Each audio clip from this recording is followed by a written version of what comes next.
The tale begins with a group of men in white uniforms working hard to till the soil. A shout echoes through the air demanding someone to bring water. Next they lay down the straw. Several men stand in a line carrying buckets of water, while another man perched on the edge of a small cliff berates them as slaves, barking orders to speed up their efforts. Nearby, a goblin scribbles notes into a log carried by one of the men. Meanwhile, one man cannot escape the agony of the relentless lashes tearing into his shoulders, nor the mixture of blood and sweat saturating his body. He grumbles about the excruciatingly harsh existence of lifelong servitude. In a completely different context, the strongest man alive had claimed the title of champion at the young age of 27 and maintained his position as the world's top fighter for 2 consecutive years. During a decisive fight, the referee declared the match over when the towel was thrown in. The victor, with an unbroken record of 23 wins and 0 losses, had secured his place as the heavyweight champion of the largest MMA league in the world. He even wrapped up his career with an undefeated title defense before retiring. That man is Choi Hyun-suk, a celebrated athlete from the Republic of South Korea, and he is the central figure of this story. Not long after his retirement, fate dealt him an unexpected hand in the form of the infamous truck Kun. As you might guess, the truck collided with him, cutting his life short. Hyun-suk found himself bitterly lamenting the loss of all the money he had painstakingly saved for his retirement. After all, fighting was the only thing he had ever known in life. Adding to his woes, he was a single man with no romantic experiences to his name. Even half an hour after his death, Hyun-suk remained melodramatic, though his perspective slowly began to shift. He started to see the silver lining. No more grueling training sessions, no more championship matches to defend. He even took solace in his lack of family or close friends, realizing there was no one to grieve his passing. While drifting in this ethereal space, an arm appeared out of nowhere. It belonged to a stunning angel who apologized for her tardiness. She referred to Hyun-suk as an SSS-class hero and introduced herself as Rachel. Her role? She was a recruiter tasked with finding individuals whose earthly lives had ended. Hyun-suk, overwhelmed and confused, blushed at her appearance, particularly at her chest. He flushed even deeper when Rachel grabbed his hand. Hyun-suk requested an explanation, and Rachel presented him with 2 choices. The first option was to embrace death and await reincarnation, likely as an unlucky old bachelor. The second was to be resurrected immediately as a hero destined to save a world desperately in need of him. Rachel made the second choice especially alluring, surrounding Hyun-suk with visions of beautiful women. Feeling unprepared and overwhelmed, Hyun-suk responded that he needed time to think, as the situation was both sudden and lacking in detail. Rachel gently pressed him, asking if he truly intended to pass up such a once-in-a-lifetime opportunity. She painted a vivid picture of the rewards awaiting him: wealth, fame, gorgeous women, and even exclusive privileges. Yet, as Rachel continued her pitch, Hyun-suk had already started tuning her out. He pondered his options. Choosing to become a hero meant fighting once more, a path he had just retired from. The alternative, peacefully awaiting reincarnation, seemed far more appealing. Rachel, noticing his lack of enthusiasm, decided to amplify her efforts. She described how, in the other world, the village chief would run to him barefoot, offering food and hospitality from the very start. Hyun-suk would be warmly welcomed and would easily complete any quests given to him. Rachel went on to say that the chief might even offer his daughter, renowned as the most beautiful woman in the village, to Hyun-suk. However, Hyun-suk's stoic expression remained unchanged, much to Rachel's growing concern for her recruitment bonus. Switching tactics, Rachel feigned defeat, suggesting Hyun-suk simply accept his fate as a lonely bachelor. This caught his attention. To seal the deal, Rachel introduced a chilling thought: there was no guarantee that his next life would even be as a human. This realization struck a chord in Hyun-suk's mind. As Rachel began to leave, he grabbed her leg, announcing his decision to accept her offer. Feigning indifference, Rachel coyly asked him to repeat himself. Hyun-suk tightened his grip, shouting that he would indeed take on the role of a hero. Satisfied, Rachel grinned and suggested they begin immediately. Bewildered, Hyun-suk asked what she meant. A glowing magic circle appeared beneath him, signaling the start of his journey. Protesting his lack of preparation, Hyun-suk realized there was no stopping what had already begun. Rachel insisted that the breathtaking world awaiting Hyun-suk was already prepared for his arrival. She wished him an incredible adventure, though she couldn't help but complain about how difficult he made things, even though he ultimately agreed to go. Suddenly Rachel received a call. She picked up and reported that the prospective hero, Nong 137,421 Hyunsuk, had just completed his transmigration.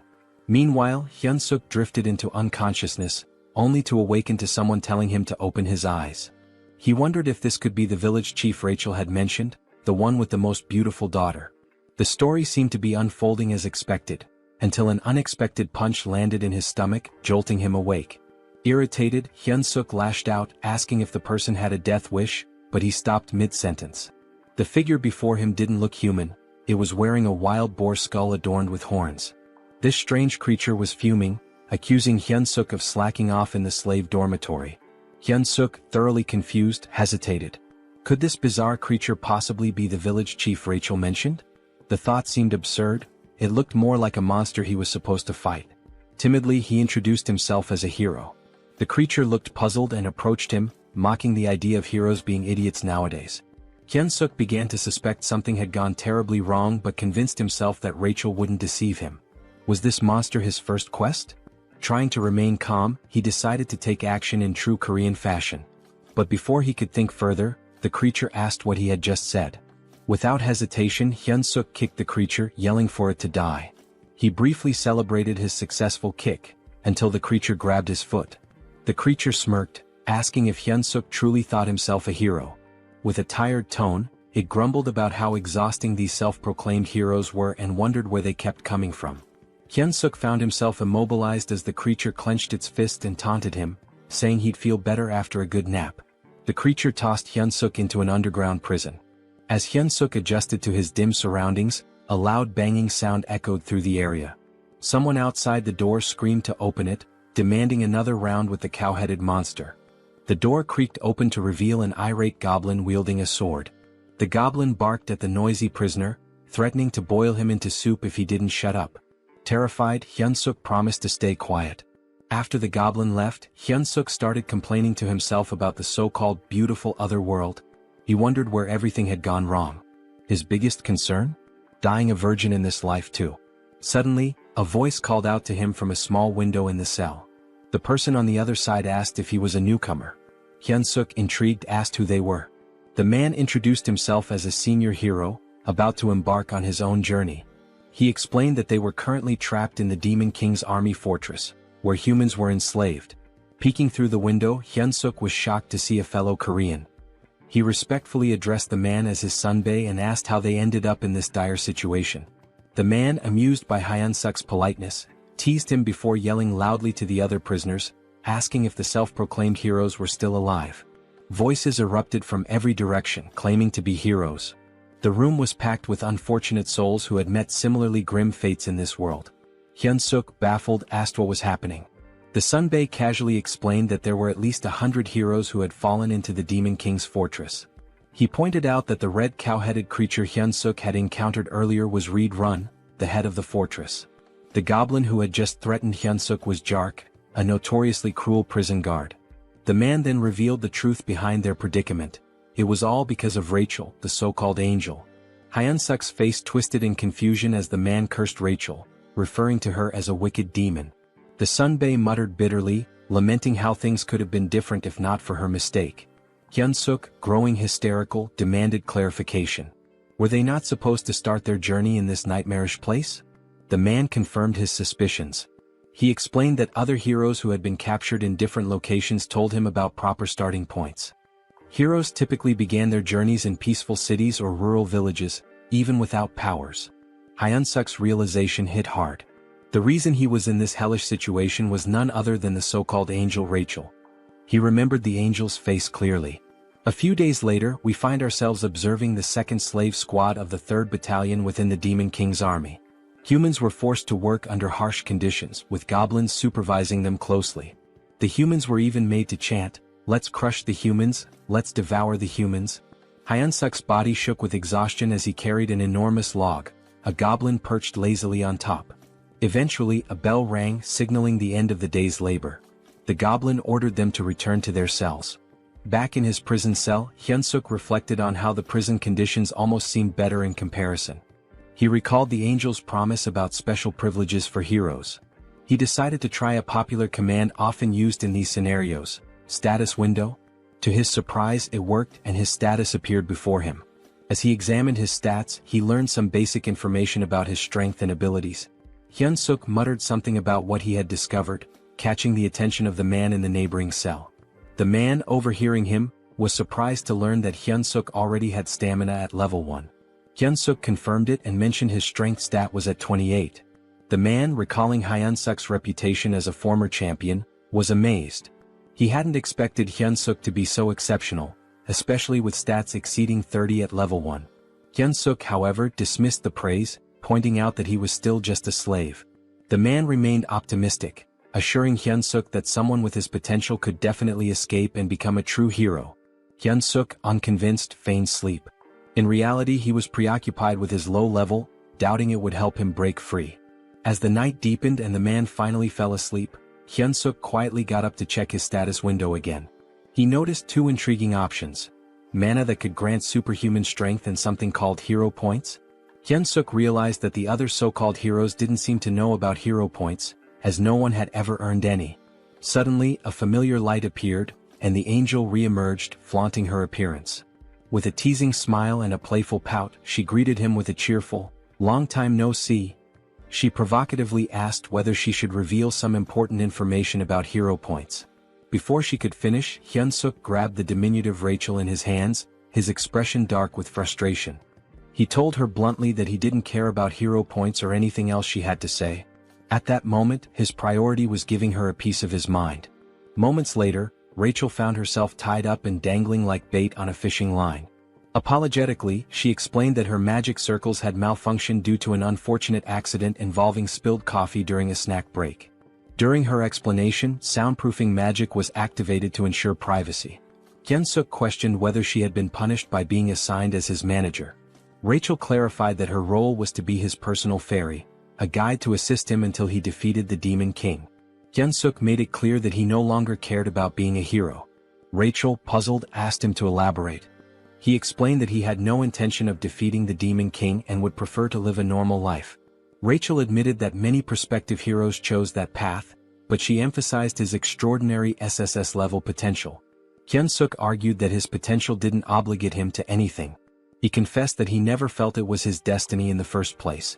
Rachel tried to protest, but Hyun-suk interrupted, saying he didn't want to live a life filled with endless battles as he had in his past. Rachel was startled by his words. She had always seen him as a foolish warrior driven only by fighting and women, but now she worried about her own fate. When she received her assignment as a personal fairy, Rachel had vehemently protested. She felt it was unfair for someone of her status to endure such a humiliating role. Nevertheless, she was ordered to stay by Hyun-suk's side until he defeated the Demon King, and the decision was final. A personal fairy, she was told, must actively support and share both successes and failures with their assigned warrior. Despite her protest, she was teleported directly to the demon fortress. Back in the present, Hyun-suk deduced that a personal fairy was obliged to obey their warrior's commands. Using this to his advantage, he instructed Rachel to contribute to his escape plan. Reluctantly, she agreed. A sudden noise from the door made Hyun-suk act quickly, grabbing Rachel to conceal her presence. Goblins were waking the prisoners for the next day's labor. Rachel grumbled that she could use her stealth abilities without his interference. Even after roll call was complete, Hyun-suk noticed that Jark, the cruel goblin guard, was still lingering by his door. The Jark informed Hyun-suk that Raedran had summoned him to his office. Once there, Raedran brought up an unexpected topic. Apparently, Hyun-suk had been working diligently these days. Hyun-suk was utterly shocked while the Jark casually lounged on his shoulders.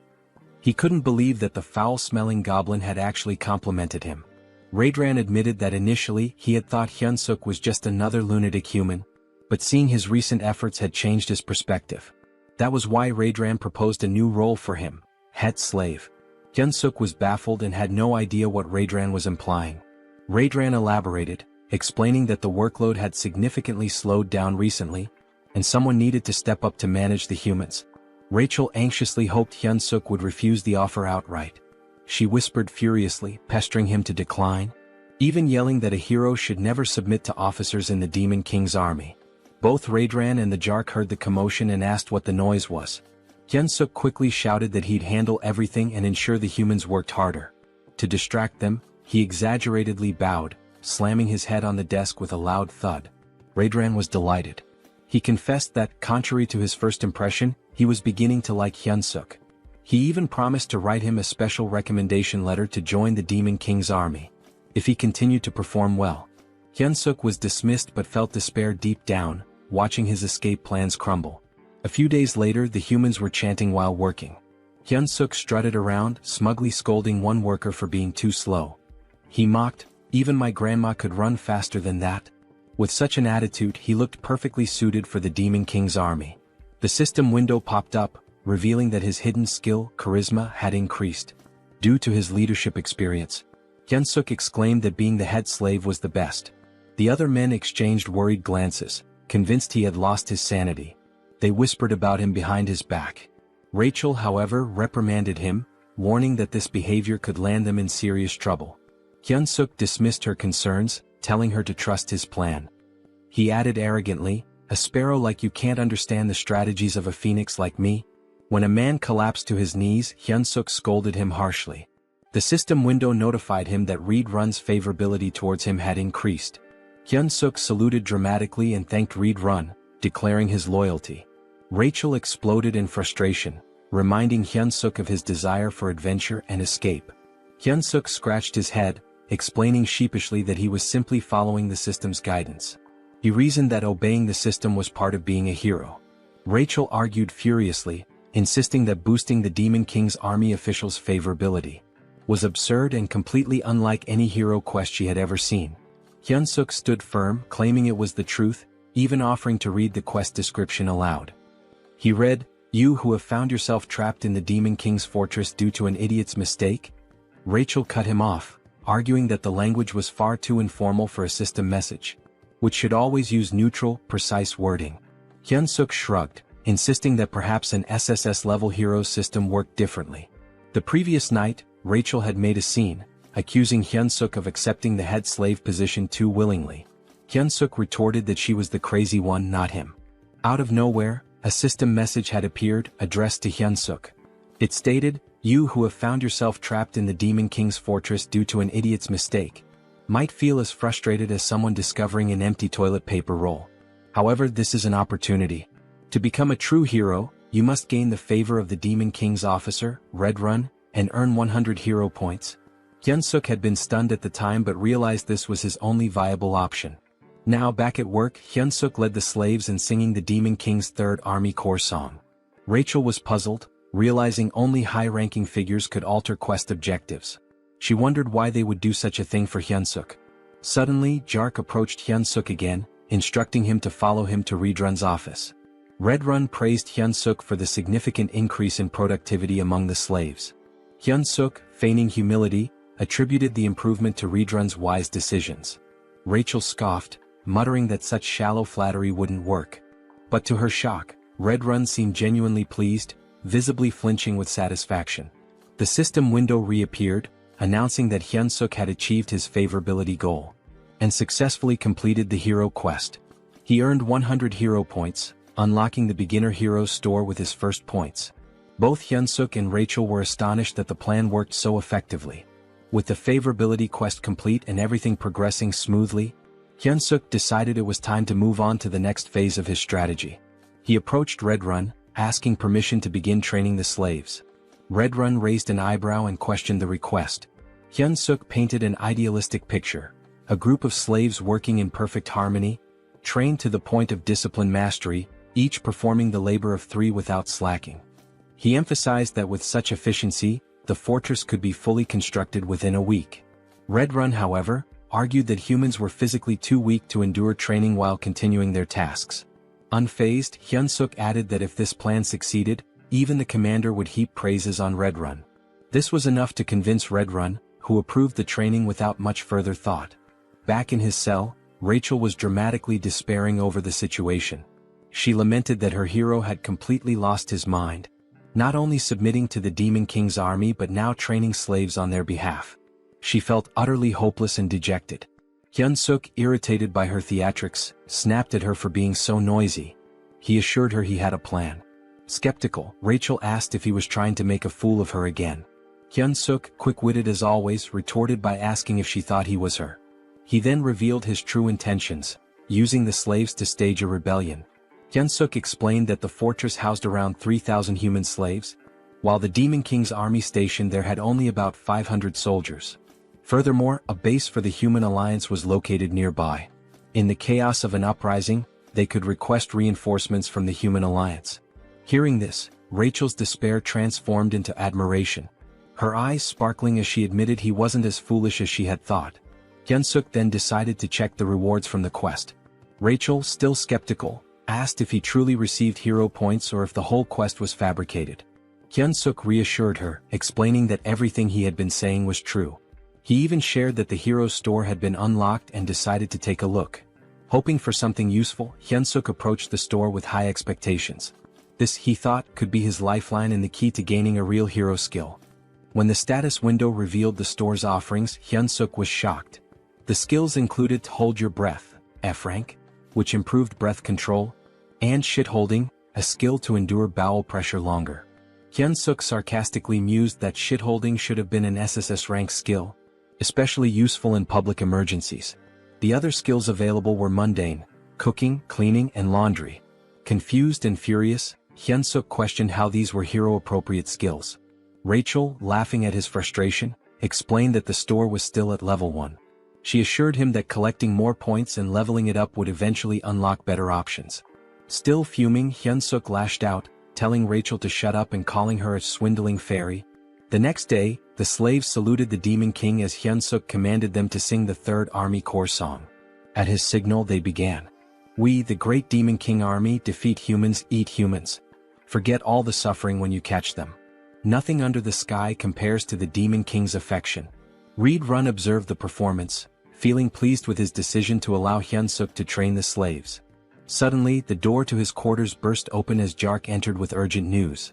The human army was advancing toward the fortress. The 8th Division, the largest unit in the area, had already fallen into a trap and retreated. If the 8th Division had been defeated, Jark warned, it was only a matter of time before the humans reached the fortress. Despite the dire situation, Reed Run remained calm. He acknowledged Jark's suggestion to evacuate but insisted they wait a moment.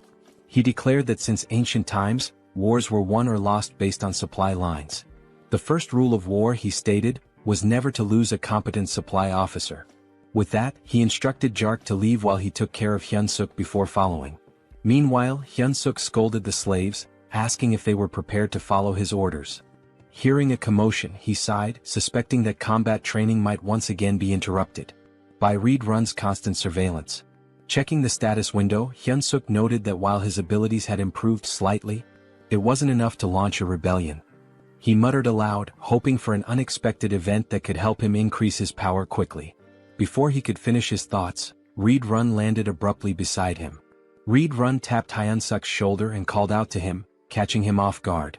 Hyunsuk turned, surprised by the sudden presence of Reed Run, who seemed to be in a hurry. We don't have time, Reed Run said urgently. You must come with me right now. Confused, Hyunsuk asked why and where they were going, but Reed Run offered no explanation. Just then, the commander of the human army bellowed an order to attack, declaring that victory was within their grasp. Human soldiers armed with spears charged forward, successfully striking several goblins in their path. Their advance, however, was halted by a terrifying sight, the Red Nightmare Reed Run. The commander shouted for the troops to retreat and let the knights handle the enemy. Despite the order, the humans continued their charge, emboldened by their momentum. As Hyunsuk watched the chaos, a thought crept into his mind. Why were human troops here? He began considering the possibility of using the situation to his advantage. Perhaps this was his chance to stab the Demon King's commander in the back and return to human society as a hero. One of the humans yelled, "Die, Red Nightmare," and lunged at Reed Run. With unsettling ease, Reed Run grabbed the man by the head and crushed it, leaving Hyunsuk frozen in shock. Reed Run then unleashed his combat arts, performing the 7th movement. He slammed the soldier's face into the ground, following it up with an area of effect attack, the explosive destruction wave. The ground shattered, sending human soldiers flying through the air. Turning back to Hyunsuk, Reed Run asked, "Are you all right?" Hyunsuk saluted reflexively, replying that he was fine and subtly adding that he'd be leaving soon. This moment reminded Hyunsuk that he was still in the company of one of the Demon King's most formidable warriors. The battlefield buzzed with activity as the humans claimed the area. They raised 2 flags at the center and began organizing the citizens of Mariak Kingdom and Drasan Empire. A soldier questioned Hyunsuk's prison mate, asking if they were warriors. The man replied affirmatively. The warriors were separated from the other captives and led down a different path. A figure appeared to greet them, Olivane Grimir, a middle-aged man with striking red hair and a beard.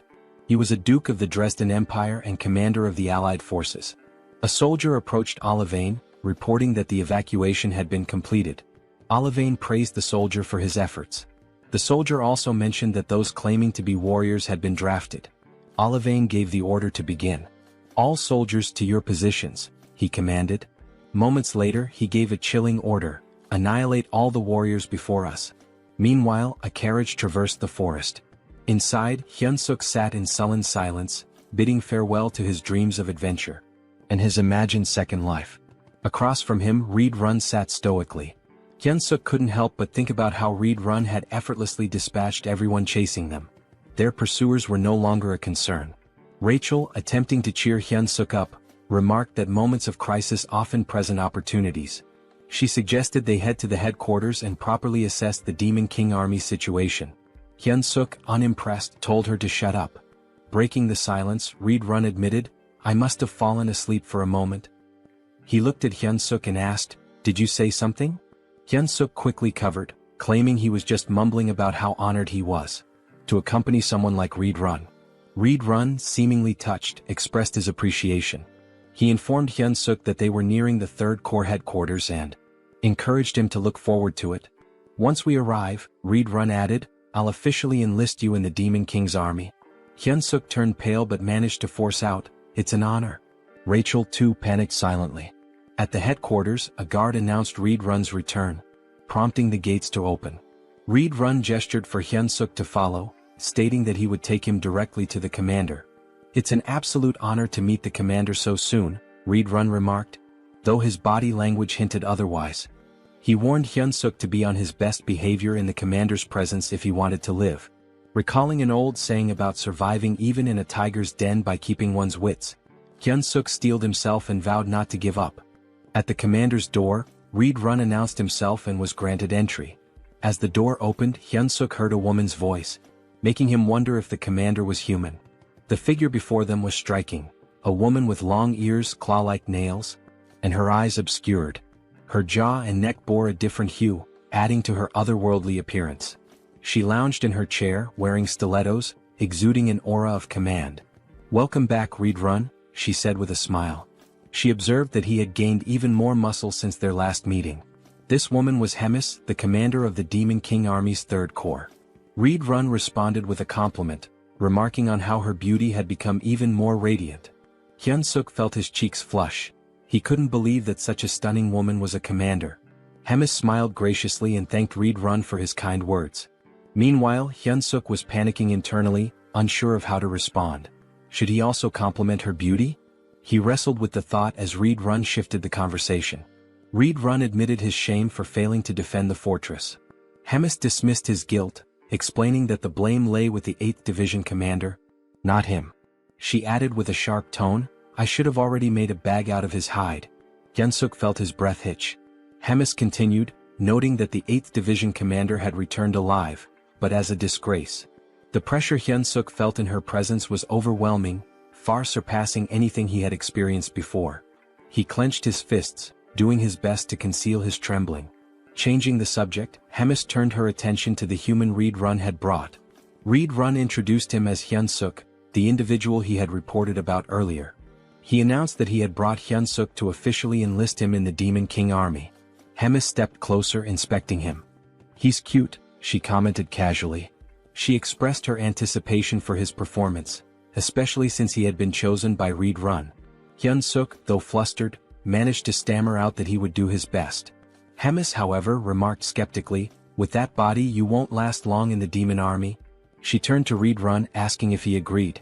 Reed Run nodded, adding, "He'll be eaten alive by the others." Reed Run then noted how rare it was for a human to join the Demon Army and requested permission to train Hyunsuk personally. Hemis's response was swift and firm. "Absolutely not," she said. She explained that Reed Run's time shouldn't be wasted on a human. Then something startling happened. Hemis began to transform. Her head morphed into something resembling a flower, but one with teeth and a long tongue. Hyunsuk's jaw dropped in disbelief as he watched her shove her arm into her own mouth. Moments later, her face returned to normal, and in her arms she held a black dog-like creature. She informed Hyunsuk that he would now be tasked with caring for her pet. The creature, though small, looked ferocious. "This is Bobo," Hemis introduced him warmly. "Isn't he adorable?" Hyunsuk, on the inside, wondered what kind of pets this could possibly be. He couldn't help but think that it looked like it had come straight from the depths of hell. Also, in his own language, the name Bobo meant stupid, which added an ironic twist to the situation. Reed Run observed the creature and remarked, "I can sense immense power in it even as a baby." Hemis beamed at the acknowledgement, clearly pleased. Hyunsuk, however, remained skeptical. Noticing his hesitation, Hemis asked pointedly about his reaction, intimidating him further. "Don't you like it?" she pressed. Hyunsuk quickly backtracked, insisting, "It's an honor to care for Bobo." Satisfied with his answer, Hemis handed Bobo over to him. She advised him, "Bobo is growing, so don't forget to feed him. He gets unpleasant when hungry." She also warned that assigning new caretakers for Bobo had become a challenge, since he had been eating them all. Rachel's voice rang out loudly, surprising everyone. She had noticed a new hero quest in the system window and couldn't contain her shock. Hyunsuk shushed her immediately, fearing she might wake Bobo. The quest details appeared before him. Survive by earning Bobo's affection and secure a better future. The reward was 200 hero points. Hyunsuk was stunned. Was he really tasked with winning over a commander's pet? Just then the door opened and a goblin entered, knocking on the frame. Hyunsuk greeted it politely, but internally he couldn't help but feel uneasy. Having a goblin as his companion made him feel like he was being treated as a snack. Curious, he asked about previous caretakers. The goblin informed him bluntly that there were none left. They were all dead. The goblin explained that from now on, it would be their job to prepare meals for Bobo. "Is that all?" Hyunsuk asked. "Yes," the goblin replied, but just as it was about to bark another order, a shadow loomed over it. It was Bobo, licking the goblin's head ominously. Terrified, the goblin clung to Hyunsuk's leg, pleading desperately. The goblin even offered Hyunsuk his food to save itself. Hyunsuk's patience snapped. "What are you doing?" he shouted. The goblin ignored him, knowing one of them wouldn't survive. Furious, Hyunsuk grabbed the goblin and hurled it toward Bobo. "You're the one who's dying," he declared as Bobo prepared to make his move. Hyunsuk handed the snack to Bobo, who seemed delighted. Without hesitation, Bobo devoured it. Hyunsuk and Rachel watched as Bobo happily enjoyed his treat. Later, Rachel found herself in a panic, running for her life. Bobo was chasing her. Desperate for help, she shouted at Hyunsuk, but he casually replied, "You better not run too long. He'll get hungry again." Hyunsuk's eyes caught something. A new item was available, an extra-large bone. This particular bone could attract Kennedy-type monsters and charm them. It was priced at 30 hero points. Acting quickly, Hyunsuk called Bobo and showed him the bone. He threw it, and Bobo's eyes lit up with excitement before dashing to fetch it. Meanwhile, Rachel, exhausted from all her flying around, grumbled, "You should have found that sooner." Hyunsuk, smug, replied, "That's why my brain doesn't miss the small stuff." He thought the quest would be smooth sailing from then on, but he was wrong. Bobo suddenly lunged at him, narrowly missing and tearing only the hem of his shirt. That's when it hit him. The bone wasn't enough. Bobo needed fresh meat. Rachel asked if he was seriously considering taking Bobo outside. Hyunsuk mulled it over, feeling the pressure as Bobo began baring his fangs. Frantically, Hyunsuk blurted out the first calming word that came to his mind. "Walk." Bobo froze and immediately changed his demeanor. The feral energy vanished, replaced by a happy, tail-wagging excitement. Bobo even hugged Hyunsuk, who sighed in relief. Now outside, Hyunsuk searched for the kitchen, but he was utterly lost. Bobo, full of energy, was pulling him in all directions, making things harder.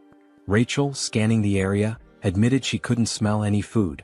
She spotted a goblin and suggested asking it for directions. Hyunsuk approached the goblin, who looked puzzled to see a human. As Bobo reverted to his wild nature, the goblin froze in terror. Hyunsuk tried to reassure the goblin, explaining it was just Bobo's walk time.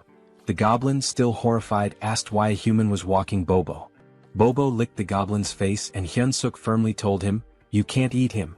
Hyun-suk asked where the kitchen was and the goblin, trembling, pointed to the left before sprinting away.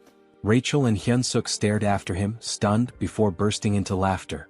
The goblin's terror was so over the top, it made them question if he really belonged in the demon army. Once the laughter died down, Hyun-suk refocused. He was ready to search for meat in the kitchen. Rachel, however, questioned his long-term plans, asking if he intended to care for a dog forever. Hyun-suk scoffed, replying that, of course not, he still had dreams to chase. But when he turned back, Bobo was gone. Panic hit him instantly. He turned pale and shouted, "Where the hell is that dog?" Hyun-suk felt despair creeping in. Bobo was a walking disaster, and even looking away for a moment was a mistake. Rachel scanned the surroundings and pointed toward a direction. There they spotted Bobo trotting back toward them. Hyun-suk exhaled in relief, scolding, "You scared me half to death." Bobo returned happily, but blood dripped from his mouth, and his stomach was visibly full.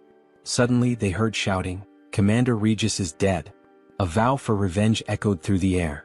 Hyun-suk froze in horror. Rachel pointed accusingly at Bobo, whispering, "He's the culprit." Goblin soldiers emerged, and Hyun-suk and Rachel began running for their lives. Rachel, gasping, asked if they were about to die. Hyun-suk snapped, "Shut up and run." They reached a dead end, cornered by goblins shouting accusations. One goblin vowed to tear off Hyun-suk's arms like chicken wings. Another lamented that the commander was already digested, wondering how he would have tasted. Yet another suggested ripping both Hyun-suk and Bobo apart, dividing the spoils. Hyun-suk forced himself to stay calm and shouted back, "How dare you?" Outnumbered, he needed a plan. Thinking quickly, he lifted Bobo and asked the goblins if they knew who the brave one was. Confused, the goblins stared at Bobo, who they had assumed was just a wild beast. When Hyun-suk heard their words, his fury rose and he reprimanded the goblins.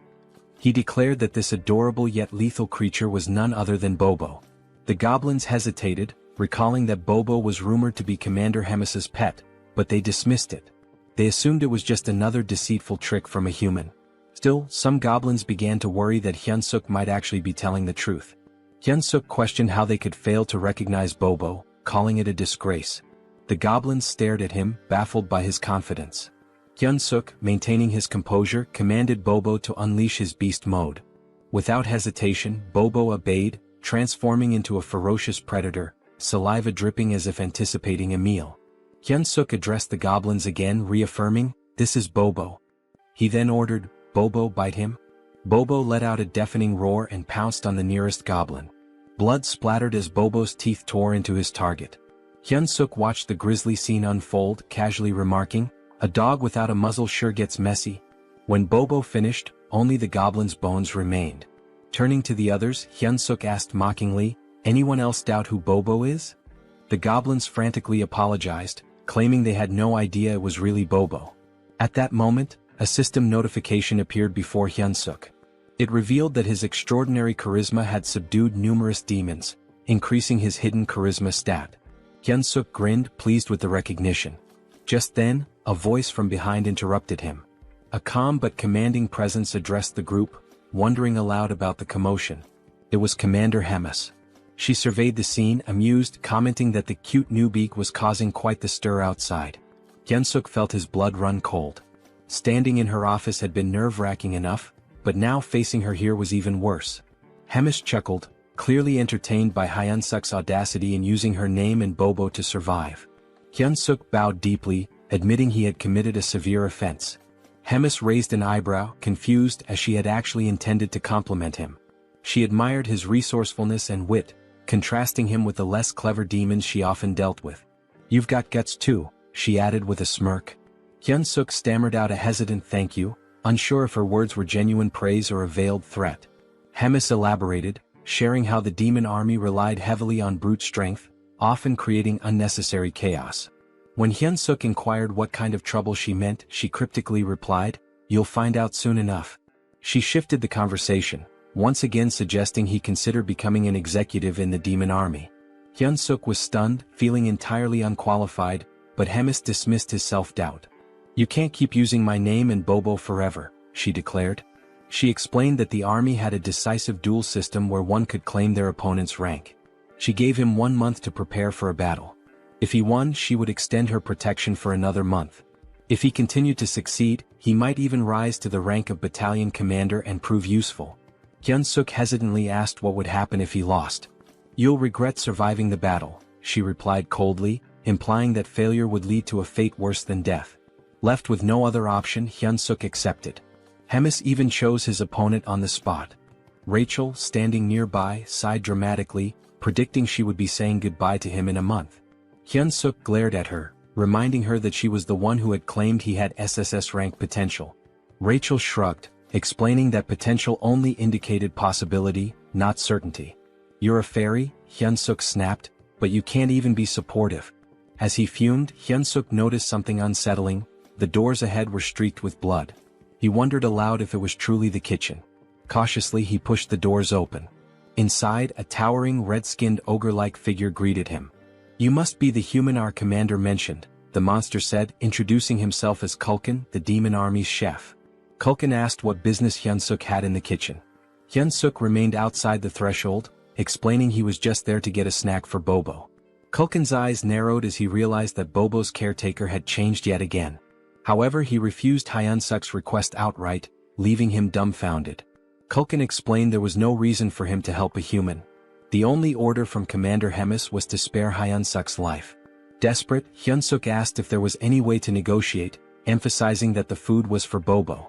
After some thought, Kulkin proposed a solution. If Hyun-suk truly wanted meat, he would have to hunt it himself like the goblins did. Hyun-suk paled as he glanced at the goblins, who were busy chopping up what looked disturbingly like other goblins.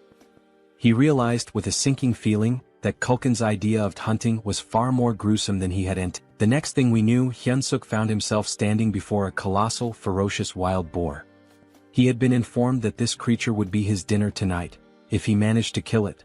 As he stood there, Hyun-suk couldn't help but reflect on how he had ended up in such a precarious situation. This same boar had already claimed Morgan's life. Although they called it a hunt, the boar seemed to do nothing but charge relentlessly at its opponents. The cooks had sworn to avenge Morgan. Hyun-suk, observing the chaos, quipped that it was unclear who would ultimately be having dinner. Rachel, ever the pragmatist, asked what their next move should be and even suggested they run. Hyun-suk shook his head, pointing out that escaping from such a massive crowd wasn't an option. Still, he couldn't deny how perilous his position was. Resolving to act, Hyun-suk began to move, but Kulkin's voice stopped him. Instinctively, Hyun-suk responded, volunteering to go next. But to his surprise, Kulkin informed him that there was no need. The hunt was over. Hyun-suk was taken aback. All this time he thought they were mindlessly charging at the boar. How had they brought it down so efficiently? A goblin reported to Kulkin, tallying 12 dead and numerous injured. In Hyun-suk's mind, the cost was far too great. Kulkin, however, seemed unfazed, calling the results amazing and declaring a short break before they resumed hunting their next prey. Hyun-suk noticed how little Kulkin cared about the casualties. As the cooks busied themselves, Hyun-suk confided to Rachel that escaping was no longer an option. Rachel asked if he intended to join the monster hunts with the others.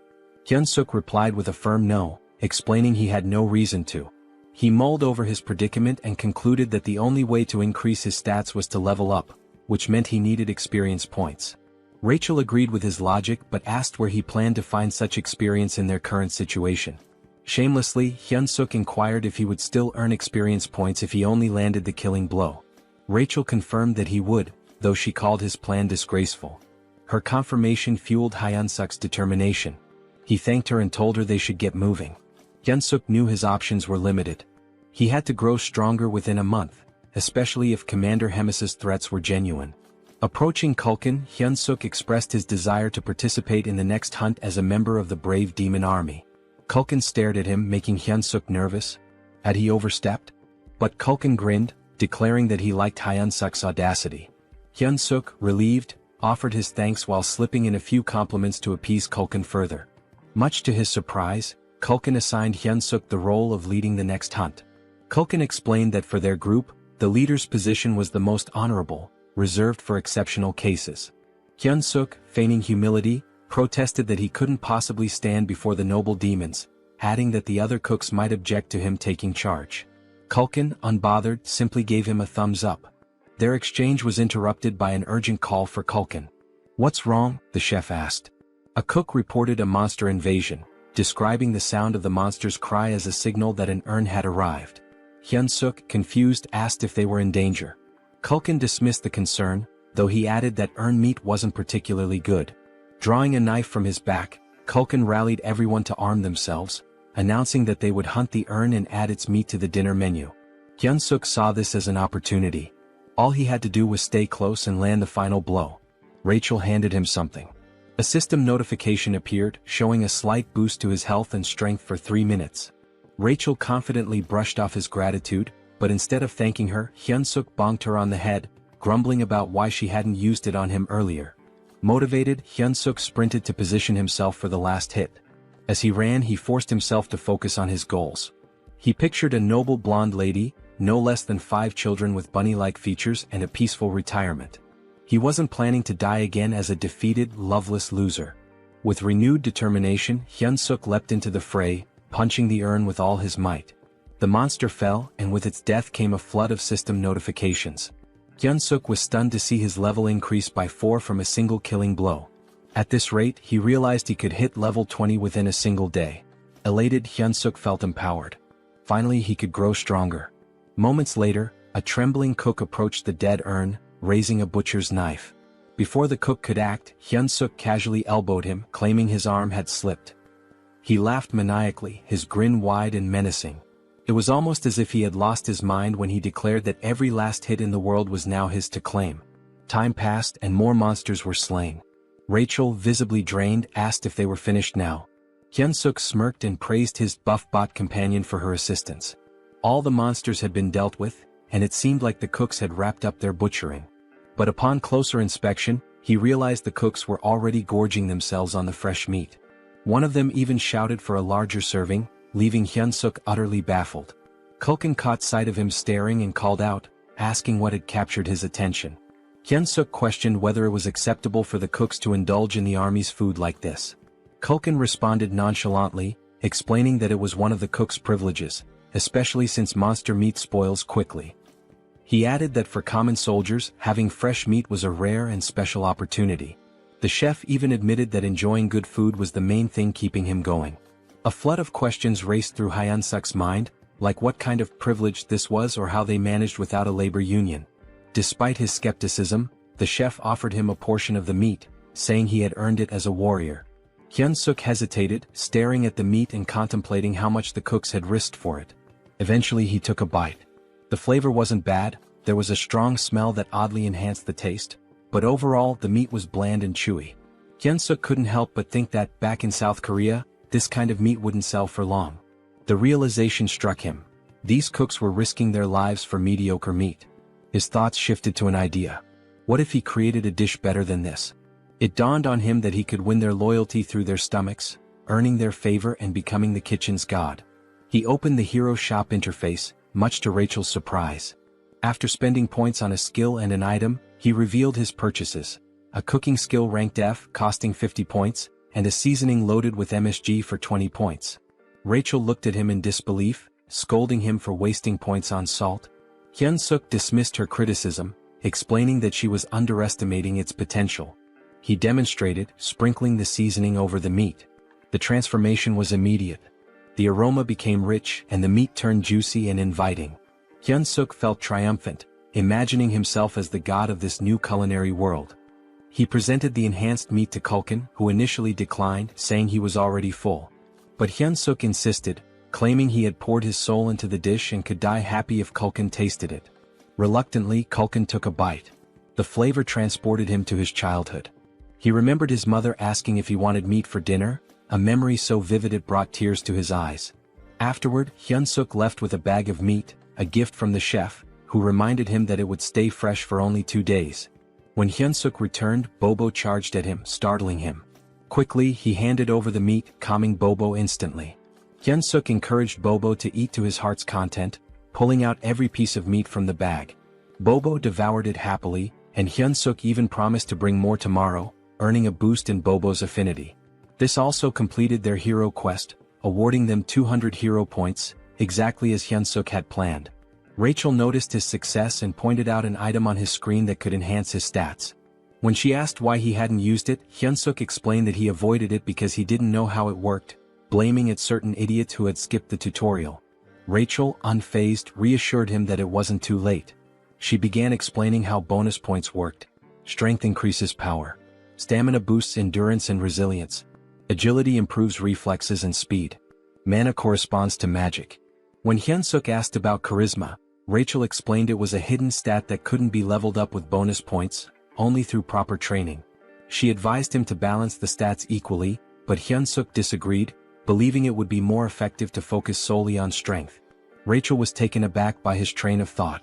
She explained that while focusing on strength might work at the beginning, mana becomes crucial as things progress.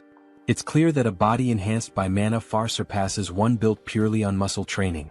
Hyunsuk adjusted his points and asked Rachel if the distribution was acceptable. Rachel examined it and admitted it wasn't bad. She then instructed him to visit the shop and purchase a fundamental skill for mana control. Curious, Hyunsuk asked what mana control entailed. Rachel explained that it was essentially a skill to help him manage and manipulate his mana efficiently. She estimated the cost at around 100 hero points. Hyunsuk began searching for it in the shop, only to find nothing. Rachel was shocked as it was supposed to be a common item. Disappointed, Hyunsuk muttered how he'd thought she'd finally be of use. Frustrated, he even accused her of being completely useless. Rachel defended herself, insisting it should have been there. 3 weeks later, Hyunsuk reached level 100, but the process had taken longer than he expected. Rachel remarked that the experience points required increased significantly as he leveled up. Hyunsuk pondered whether any other heroes were working as tirelessly as he was. Rachel informed him that he had already become a sinecure. Hyunsuk found that hard to believe. He berated Rachel, reminding her of the countless times he had nearly died that day. Rachel explained that most people take about 6 months to reach level 100. She added with some sadness that she wanted to get along with him, but Hyunsuk retorted that she had brought it upon herself. At that moment, the door opened and a goblin entered, informing Hyunsuk that the commander wanted to see him. When Hyunsuk arrived at Hemis's office, she greeted him warmly. She remarked that he looked healthier than before and had clearly grown stronger. She noticed that his mana had doubled. Hyunsuk explained that he had been working hard to provide the best quality meat for Bobo every day. Hemis, however, commented on how rapidly his strength was increasing. She asked if it had something to do with the hero leveling system. Hyunsuk froze, realizing that Hemis knew he was a hero. He wondered how long she had known. Hemis assured him that she had figured it out the first time they met. He asked her how she knew. She explained that she had a connection to someone who was deeply interested in heroes. Hemis then asked why he thought she had summoned him. Hyunsuk tried to guess, mentioning his recent battles. She reminded him of their promise and asked if he remembered it. When Hyunsuk affirmed that he did, she scolded him for his behavior. Suddenly, Hemis transformed into a monstrous flower-eating creature.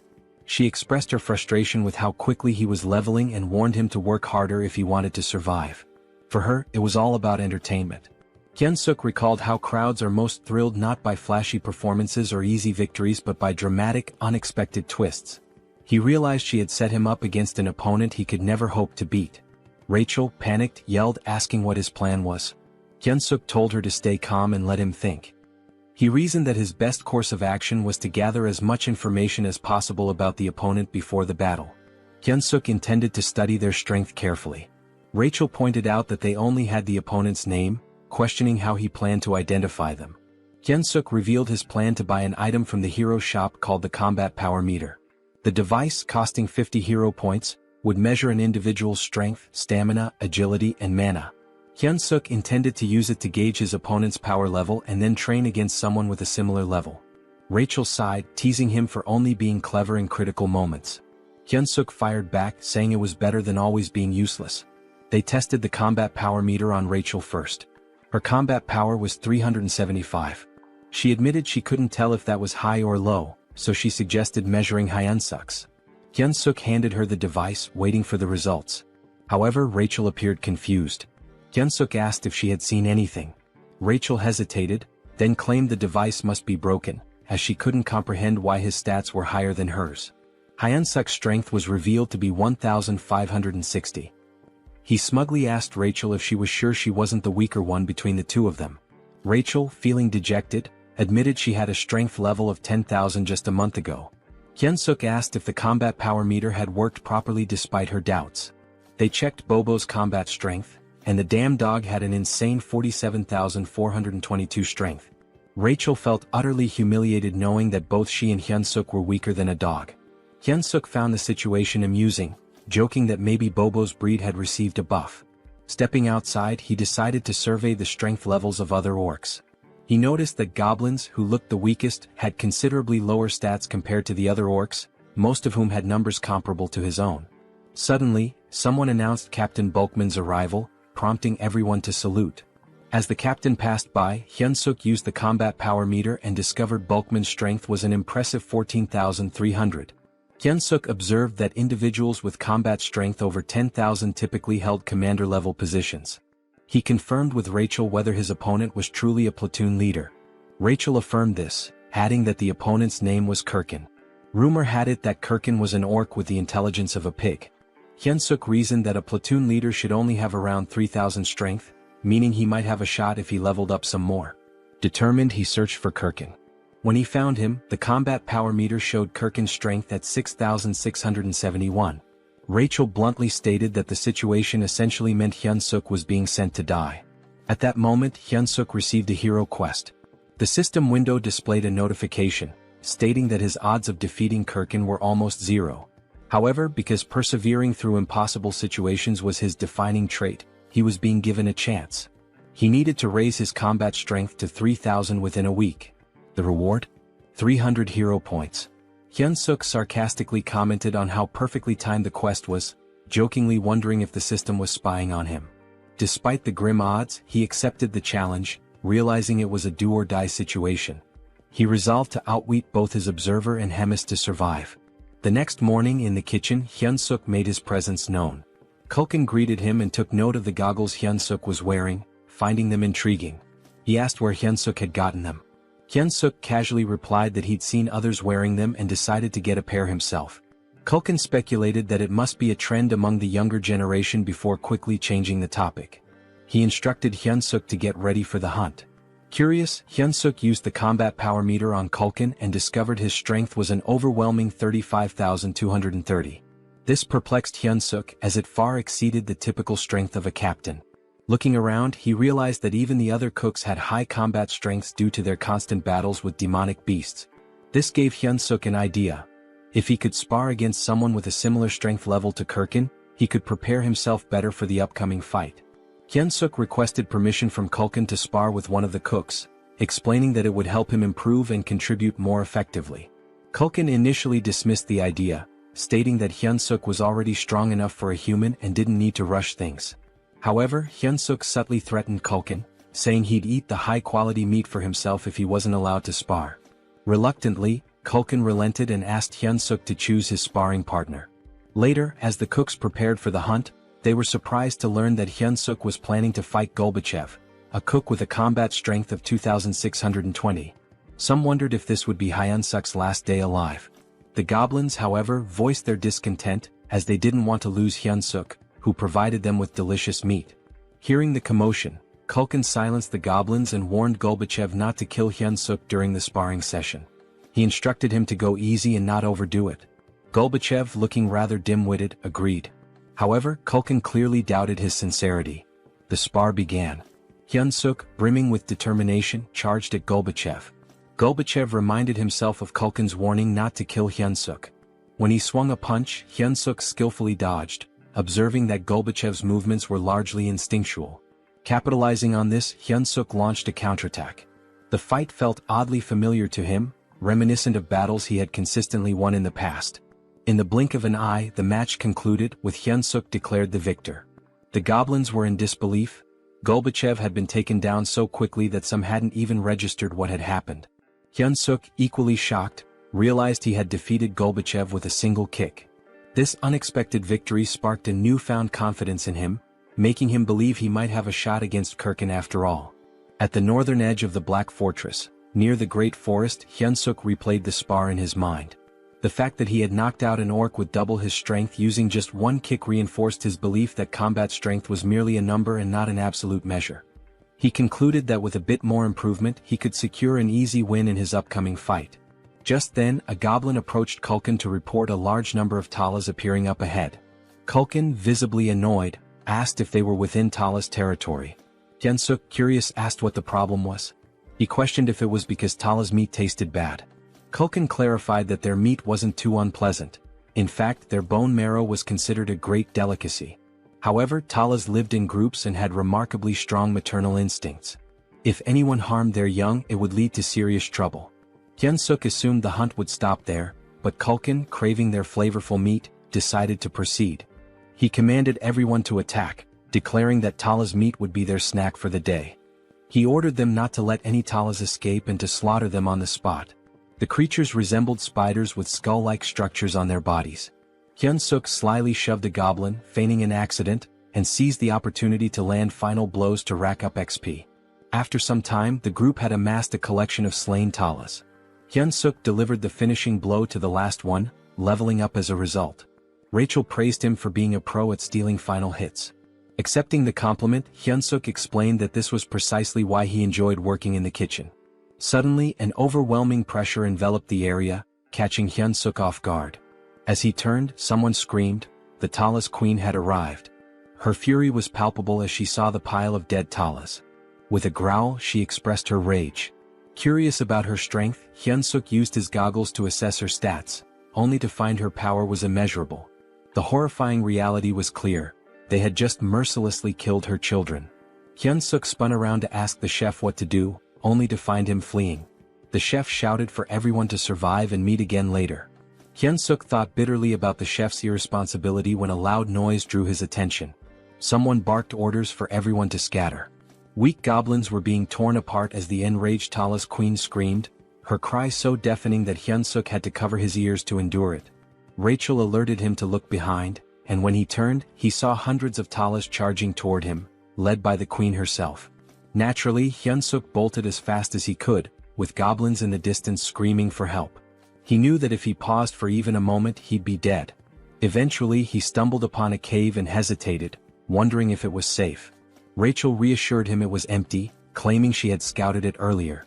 Though Hyunsuk didn't fully trust her, he figured the cave was safer than the forest, where he was vulnerable on all sides. The cave was surprisingly deep. He asked Rachel if it was a natural formation, but she didn't know. She did note how spacious it was, large enough for even the Talas queen to enter. An idea began to form in Hyunsuk's mind as he spotted a gooey substance on the wall. Rachel dismissed the possibility of it being a Talas hideout, citing the chef's claim that no Talas groups were nearby.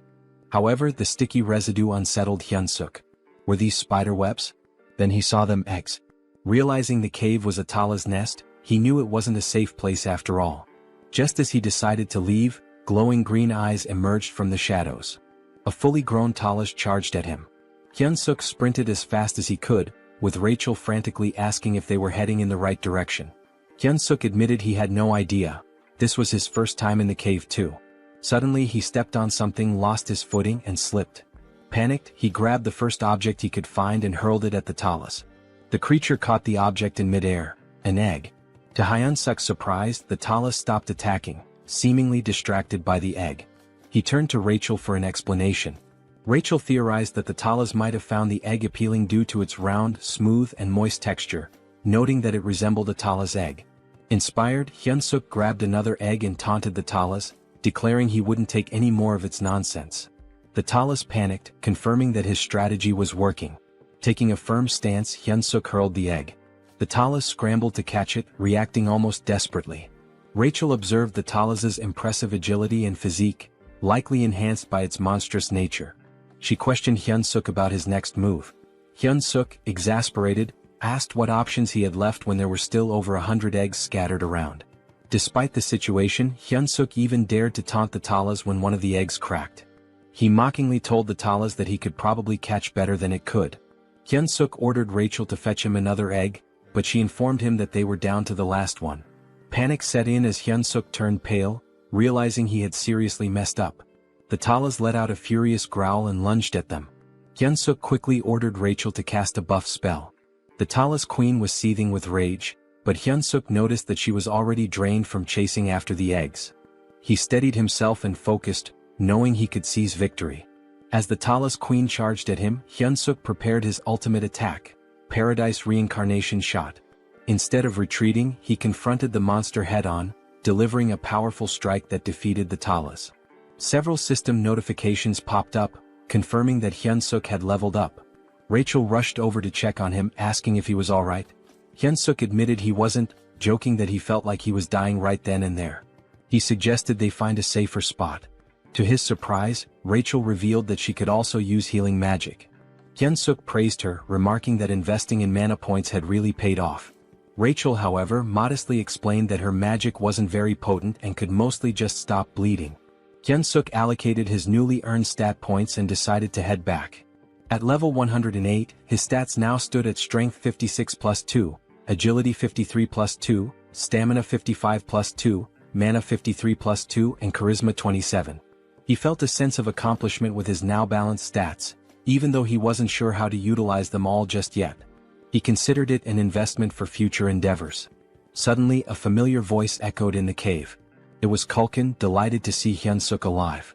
Hyun-suk asked why Kulkin was there. Kulkin explained that he'd found the cave while fleeing and thought they were lucky to have made it out alive. But Kulkin froze when he realized it was the Tala's nest. He spotted the scattered items on the ground. Hyun-suk revealed that they were Tala's eggs, explaining that this was where the Talas laid them. Kulkin's eyes lit up upon hearing this. He excitedly mentioned that Tala's eggs were an extremely rare delicacy, reserved for high-ranking officials. Hyun-suk, irritated, yelled at Kulkin to focus since they needed to escape.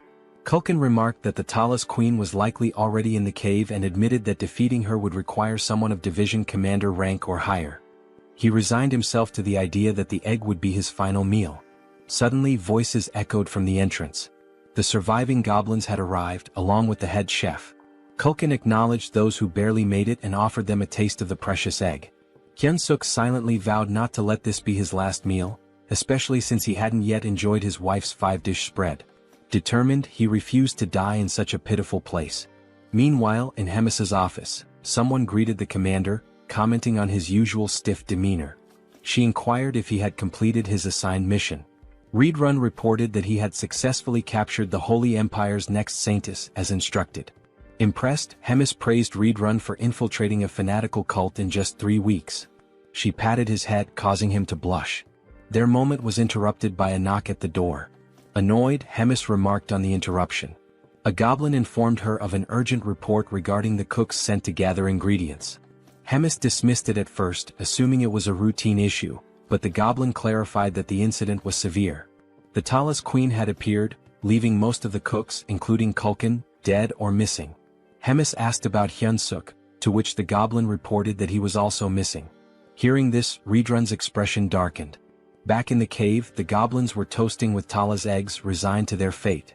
Kulkin bid them farewell, but Hyun-suk smacked him on the head, yelling at him to snap out of it. Kulkin gave him a bewildered look as if asking, "What the hell?" Hyun-suk replied that Kulkin seemed to be under some wicked spell and claimed he used a secret weapon to wake him.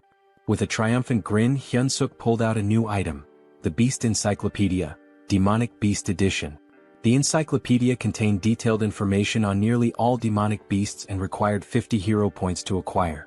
He searched for information about the Talos, a spider-like demonic beast that lives in colonies and is known for its exceptionally strong legs. To defeat a Talos, one must aim for its weaker spots such as the torso and head. The bodily fluids of the Talos are extremely flammable, and its eggs contain a substance as volatile as a bomb. The caves constructed with the Talos saliva are also highly susceptible to fire, so using flame magic inside them is a dangerous gamble.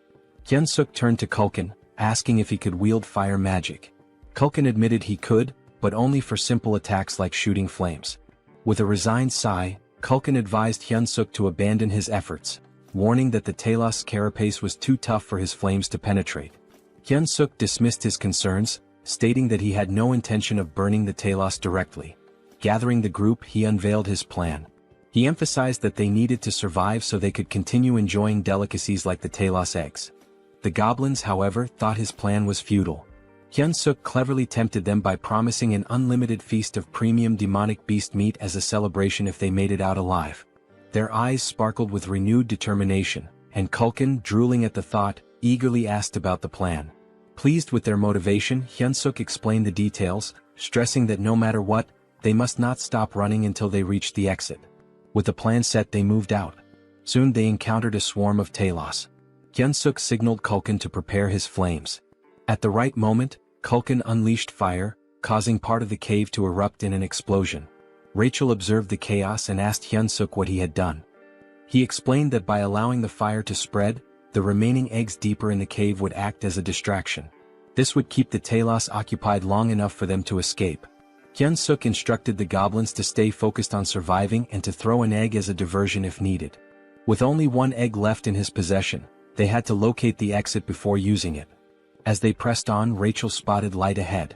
Hyunsuk guided the group toward it, urging them to keep running. Relief washed over them as they reached the light, but it was short-lived. Standing in their path was the Talos Queen. Hyunsuk's expression darkened as the massive creature blocked their way. Kulkin, equally dismayed, whispered that the queen had returned, believing their doom was imminent. But Hyunsuk refused to give up. He noticed the queen wasn't attacking them outright. Sensing an opportunity, he addressed her directly. He instructed Kulkin to ignite something, then held up the last egg, threatening to detonate it. If this explodes, Hyunsuk warned, we all die, your offspring included. The queen hesitated, her gaze fixed on the egg. Hyunsuk intensified his demand, urging her to step aside. The queen screeched loudly, causing tension to rise. Rachel anxiously asked what they should do next. Hyunsuk, out of ideas, lit the egg and hurled it toward the cave wall. The egg detonated, igniting a fire that spread rapidly. The ground trembled as the cave began to collapse. The goblins, terrified, scrambled to escape. Hyunsuk shouted for everyone to prioritize getting out alive. But as he fled, he suddenly froze, distracted by a system notification. He had leveled up. Rachel, exasperated, yelled at him to move before he was buried in the rubble. Glancing back, Hyunsuk saw the Talos Queen being crushed beneath the falling debris. More notifications flooded his vision. He had leveled up repeatedly. The realization hit him. All the Talos killed in the collapse had counted as his experience points. This was, without a doubt, speed EXP farming at its finest. Hyunsuk stood there, dumbfounded, before deciding to focus on escaping. He called out to Rachel for a buff, which she promptly provided. Emerging from the chaos, they faced one final challenge. The Queen Talos was still in their way. Kulkin, desperate to create a diversion, pulled out an egg and shouted, "This is for you, Queen." He offered the Queen an egg in exchange for a way out. Hyunsuk recognized it as an opportunity. Determined to survive, he sprinted with all his might. The Queen spat a green fluid resembling spider silk, and Hyunsuk began to wonder if this was truly the end for him. Suddenly, red hands grabbed hold of a large trunk. A familiar voice asked if he was all right. Hyunsuk realized he was being dragged. To his astonishment, it was Reed Run. Reed Run was visibly pleased to find Hyunsuk alive, just as he had anticipated. He confidently declared he would handle the situation.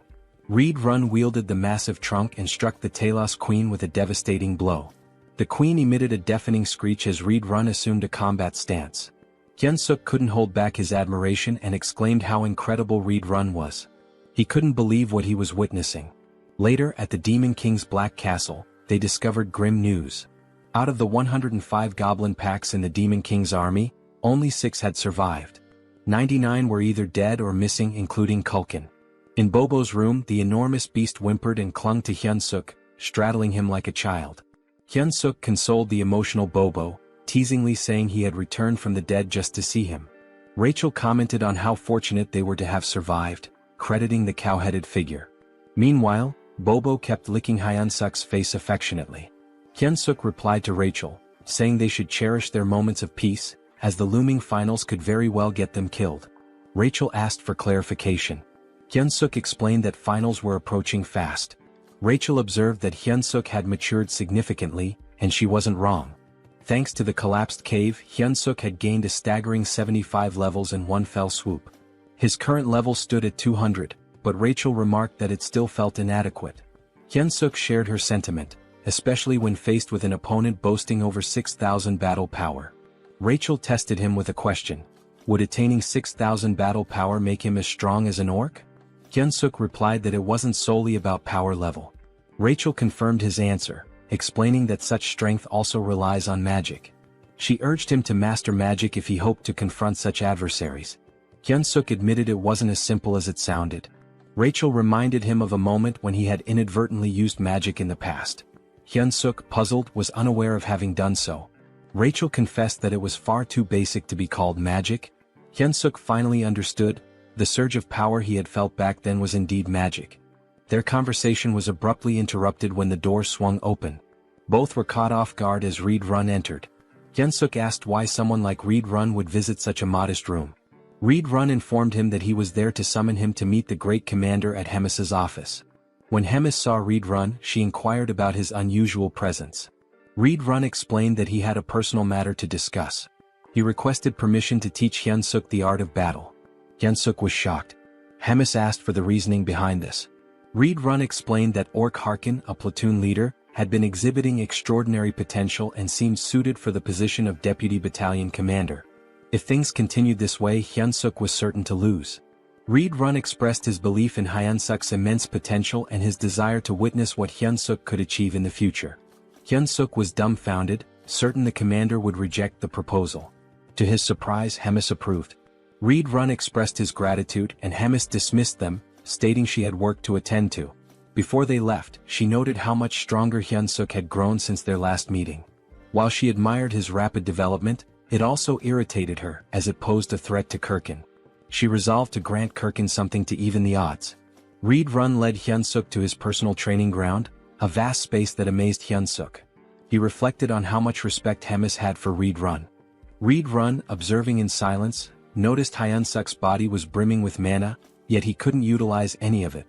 He realized Hyun-suk's rapid growth left little time for mastering the basics. With the battle only 4 days away, there wasn't enough time.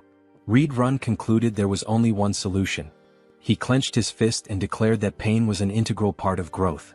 Advising Hyun-suk to stay alert, he delivered a punch directly to his face. While crashing onto the ground, Hyun-suk couldn't help but question if this guy was completely out of his mind. Here he was supposedly training him, yet he was beating him to a pulp. Hyun-suk shouted at Reed-run to focus. Otherwise he'd die if he didn't learn to block with mana.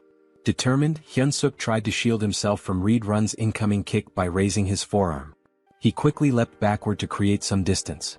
Gathering his strength, Hyun-suk launched a counterkick. Reed-run found it peculiar. Although Hyun-suk's physical strength was nothing remarkable, his reaction speed and perceptiveness rivaled those of a seasoned knight. Reed-run recognized that Hyun-suk's fighting spirit was extraordinary. It became clear to Reed-run that it wasn't by sheer luck that he couldn't dodge Hyun-suk's kick. Hyun-suk's combat instincts were refined to an astonishing degree. Deciding to trust Hyun-suk's innate sense of battle, Reed-run planned his next move.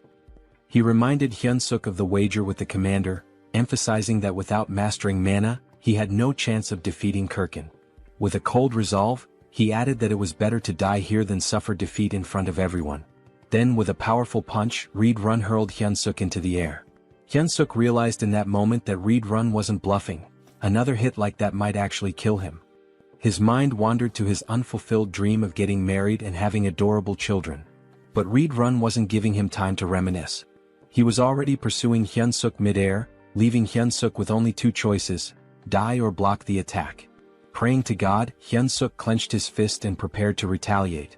The next moment, the ground trembled from the impact of someone crashing into it. That someone was Hyun-suk. The force of his landing shattered a significant portion of the terrain. Rachel, standing nearby, was visibly alarmed. Reed-run approached Hyun-suk's motionless body, observing him carefully. He declared that Hyun-suk had just managed to control his own mana for the first time and asked if he had noticed. Raising his hand weakly, Hyun-suk gave a thumbs up, joking that God had answered his prayers. His ridiculous expression made Reed-run chuckle. Reed-run reassured him, saying he'd win if he continued progressing like this. He grabbed Hyun-suk's arm and instructed him to stay still so he could heal him. But as soon as Reed-run began, Hyun-suk let out a groan of pain, clutching his neck. Reed-run had forgotten an important detail: dark mana was akin to poison for humans. Realizing his mistake, Reed-run apologized profusely, scooping Hyun-suk into his arms and urging him to stay alive.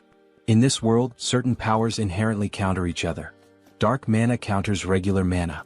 Mana counters divine power, and divine power counters dark mana. Mana was the domain of humans. Dark mana belonged to demons, while divine power was reserved for the devout followers of God. The Church of Tussis, the most influential religious institution, had waged wars to bring all other faiths under its control. Now, as the divine empire of Gatron, They anointed a chosen individual capable of hearing God's voice and revered her as the saintess. Somewhere within the Demon King's stronghold, rumors swirled about the captured saintess locked in her room. The next saintess of the Divine Empire, Abelson Marriott, was now a prisoner of the demon army. There were murmurs of doubt among the demons. She hadn't prayed in days, casting suspicion on her claim as the saintess. Still, they trusted Reed Run's judgment in capturing her. Abelson, on the other hand, saw no reason to pray. She believed her current circumstances were preferable to her time in the church. Suddenly, the door burst open and Reed Run barged in, carrying Hyun-suk in his arms. Abelson immediately chastised him for his rudeness. Ignoring her, Reed Run demanded that she heal the human. Hyun-suk's head throbbed, and he began to wonder what Reed Run had done to him. It was almost comical. His last thought was regretting that the last hand he held belonged to a man instead of Rachel. When he opened his eyes, he was greeted by the sight of a silver-haired beauty. His immediate thought was that he had died again and ended up in some random place. Hyun-suk began lamenting loudly, claiming he would never forgive the angel for this. He dramatically declared he'd rather become an archmage by the age of 30 than go through this again. Praying fervently, he cursed Rachel, accusing her of being a demon disguised as an angel, and demanded eternal torment for her. Finally, he muttered one last wish. If the angel insisted on making him a hero again, she should marry him first. Abelson, unimpressed, called him pathetic. Hyun-suk's eyes widened in shock. Reed Run, relieved that Hyun-suk was conscious, couldn't help but grab his shirt in excitement. Still dazed, Hyun-suk was utterly confused. Reed Run pulled him into a tight hug, but Hyun-suk immediately protested, accusing him of trying to kill him again. It was at this moment Hyun-suk realized he wasn't dead. Turning around, he glanced at Abelson, piecing together the embarrassing things he had just said in front of her. Reed Run, meanwhile, asked the saintess if Hyun-suk was fully healed. The saintess responded that Hyun-suk was not yet fully recovered, and it should be evident to Reed Run as well that the dark mana still lingered in his body. She admitted she didn't know what might happen to him.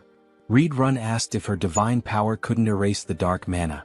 Abelson warned that any misstep could result in Hyun-suk's death. She suggested waiting, as the dark mana might dissipate over time. Apologizing sincerely, Reed Run promised to make amends by helping Hyun-suk grow stronger through training. Despite being nearly suffocated by the hug, Hyun-suk managed to remark that Reed Run didn't need to go to such lengths for someone as lowly as him. Reed Run dragged him away, but Hyun-suk protested, asking him to wait. Meanwhile, Abelson grew curious about Hyun-suk, wondering why a human was being trained by a demon. A few hours later, Hyun-suk finally made it back to his room. Bobo, as usual, was there playfully chewing on Hyun-suk's head. Hyun-suk thanked Bobo. He recalled hearing that Bobo had destroyed his home and eaten the soldier who tried to feed him. Once again, Hyun-suk thanked him, acknowledging that if it weren't for Bobo's separation anxiety, he'd still be stuck in training. Hyun-suk began venting to Bobo about everything that had happened that day. It was enough to make him cry. And to top it all off, the dark mana was still coursing through him. Looking up, he asked Rachel if he was going to die. Bobo simply kept licking Hyun-suk. Hyun-suk called for Rachel again, but she didn't respond.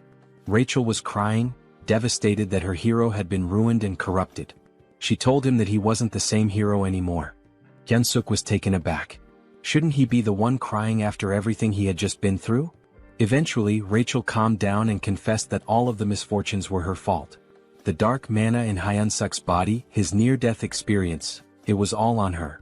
With biting sarcasm, she added that it was because she was a demon wearing an angel's face, a deranged maniac destined to suffer eternal torment in hell. Hyun-suk froze, recognizing those were the very words he'd said to the saintess upon waking up. Realizing his mistake, he scrambled to console Rachel, even going as far as to claim there was no buff item in the world as amazing as her. Rachel, however, was unmoved and told him to shut up, saying he didn't mean any of it. Now all Hyun-suk could do was wait, racking his brain for a way to make amends. 3 days later, Hyun-suk felt like he was going crazy. Collapsed on the ground, he cried from the grueling training Reed Run had put him through. Abelson, who was present to heal him, tended to his injuries as usual. Hyun-suk praised her beauty as he always did. Abelson, disgusted by his behavior, couldn't believe this so-called hero. Yet she healed him anyway. Hyun-suk shyly scratched his head and asked Abelson for a favor before his battle the next day. He wanted her to pray for his survival and if possible to come watch him fight. The request caught Abelson off guard. The day of the battle finally arrived. a match that would decide Hyunsuk's fate. The crowd buzzed with speculation. Why would anyone challenge the commander, let alone a mere human? Of course, Hemis and Reed Run were in attendance. Hemis, enjoying the atmosphere, asked Reed Run who he thought would win. Reed Run confidently replied that Hyunsuk would emerge victorious. He had worked tirelessly and his talent was extraordinary. Intrigued, Hemis leaned closer and proposed a bet. If Hyunsuk won, Reed Run could continue training him. Reed Run found the wager unusual and asked what would happen if Hyunsuk lost. With a sly grin, Hemis revealed the catch. Reed Run would have to kill Hyunsuk with his own hands. It was the responsibility he would bear for his bold words. An uneasy feeling settled over Reed Run, but he had no choice but to agree. As she looked at Hyunsuk, Hemis remarked how exhilarating it had been since she felt this much excitement. The announcer began introducing the fighters. Hyunsuk stood ready, his mind clear and his body in peak condition. He wasn't nervous. When his name was announced, he stepped forward with confidence. Hyunsuk reflected on how much he'd grown. His stats had improved significantly, he'd gained a new skill and trait. The intense training had paid off. Reed Run's unique combat style, composed of 10 distinct forms, was now a part of Hyunsuk's arsenal. Though his proficiency with it was only at 8%, he believed it would suffice. Our boy was determined to win this fight and hoped that, after the battle, he could go on a date with the silver-haired saintess. But his thoughts were quickly interrupted when Rachel shouted, demanding to know what he was thinking. On the other side, his opponent was introduced. This beast, named Korkin, was here to punish Hyunsuk for his arrogance. Both Hyunsuk and Rachel immediately noticed that something was different about Korkin. He didn't look the same as when they had seen him before. Reed Run was also caught off guard as soon as Korkin appeared. Hemis wasted no time in reminding Reed Run that there was no backing out of their bet now. Korkin let out a roar so loud it sent shockwaves through the area. His combat level now stood at 10,573, which Hyunsuk confirmed with his goggles. Hyunsuk couldn't believe it. Korkin had surpassed 10,000 in just a few days. Rachel too was in disbelief. She suspected that Korkin must have done something underhanded to increase his strength so rapidly. However, Hyunsuk clenched his fist and muttered to himself, of course, nothing was going to be easy. As soon as the fight began, Hyunsuk charged toward Korkin. Korkin, already anticipating the move, raised his weapon in preparation. Hyunsuk knew that if that massive club landed even once, he was done for. Korkin swung his weapon, but Hyunsuk managed to avoid it. The swing was large and easy to predict. Hyunsuk knew that he just had to stay calm, dodge, and wait for the right opening. Hyunsuk landed a solid blow, and the announcer remarked that it must have hurt even Korkin. Hyunsuk readied himself for another strike, landing it once more. The impact was tremendous, but Korkin didn't even flinch. Hyunsuk immediately realized he had messed up when he saw something blurry coming toward him. The object hit the side of his body with a powerful force. He quickly created distance between them, only to notice that his left arm had been broken by that single blow. Korkin, however, seemed unfazed by the damage he had taken earlier. Hyunsuk observed that Korkin appeared normal, and his movements were still predictable. In his mind, Hyunsuk reminded himself that he had endured worse before. He steeled himself, telling himself not to be afraid and remembering the lessons he had learned. Combat arts involved using mana with martial arts, allowing someone to smash the ground or break a rock with a single punch. Reed Run had explained this to him. He added that combat arts weren't just about raw strength. The crucial point was that combat arts are techniques meant to kill your opponent. Back during their training, Hyunsuk had been told he couldn't beat Korkin with his current abilities. The reason? He lacked the intent to kill. Without a clear intention to kill, his attacks were meaningless. As the present moment unfolded, Hyunsuk recalled Reed Run's words. Korkin was about to strike again, but this time, instead of dodging, Hyunsuk surged forward as if he was about to counter. This time his attack was fueled by killing intent. Hyunsuk's punch landed and he shouted, "Fucking die." Unlike his previous attacks, this one pierced Korkin's muscular body. This was the first form of Reed Run's combat style, instant obliteration.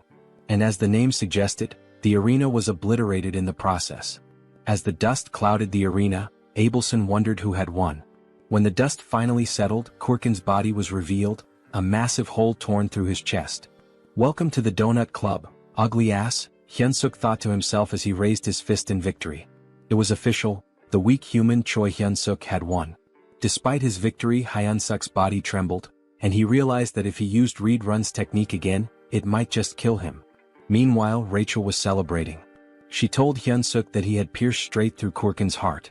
Hyunsuk could hardly believe they had won. But then a dark red aura surrounded Kurkin's body. Something wasn't right. The announcer too couldn't believe his eyes, exclaiming that it was a miracle. But Hyunsuk knew this wasn't a miracle. He watched as a red object began to emerge from Kurkin's body, twisting in pain as something strange happens to his body. It's clear that the blow wasn't fatal enough. Kurkin remains standing, almost miraculously, despite a massive hole where his heart should be. Kurkin has now literally become a walking meat donut and will be known as Mr. Donut. Choi, surprised that Kurkin can still fight even with his heart torn apart, realizes it must be the commander's doing as he stares at Mr. Donut's gaping hole. Meanwhile, the commander watches the fight with a smile, enjoying how events are unfolding. Beside her, Reedrun wonders what she was thinking by sharing her dark mana with Mr. Donut. She also cast a curse that turned him into an undead when he reached a fatal state. The commander, impressed by Choi's quick learning and talents, smiles, though her expression carries a hint of frustration for having expected more from him. Back on the battlefield, Choi wonders if Donut is still alive as he looks at the heartless monster still standing. Rachel clarifies that he isn't, it's actually a curse causing this effect. However, she notes that the curse won't last long. Suddenly, Donut charges at the hero, preparing a strike with a murderous gaze. Choi laughs, joking that this move is already well known and easy to dodge. Famous last words. In the blink of an eye, he is struck. Donut's fist is already at his neck, and apparently the blow wasn't as avoidable as Choi had thought. Mr. Donut, holding the hero's neck in one hand, strikes multiple times with the other, only stopping when Choi, in a desperate response, grabs the monster's arm with both his arms and legs, causing a surge of energy. This prompts Donut to throw him away, sending Choi crashing into a wall. As Choi reflects on the gentle meeting between his body and the wall, he recalls the near-death sensation he experienced, comparing then to now. It seems like all the bones in his body are broken. With no time to dwell on his misery, he notices someone willing him to stand and continue. Choi then realizes Abelson's presence, gesturing encouragement, telling him he can win. The hero hesitates to believe her, but the doubt doesn't last long. He rises, realizing the fight isn't over until it's truly over. His newfound courage stems from one thing: the fear of embarrassing himself in front of a girl. That's how we do to overcome death. Even with all his bones seemingly broken, he channels mana that acts as an armor for his body. A blue aura covers him. Choi then decides to counterattack. As he moves toward Mr. Donut, the system updates displaying 2 consecutive changes. His mana control advances from F to E and then from E to D. Charging a powerful energy-infused attack, the hero shouts an invitation to Abelson for a date. Screaming while smashing a goblin's thinking box seems like the perfect time to ask a girl for a hangout.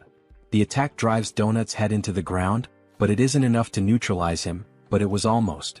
Realizing his attack was highly effective, Choi continues his assault, repeatedly striking Donut's meat coconut. The audience watches in stunned silence, unable to process what's happening in the arena. Meanwhile, in the room where Reedrun and the commander are watching, she asks Reedrun if was he the one who taught the hero all those moves. Reedrun denies it. He also added, emphasizing that he's never seen anything like this in his life. Turning the attention back on the battlefield, now nearing its conclusion, Choi's thoughts are focused on his possible date. Things like 1 night, 2 days, dinner and hotel, clearly more important things to think in a situation like this.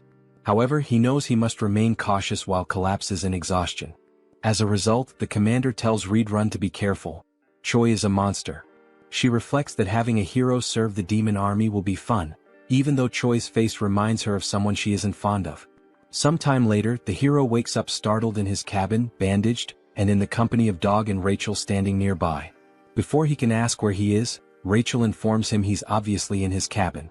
Choi, concerned about the outcome of the fight and his experience, is quickly reassured that he won and that Abelson tended to his injuries. Eager to check the system, he looks at his stats. Hero candidate Choi, now level 212, has seen significant increases not only in his level but also in stamina, mana, charisma, and unlocked mana control skill. As he reviews his stats, Rachel mentions she could have healed him too. Choi ignores the comment, focusing solely on the absurd number of levels he gained. Noticing the mana control skill, Rachel reacts with exaggerated surprise. She defends her reaction, explaining that she's right, it's extremely rare for anyone to achieve mana control. As she tries to elaborate on how amazing this feat is, she's interrupted by Choi, who notices a strangely folded piece of paper. The scene shifts to Abelson's prison. She's gazing at the stars and muttering to herself that it was unnecessary. In her thoughts, the hero is strange. He discovered mana and learned about combat in just 3 days, which isn't normal. This hero certainly has unknown potential. Unfortunately, his personality is inversely proportional to his abilities.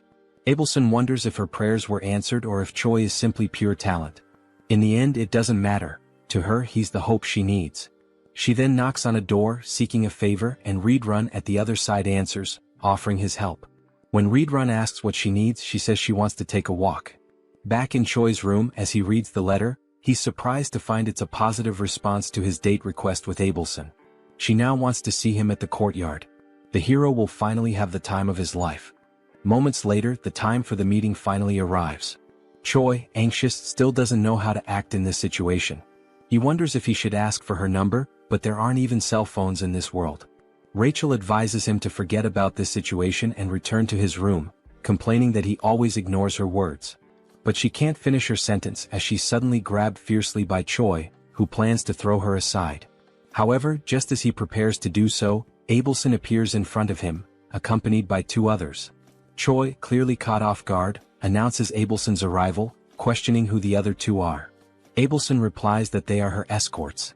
After all, she couldn't wander alone in her current condition.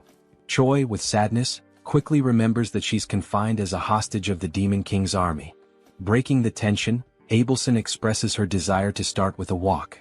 Choi agrees, and as they walk, he thinks about how stressful it is to be under the watchful eyes of Abelson's escorts. They're eliminating any chance of intimacy between the 2, leaving him unsure of how to start a conversation. Abelson, on the other hand, knows exactly what to say. Without hesitation, she fires her question. "Are you a hero, Mr. Choi Hyun-seok?" The hero, surprised, doesn't understand how she knows or suspects this detail about him. Abelson explains that only heroes and demons have black hair in this world. Shaken by this revelation, Choi is also asked if he has any questions of his own. She encourages him to feel free to ask. Nervous but grateful, Choi timidly starts his first question. But before he can say anything coherent, they are interrupted by Reedrun. Choi is startled as he watches Reedrun approach in a hurry, frustration evident in his eyes. Reedrun delivers the message that the commander wishes to see him, exclaiming that the hero must follow. Choi panics. His meeting with Abelson ends before it even begins. Abelson also shows frustration with the situation, but it's clear their reasons differ. Observing everything, Abelson begins to wonder if Choi is truly someone trustworthy. The scene shifts to Hemi's chamber, where she explains she's been observing Choi's battle. She comments on his ability to consistently escape death with tenacity and then asks if he remembers what was offered to him. Choi cautiously confirms that he remembers she promised to protect him if he participated in a battle with an opponent of her choosing. She asks him to recall more details of the agreement. The hero recounts that he would become an executive under the commander. Hemis admits that this last part wasn't entirely intentional. She didn't think Choi would last long in his adventures. However, as events unfolded, the commander's perspective changed. Turning to Reedrun, Hemis reminds him that she mentioned Choi was a talent, a good candidate for a leadership role in the Demon King's army. She concludes that Choi is too talented to remain a mere platoon leader.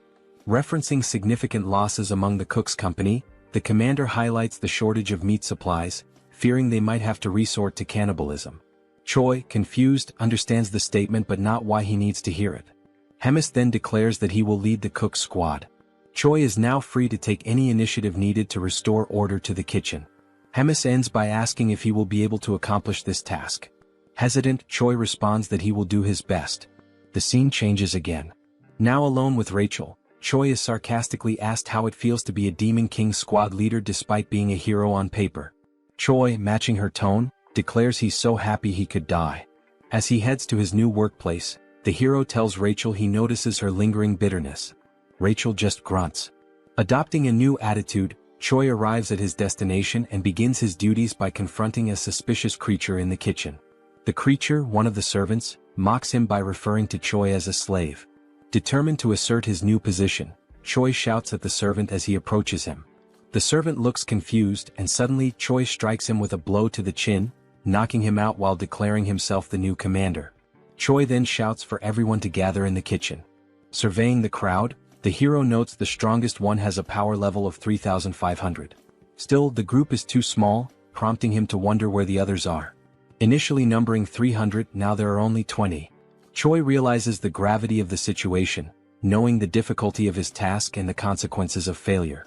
Addressing his squad, he asks who knows him. Gradually, some start naming him, the barbecue master, while another dares to call him a delicious human. In a flash, that individual is kicked, becoming a wall decoration. Choi then solemnly reinforces that he is the commander. Next, he orders everyone to address him as the rightful commander of the cook squad. Choi asks why the number of cooks has dwindled. One responds that the others went hunting without permission and were killed by demon beasts. Understanding the situation, Choi asks who the best cook currently is. Someone names Galtram, who is immediately promoted to vice commander without objections.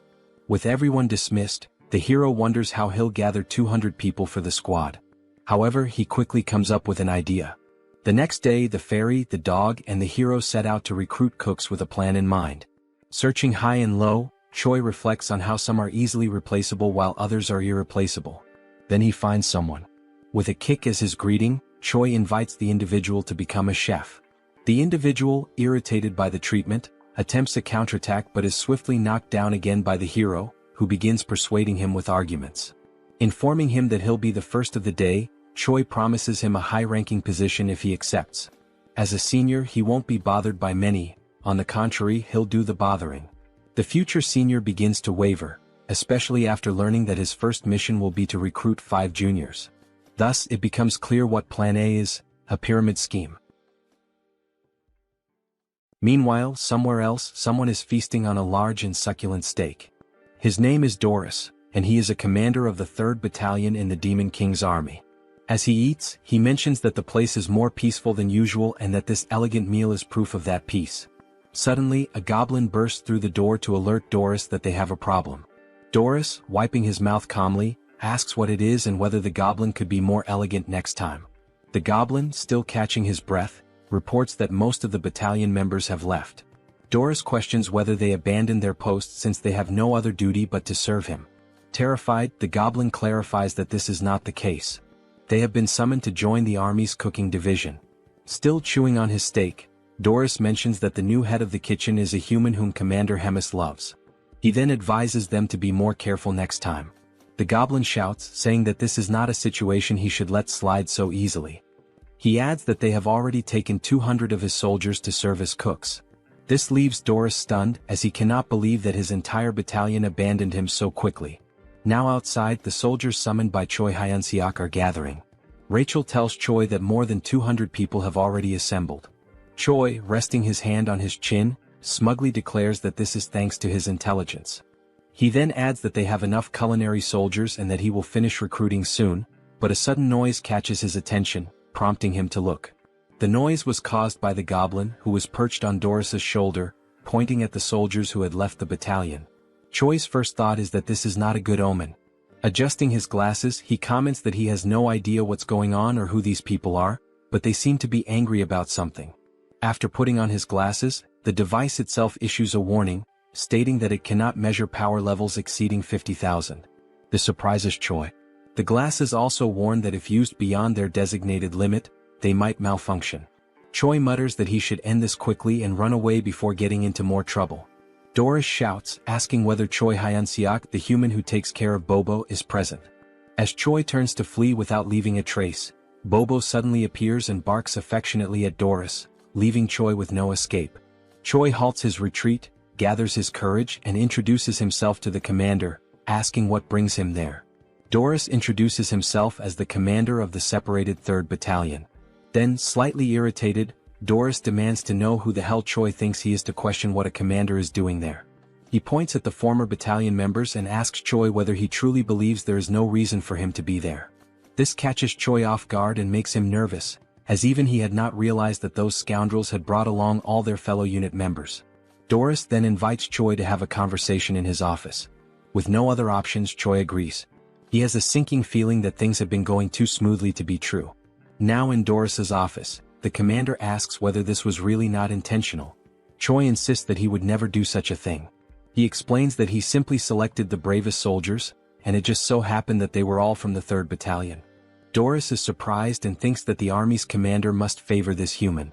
Deciding it is best to end the matter peacefully, he lets it go. After that, Doris changes his expression to a more amicable one and states that since things have unfolded this way, there is nothing more to be done. Choi should simply take the soldiers he selected and use them as he pleases. Hearing this excites Hyun-seok, who asks if it is really true, thinking that he has a good feeling about this. However, just after this moment of euphoria, Doris mentions that there is a condition. Choi immediately starts feeling uneasy again. As a true gentleman, Doris explains that since Choi has already taken 200 of his soldiers, there is one specific soldier he should also take. Choi becomes alert, thinking that even after taking so many soldiers, Doris still wants him to take one more. That must mean this soldier is a useless failure who will only cause trouble. Annoyed, Doris asks whether Choi is refusing and whether there is a problem, even after taking all of his 3rd Battalion soldiers. Feeling the pressure and his legs beginning to weaken, Choi insists that it is not what Doris thinks. He says he is simply overwhelmed with happiness and does not know how to properly express his gratitude. As the door opens, Doris declares that he has made his decision and will now introduce Choi to his new soldier. Then a massive hand appears, and Doris announces that the name of the new soldier is Yuzaru, adding that he is a lovable hybrid born from an ogre and an orc. Yuzaru introduces himself, speaking in the 3rd person. Yuzaru has arrived, Commander. Since Choi was still using his glasses, he realizes that Yuzaru's combat power also cannot be measured. While Choi remains paralyzed at the thought of having someone so strong as a soldier, Doris comments that Yuzaru's flaw is that he is incredibly stupid, but he is strong. He then tells Choi to make good use of him. As Yuzaru tries to enter the room, he bumps his head on the doorframe and loudly states it, making Choi wonder just how stupid he really is. Back at the recruitment site, Choi announces that he will reintroduce himself to all members. He states that his name is Choi Hyun-seok, the tamer of Bobo and the new head chef of the army. One of the soldiers comments that this is the first time he has seen Bobo. Choi, holding a bone, remarks that Bobo is a good boy. Bobo's eyes light up, and he even drools at the sight of the bone. Then, turning to the members, Choi declares that from now on, he will be organizing the unit. He puts up a list for everyone to see and explains that it is a new list, prepared by him, in which everyone must check their names and organize themselves accordingly. Rachel, surprised that he actually prepared a list, asks what criteria he used. Choi tells her that he believes everyone has the same level of intelligence, so he organized them based on combat power. He further explains that he assigned the weaker soldiers with more kitchen experience to kitchen duties. Then he asks Rachel if that was not a genius idea. After a while, one of the soldiers calls for him, stating that everything is ready and everyone has been organized. Delighted, Choi says he will check. With everyone divided into 2 large groups, Choi announces that the squad on the right is the culinary unit, while the one on the left is the combat unit. Using his experience, he acknowledges that some people might be unhappy with their assigned roles and invites anyone dissatisfied to step forward. A soldier raises his green hand, confirming that there is a problem. The goblin with a parted hairstyle, one of the weakest in the battalion, is the one who raised his hand. He states that he also wants to hunt and eat fresh meat right away. Choi gives a strange smile, admitting that this is a headache. He then calls for the goblin to come closer. The goblin cautiously approaches, contemplating what might happen. Once he is close enough, Choi suddenly kicks the poor goblin in the balls, making him scream in pain, his eyes bulging. Then Choi announces that this was his entrance exam. The poor goblin, now realizing that he will never be able to have children again, is left in agony. Without remorse, Choi declares that since he failed to withstand the kick, he has failed the test. Only then does the hero system finally appear, displaying a notification that thanks to his excellent leadership and command skills, Choi successfully organized and stabilized the unit. The system grants him the hidden skill of charisma level up, as well as an upgrade to his leadership skill level. Looking at the squad members, Choi asks if there are any other candidates with complaints. After a moment of silence, Choi clenches his fist, preparing to give a speech. Then he shouts for everyone to hear that everything is confirmed. He gives the order for the combat unit to grab their weapons because it is time to hunt. Now, in the great forest north of the Black Fortress, Choi gathers with all the members of the combat unit. Choi remarks to Rachel that, especially today, the forest seems calmer, with no sign of a single beast around. She replies that it might be due to the presence of Bobo and Yuzaru. Since they are so strong, they could be scaring the monsters away. Agreeing with her, Choi acknowledges that it is a plausible theory.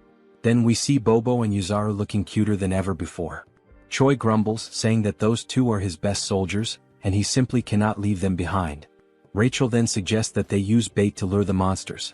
Choi questions her idea, saying that if they had extra meat to use as bait, he wouldn't need to go hunting in the first place. Rachel smiles and tells him that he misunderstood. She's not talking about sophisticated bait. Pointing at all the squad members, she explains that they will serve as biological bait to attract all the demonic beasts. Choi loses his sparkle, then looks up and asks God what he did in his past life to deserve this. Then he crosses his arms and, with conviction, Choi orders the numbers 14, 3, 1, 43, and 7 from the list to step forward.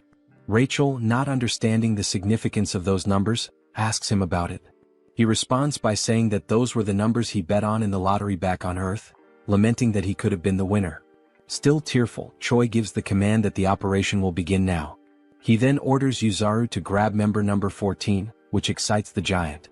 After being held by Yuzaru, the poor member number 14 asks if he has lost his mind. Calling him an intercontinental ballistic goblin, Yuzaru effortlessly tosses the goblin far away. Choi, with his hand on his chin like a thinker, comments that it's a great idea, as continuing to throw weak soldiers like bait will eventually attract the attention of the monsters. He then turns to a fox soldier and orders him to light a small fire so the ones thrown as bait will have a way to return. But Rachel questions whether throwing soldiers like that wouldn't just kill them from the impact of the fall. Choi retorts, saying that he is sure 1 in every 6 will come back alive. He tells Yuzaru to keep throwing the others from the list. The rest of the battalion is in shock and whispers among themselves that the human head chef has lost his mind and that they want a long life. One of the goblin soldiers, terrified by the situation, decides to turn around and run away at that moment. As he turns to flee, he sees Bobo with his eyes sparkling with cuteness. The frightened goblin says that this is not what Bobo is thinking and that he will serve the Demon King's army for the rest of his life. But it seems Bobo doesn't believe him, as Choi mentions that the ones he threw earlier are late and should have returned by now. Meanwhile, in the background, the poor goblin is crying for help. At the same time, one of the goblins who had been thrown is running back, desperate and calling for help while being chased by several monsters. Choi smiles, saying it was about time for him to return and let the soldiers handle things now, but only if he needs to land the final blow on the monster to count for XP. But before he can finish his thought, Yuzaru takes off running ahead.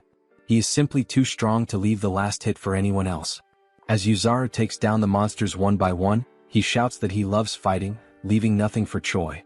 Frozen and speechless, Rachel looks at Choi and asks what last hit he's talking about, since there's no monster left alive. After everything, while Yuzaru celebrates his success with Bobo, Choi is left crying because he didn't get any XP, and worse, he can't even use the monsters as food since they were all torn apart. Rachel, shocked, points out that both Yuzaru and Bobo only need 1 hit to defeat the monsters. Still in disbelief, Choi says he needs to go back tomorrow but without those two. Rachel asks if he is sure about that, since there's only 1 more day before the main commander's duties return to normal. Back at the battalion, Choi orders a retreat, telling everyone to gather tomorrow at the same place, earlier than usual. Back in the kitchen, Rachel asks why he went there right after returning, and Choi responds that he needs to see if the mashed meat works in any way. Kicking the door open, Choi yells asking where the lazy ones are, ordering them to gather. One of the kitchen soldiers runs towards him and asks if something happened. Choi asks if he tried the meat from today's hunt. This soldier is Gallum, the vice chef. Gallum confirms that he did, but the results were not as good as expected. Choi is uncertain and says that the craftsman isn't very demanding and asks if Gallum understands. Gallum, in tears, says that he does. Mockingly, Choi asks if, despite all of his experience as a vice chef, Gallum still doesn't know how to make minced meat. Gallum responds that the main role of the kitchen army is to bring the ingredients, and he is not a personal chef for the commanders. He explains that the commanders care about taste, while the others just want to eat and don't care about flavor. Choi tells him that the members are also struggling and orders Gallum to be quicker. Gallum quickly runs off, telling the others to gather to light the firewood. Reflecting on what Gallum had just said, Choi realizes that everyone with a rank below that of commander survives on tasteless meals, so he has a good idea and smiles as things may be easier than he thought. After a while, he decides to pay a visit to an old acquaintance. He knocks on Abelson's door and introduces himself as Hyun-seok. She hears him and tells the hero to come in. Feeling awkward and blushing, he says that it's nothing special, he just wanted to see her. Rachel then says that now she understands the real reason he went to the kitchen. It was to see this woman. He then pulls out the beautiful and delicious dish and asks if she has already had dinner. Choi continues speaking, saying that he only won the duel because of her support and that the meal is a symbol of his gratitude. Abelson thanks him and mentions that she will only want a little bit. The woman then cuts a small cube of the meat and brings the fork to her mouth, thinking that the smell is very good. She takes a bite and after chewing for a moment she's left without reaction. Then, like in Shokyuji no Soma, she says that it's delicious, much better than what she had eaten at the castle. An incredibly tasty flavor. After a few minutes, Choi, pleased, says that it looks like she liked the food since she finished the entire plate. Still shy, he takes the plate and says that now that she's eaten he can leave. Just as he's about to leave, she calls him by his name. Then Abelson asks what Choi's plans are when he leaves this place in the future. Choi, like a good man moved by emotion, quickly responds that it's marriage with her. Hearing this, Abelson's eyes widen. Realizing his intentions and that he didn't understand the meaning of the question, she says that now he can leave. But before he goes, he tells her that there's something else he wants to do besides marry her. This catches her attention. However, before finishing, he asks her what her plans are and what she wants to do when she leaves there. With a lifeless look, she says that she doesn't know yet because if she ever leaves there, she doesn't want to do anything. Now, in Gartran, the divine empire of the capital of Gratium, where the theocracy is governed by the Pope of the Church of Ducis. A man kneels and refers to another as Your Holiness, then he provides the information that they have discovered the location of Abelson Marriott, the next saint. He then adds that, supposedly, Abelson is imprisoned in the Black Fortress where the glutton resides. The man sitting on the throne asks how the next saint ended up in such a place. Tapping his fingers anxiously on the throne, he asks if there has been no word from the Demon King about this. The man replies that there hasn't been, as no one knows what they want since they're not demanding anything. Rising from the throne, the Pope says that in the history of wars between humans and demons, there have been only a few times when humans managed to breach the Black Fortress. Even so, on those occasions when they succeeded, the glutton Hemis was absent. So, attacking directly now would be very reckless. Opening the curtain to the window, he says that he will send a secret rescue team. Then, Pope Orvan IV gives the order for the man to summon their hero. Back in the hunting grounds, Choi organizes the kitchen battalion soldiers into 2 blocks, literally. However, something keeps nagging at him. He can't stop thinking about what the hell Abelson meant when she said that she didn't want to do anything else. Walking to a suitable spot, he stops and says that this should be enough. While rummaging through his backpack, he calls the platoon commander forward and tells him to step up. He takes something from his backpack and tells the platoon commander to eat. What he pulled out were 2 steaks of meat, and while the soldiers look on in disbelief, they think it's some new type of bribe or some kind of leftovers. Choi asks if they're not going to eat, and the soldiers apologize and quickly begin eating. After tasting the meal, the soldiers who ate it shine their eyes and enter a state of ecstasy due to the delicious flavor of the meat. The 3 platoon leaders kneel and say that from now on they will be loyal to Choi, begging for another piece of the meat. However, he pulls out more pieces of meat and says that the chance to taste it is over, meaning that from now on, Choi shouts at them to run, because only the platoon that captures the most living demon beasts will be allowed to eat with him. The 3 platoon leaders run desperately, urging their soldiers to do the same. Seeing this, Choi says that the plan was a success since they're all slaves to their appetite. The plan to bring the monsters alive was precisely so he could land the last hit and level up. Looking at the system screen and seeing his level, status and charisma increasing, Choi says that while he was cutting the monsters, he quickly leveled up 10 times. One of the platoon leaders then asks who the winner was among the 3. Choi turns to them and announces that the winner was the Wolfken platoon and that the Wolfken platoon will have an amazing meal with him. The members of the other platoons ask what they will receive, and Choi answers with boredom that they will have the leftovers. Choi also shouts at them, giving the order to gather all the slaughtered meat and take it to the kitchen. Meanwhile, beyond the Black Forest, we see several lifeless bodies of soldiers and a man in a black cloak holding a sword. Back at the headquarters, someone stands in front of a door and says that they've finally arrived. Inside, Abelson says that she shouldn't have said that to Choi. After all, she can't keep hiding this forever. The door opens and it's the man in the black hood calling Abelson by her full name. He then removes his hood and we see that it's not Choi but a blonde man with green eyes. He says that he's there to rescue her. Recognizing him, Abelson calls him Sir Guffin and asks if the Pope sent him. He replies that he thinks so but isn't sure. Leaning against a table, she apologizes and says that she can't go back now, politely asking him to leave. Surprising her, he says that he'd love to retreat as well, but a mission is a mission and must be completed. With a serious expression, she says that as he should know, the glutton Hemis lives in that fortress, and if he tries to take her, he knows what the worst outcome could be. He approaches her, smiling, and asks how she plans to do that, and Abelson says that she will use her holy power to summon Hemis there. The man then grabs Abelson by the neck and says that he's not there for games, because he's not a prince but a soldier. With a cold expression, he orders her to close her eyes, and when she wakes up, she'll already be in the capital. With his grip tightening around her neck and her almost fainting, Abelson realizes that he may use holy power and wonders how that's possible. As her eyes slowly close, she thinks that she can't go back there again. Then a sleep spell is launched toward the blonde man. It's Choi telling him to take his hands off Abelson. The punch hits his face, but it seems to have little effect. With a small trickle of blood on his face, the blonde man says that it was a punch infused with magical energy and asks what Choi is. He adds that Choi's movements are very impressive for the magic he possesses. Irritated, Choi throws another punch and asks what the hell the blonde is talking about, ordering him to get away from Abelson immediately. The man retaliated with a kick and said it wasn't part of the mission, but it's always good to have something useful, so Choi would go with him as well. The kick was so strong to Choi's stomach that he couldn't stay on his feet. While Choi and Abelson were on the ground, the blonde man said that trivial worms always irritated him. Watching all of this from afar, Rachel saw that the man had defeated the other man with a single blow, so she was unsure whether she should call Bobo for help. Then Rachel felt a frightening presence approaching the area.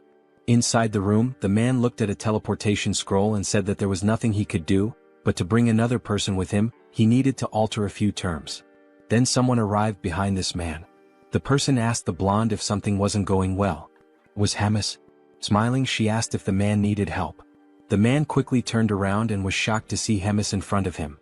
He wondered how this was possible since he had blocked the saint's powers. Hemis asked if the man could start calling her gourmet from now on. The blonde, trembling with fear, thought that he couldn't feel any magical energy coming from Hemis, and maybe this was due to the difference in their levels. Placing the contract in his mouth, the man thought that maybe the story about Hemis, the glutton devouring thousands of soldiers in a single day, could be true. Hemis emanated her power with a pink aura and said that now she would see how skilled her blonde guest was. The pressure from her magical energy was so immense that the blonde man became paralyzed. He could only think about not panicking because only then could he dodge her attacks, and when the opportunity arose, he would take the saint quickly. Then, the blonde man felt a strange dizziness and realized it was due to the punch he had received from Choi, and the dizziness effect came late. While he was distracted, Hemis launched an attack that apparently struck and ripped off the blonde man's arm. The glutton said she liked him and asked if he could entertain her a little more. The blonde man thought that, with the state of his body, it was better for him to leave on his own. Then, the blonde man declared the mission a failure, activated the teleportation power, a golden explosion occurred, and he disappeared from there. Hemis was surprised that the man fled even after she had asked him for a favor. Then, with a devilish expression, she said that it was fine because the truly fun things were about to begin now. Then, a brief description of Hemis is shown. The glutton is an ancient monster and an ageless witch. All of these were insults to Hemis, the commander of the Third Corps of the Demon King's army. Through the endless flow of time, countless demons were born and appeared. However, the Demon King and Hemis, these two remained unshaken like enormous mountains. Yet, the infinite passage of time has numbed many things, and this is too cruel for any sentient being to bear. A few days later, Choi is training and is struck in the same spot with an attack. Lying on the ground and crying, he was training with Reedrun, who tells Choi that his attacks and how he uses magic are still too direct. Reedrun says that he doesn't need to be so rigid about it and can be more flexible. Still crying, Choi says he will keep that in mind next time. In an ironic tone, Reedrun says that there's one more thing to mention. No matter how strong Choi feels or considers himself to be, there will always be someone stronger. Helping Choi up, Reedrun tells him not to forget that a fair victory is a privilege only for the truly strong. Then Reed turns to Choi Hyunseok and says that's all for today, telling him that he did a good job. Reedrun turns and leaves the area while Choi, feeling awkward, watches him walk away. The hero, nearly depressed, sits on the ground and concerned Rachel asks if he's alright. He responds that no, he's almost dying and asks her to heal him. Rachel begins the healing and Choi says that at least he can breathe now. This makes the fairy ask if she is now just a healing potion for him. While he's being healed, Choi has several thoughts in his mind. He remembers Abelson telling him to get stronger because only his belief in his own strength would protect him. Then he tells Rachel that Abelson said he needed to be stronger. Rachel gets angry because he's already talking about that woman again, and because of her, he almost lost his life. She doesn't know if she's a saint or a witch. Choi tells her that she could suffer divine punishment for saying such things. While still using the healing, Rachel remembers that the assassin used sacred power, so she questions why, if she is really a saint, he attacked her. Choi, thinking, says that she's right because the next saint should be a valuable existence, and that's not what happened. Choi becomes frustrated thinking about it and says that, in any case, he's done thinking about it. Then Rachel asks why he's so fond of her. Choi ignores her and says she's just jealous. Rachel yells that he's a woman-crazed moth and asks if he really wants to die. Shortly afterward, there was Choi, head down and sad, while Rachel and Bobo looked at him. Choi says that it's over for him and asks to be reborn as a rich family's cat in his next life, leaving their eyes confused by the situation. Rachel asks if Bobo is concerned and if he would accept someone like that as his master. Bobo still doesn't understand, so Rachel says she will tell him what happened. 30 minutes ago in Hemis's office. Hemis calls Choi Hyun-seok and tells him that she has a big dilemma. She quickly says she's been bored for a long time, which surprises both Rachel and Choi with this sudden revelation. Sitting on her throne, Hemis says that because of this she should see something fun, and Choi just agrees. Hemis then says that he will have 1 month to train and defeat the battalion commander, which leaves him incredulous and nervous, asking if she really said that. With her aura emanating from her claws, she asks if something is wrong or if he can't do it. She asks if he wants her help, like she did with Mr. Donut in their fight against him. Remembering what she did, he bows, hitting his head on the table, and says that he doesn't need it and will handle it himself. Rachel then finishes recalling the events and Choi cries in the background. The fairy tells Bobo to say goodbye as he won't be seeing him for a long time. And now, I believe Bobo understands the situation. Rachel then turns to the hero and tells him that it's about time he accepts the fact that he's a hero, asking if he intends to defeat the battalion commander with only 9,000 power. Choi says he's already crying because of it and asks if Rachel wants him to die right now. While he laments, Rachel remembers that indeed Choi became strong quickly, but it's not enough because the battalion commander is on another level. Hyun-seok remembers that the average battalion commander has a combat power of over 40,000 and he laments because there's no way to reach that number in such a short time. He looks at Bobo and thinks it would be wonderful if Bobo could replace him and fight in his place, as Bobo could fight on equal terms or even win against the battalion commander. While Bobo consoles him, Rachel says that the fight should be a duel and Choi confirms that. Only then does Choi have an idea, remembering what Hemis actually said. He then asks Rachel what Hemis had said, and Rachel replies that he has 1 month to defeat the battalion commander. He gets excited again because he realizes that at no point did Hemis mention a duel or a main fight. Rachel is left speechless, her eyes wide open. Choi then comes up with a plan because, no matter how he does it, he just needs to do it. The idea is to use anything to defeat the battalion commander, whether alone or not. Rachel asks if he's sure he should interpret it as he wishes. Biting his fingers nervously, Choi says that the only way is to lure the battalion commander out and set up an ambush with Bobo. Upon hearing this, Rachel asks what he is, as she doesn't know whether to consider him very intelligent or just a coward. Then Rachel asks how Choi will lure the commander out. She wonders if someone as careless as the hero has any way to persuade the commander. Holding a spice and smiling, Choi says yes, because he met the commander recently and knows that he enjoys savoring elegant meals. So Choi begins preparing the best recipe for grilled ribs. He selects the best ribs and goes through the entire process to make them incredible, soaking them in water with honey to remove the blood. Once the blood is removed, they should be left in a pot to cook quickly. While it's boiling, Choi chops the mushrooms and green onions, adds gushing fish, and stirs to combine the flavors. Then he adds everything into the pot with the meat and lets it boil. After at least half an hour of boiling, we see Bobo dragging Choi through the fortress corridors so fast that his body seems to separate from his soul. Upon arriving at the location, Choi can't bear it and collapses, questioning how it's possible for him to lose in terms of endurance if he's just a human. Quickly, Rachel stops the hero and tells him that it's burning, which leaves Choi terrified. Then we see the plate of ribs and stew complete and it looks delicious. Carefully, Choi places it on a plate, and with a smile he sprinkles finely chopped green onions on top, saying that the best stew, the key to unlocking the heart of Commander Doris, is ready. The table was full of delicious food, and Doris leaned back in satisfaction, a rare moment of peace washing over him. He took a deep breath, savoring the ambience, and reflected on how infrequent such refined, tranquil moments were in his position. The decision to pass Yuzaru on to Choi had been a stroke of genius, easing a burden he hadn't realized was so taxing. As he pondered this, a subordinate entered, bowing with measured respect. The air in the room shifted slightly as the servant cleared his throat before delivering a message. The cooking squadron had arrived to see him. Doris, though already sated, felt curiosity stir within him and gestured for the servant to continue. Without hesitation, Doris dismissed any possibility of returning Yuzaru, assuming that was the purpose of their visit. The subordinate hesitated before clarifying that Choi had come for a different reason. He wished to present a dish as a token of appreciation. Hearing this, Doris's eyes lit up. Whispers of Choi's extraordinary culinary skills had reached him, rumors painting him as a near-mythical figure in the kitchen. Now he would experience it firsthand. Straightening his posture, he gave his approval. A knock echoed through the room, and the doors swung open to reveal Choi making an exaggerated entrance, tray in hand, a mischievous glint in his eye, and a rose held between his teeth. Doris blinked, momentarily caught off guard before swiftly composing himself.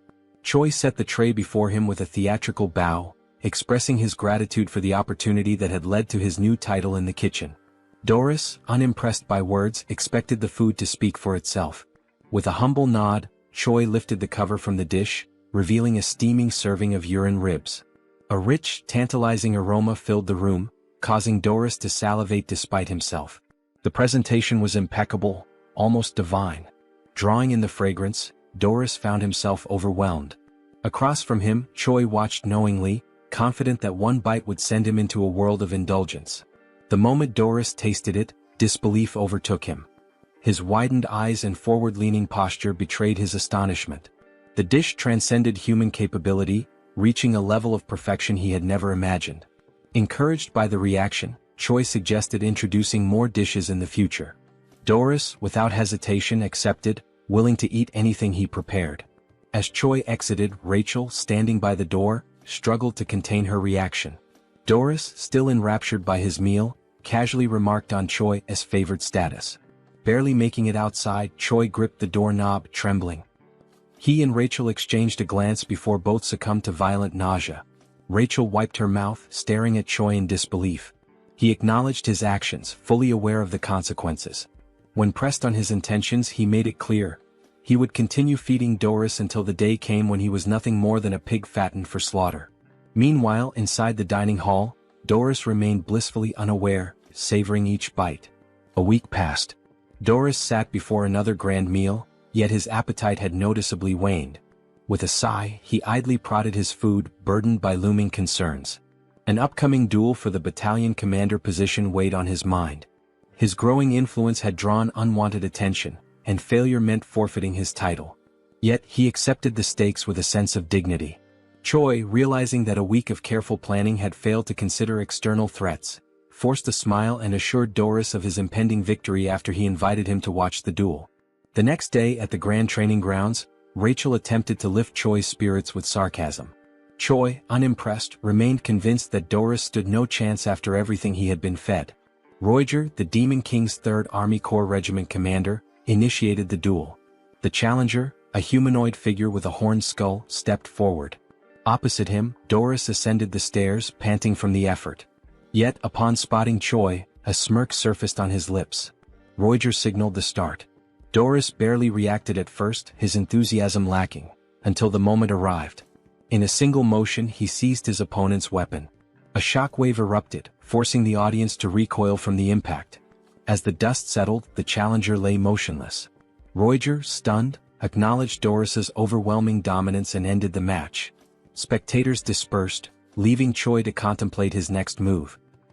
That night at Bobo's house, Choi analyzed the monster distribution map he had drawn. Rachel, peering over his shoulder, questioned his intentions. The plan was simple: pit monsters against each other, letting one enemy take out another. Rachel, after grasping the concept, understood the brilliance behind it. 3 days later, deep in the forest, Rachel groaned from exhaustion after memorizing endless monster entries. Choi had offered to divide the work, but she had refused, now regretting it. The dense foliage around them rustled as unseen creatures moved through the underbrush. Tension lingered in the air, each shadow carrying a hidden threat. The night was alive with distant roars and the snapping of twigs beneath massive feet. When asked about their first target, Choi pointed ahead. Rachel immediately identified it as a surfib, a massive forest worm. Despite its size, she dismissed it as useless for their plan due to its passive nature. Puffing her chest with pride over her deduction, she sought approval. Choi, unimpressed, remarked that even a fool could be useful. A soldier approached and inquired about their next hunting location. Choi told him to wait before asking Rachel about dragon-like monsters with steel-like scales.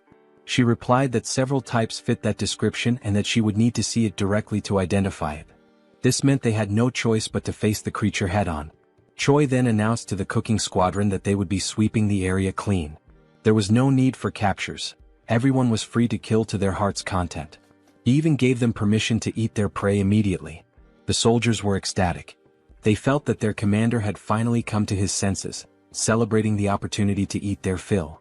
They cut down monsters relentlessly, harvesting their meat until the supply piled up. Choi observed the results of their efforts but noted that the true owner of the territory had yet to reveal itself. He began to worry that their efforts had been in vain. Deciding to halt the operation, he ordered everyone to put away their weapons. The platoon commander ensured that his orders were followed. However, just as they began to settle, an unexpected sound caught Choi's attention. He immediately sensed that something had arrived. Birds scattered into the sky as a monstrous presence made itself known. A dragon's eye glared down at them from above.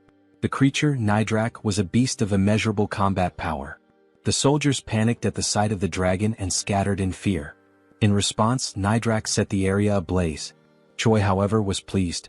With a monster of this caliber, he now had a weapon strong enough to defeat Doris. At Hemis's office, she spoke to Reed Run about her growing concerns.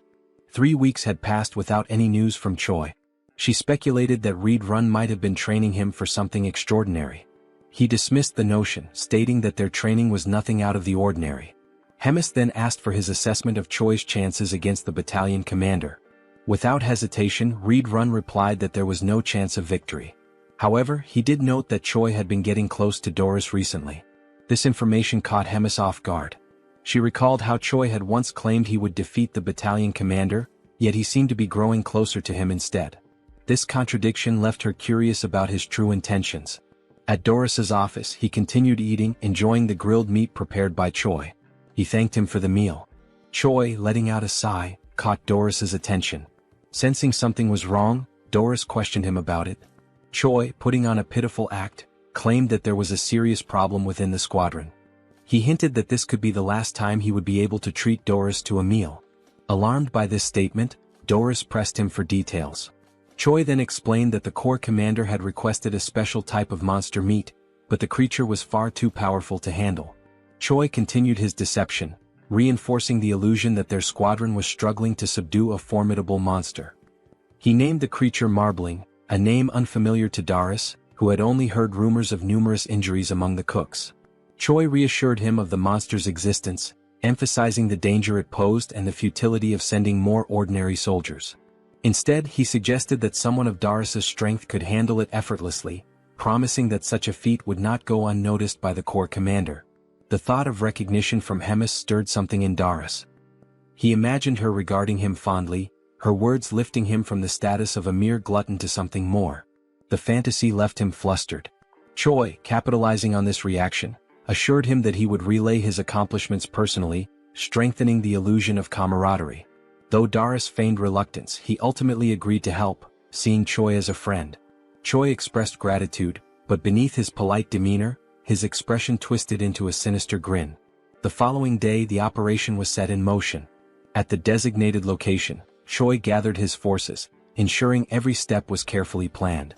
Rachel confirmed whether he had memorized the terrain, to which he responded with absolute confidence, likening himself to a living navigation system.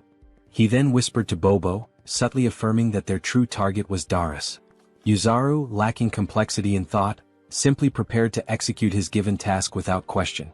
With everything in place, the mission commenced. Deep within the great forest, the soldiers were oblivious to their true purpose. Their only knowledge was that they were being sent to hunt a dangerous monster. Doris, irritated by the harshness of the wilderness, questioned the distance to their target.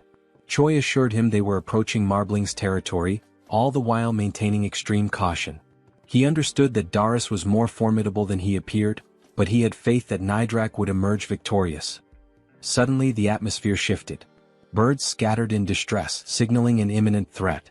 Choi warned Doris that something was approaching. Doris, now alert, prepared himself. From the shadows, Nidrak emerged, its presence overwhelming. Confused, Doris questioned whether this was the marbling he had been told about, finding its appearance somewhat familiar. Choi dismissed his doubts, remarking that many monsters looked alike. Accepting this, Doris viewed it as nothing more than another beast to slay. With unwavering confidence, Doris commanded his battalion to attack, trusting that Choi would ensure his victory reached the corps commander's ears. His soldiers surged forward, engaging the dragon with reckless abandon. Doris himself lunged into battle, unleashing his formidable techniques. Despite Nidrak's immense power, Doris's sheer brutality kept him pressing forward. Choi observed with growing concern, realizing that Doris was more resourceful than anticipated. Instead of facing Nidrak directly, he used his soldiers as fodder, sacrificing them to create openings for his own attacks. Choi had intended for the battle to overwhelm Doris, but the demon's methodical approach threatened to undo his plan. Before Doris could land a decisive blow, a panicked soldier interrupted, reporting the arrival of another creature. Choi's expression darkened. He had miscalculated, this territory belonged to Nidrak alone. The presence of an additional monster disrupted his scheme. Retreat was immediately ordered, but before they could escape, a massive worm-like creature emerged. It was a Surfib, an entity Choi had initially dismissed due to its supposed non-aggressive nature. However, perceiving the ongoing battle as a territorial dispute, the Surfib prepared to fight.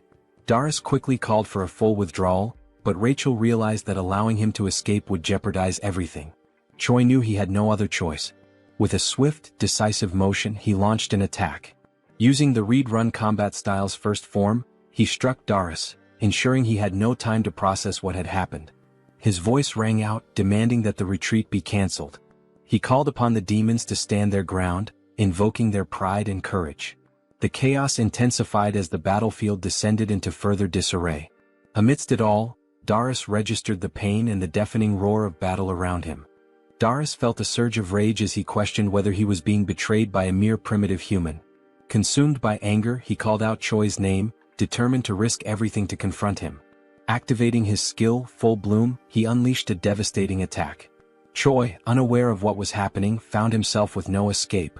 Rachel urged him to run, but before he could react, he was struck by what felt like a bolt of lightning. The force nearly killed him, leaving him in shock and confusion about the nature of the attack. Through the chaos, Choi spotted Doris standing firm on the battlefield, declaring his intent to tear him apart while he was still alive. Realizing the imminent danger, Choi quickly assessed the situation, wondering about the whereabouts of Bobo and Yuzaru.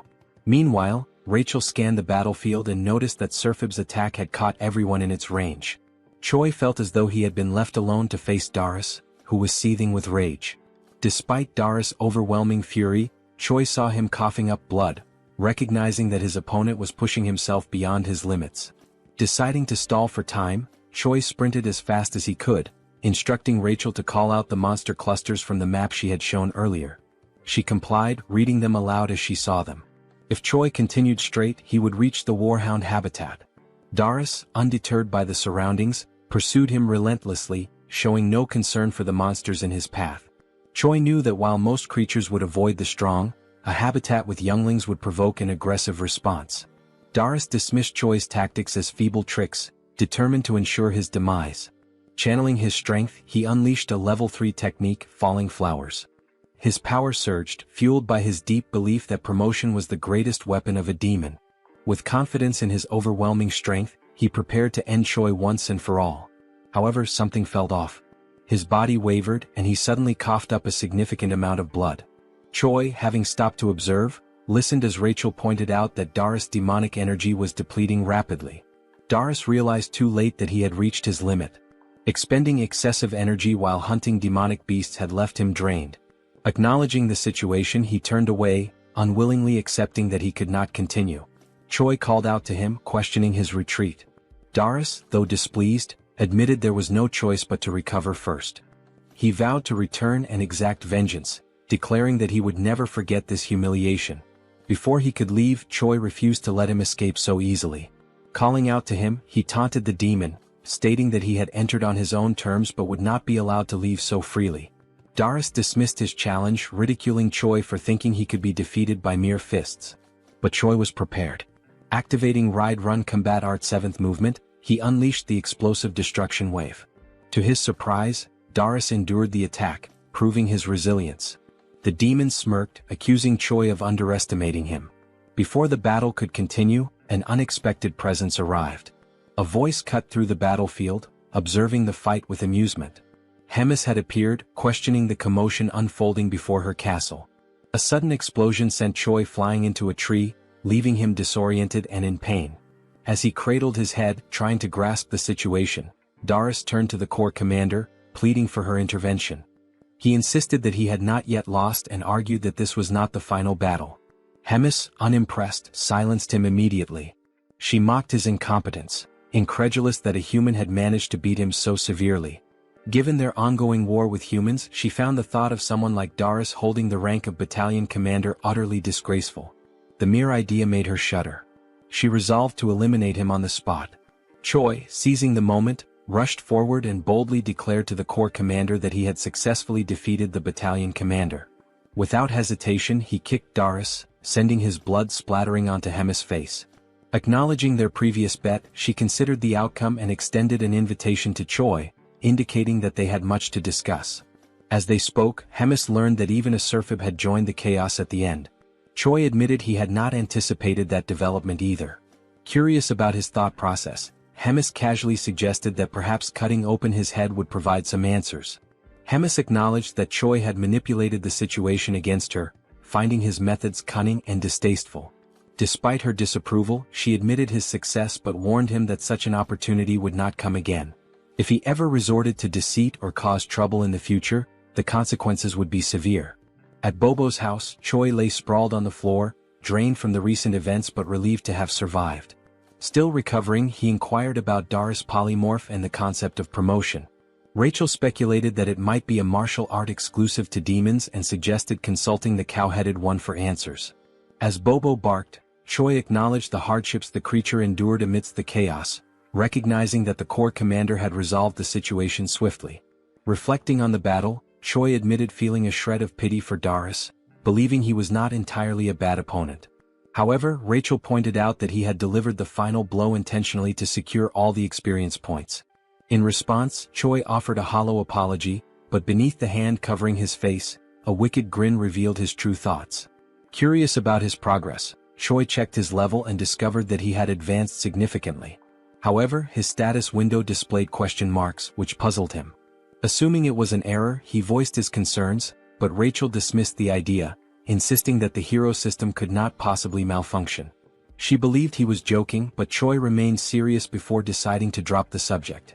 To mark his achievement of reaching level 48, Rachel suggested measuring his combat power. After glancing at the readings, she revealed that his combat strength had now reached 13,936. Choi took pride in the drastic increase, recalling how not long ago, he had struggled even against a simple goblin. As a surprise, Rachel produced a beer, offering a moment of celebration. They drank, cheered, and basked in the victory.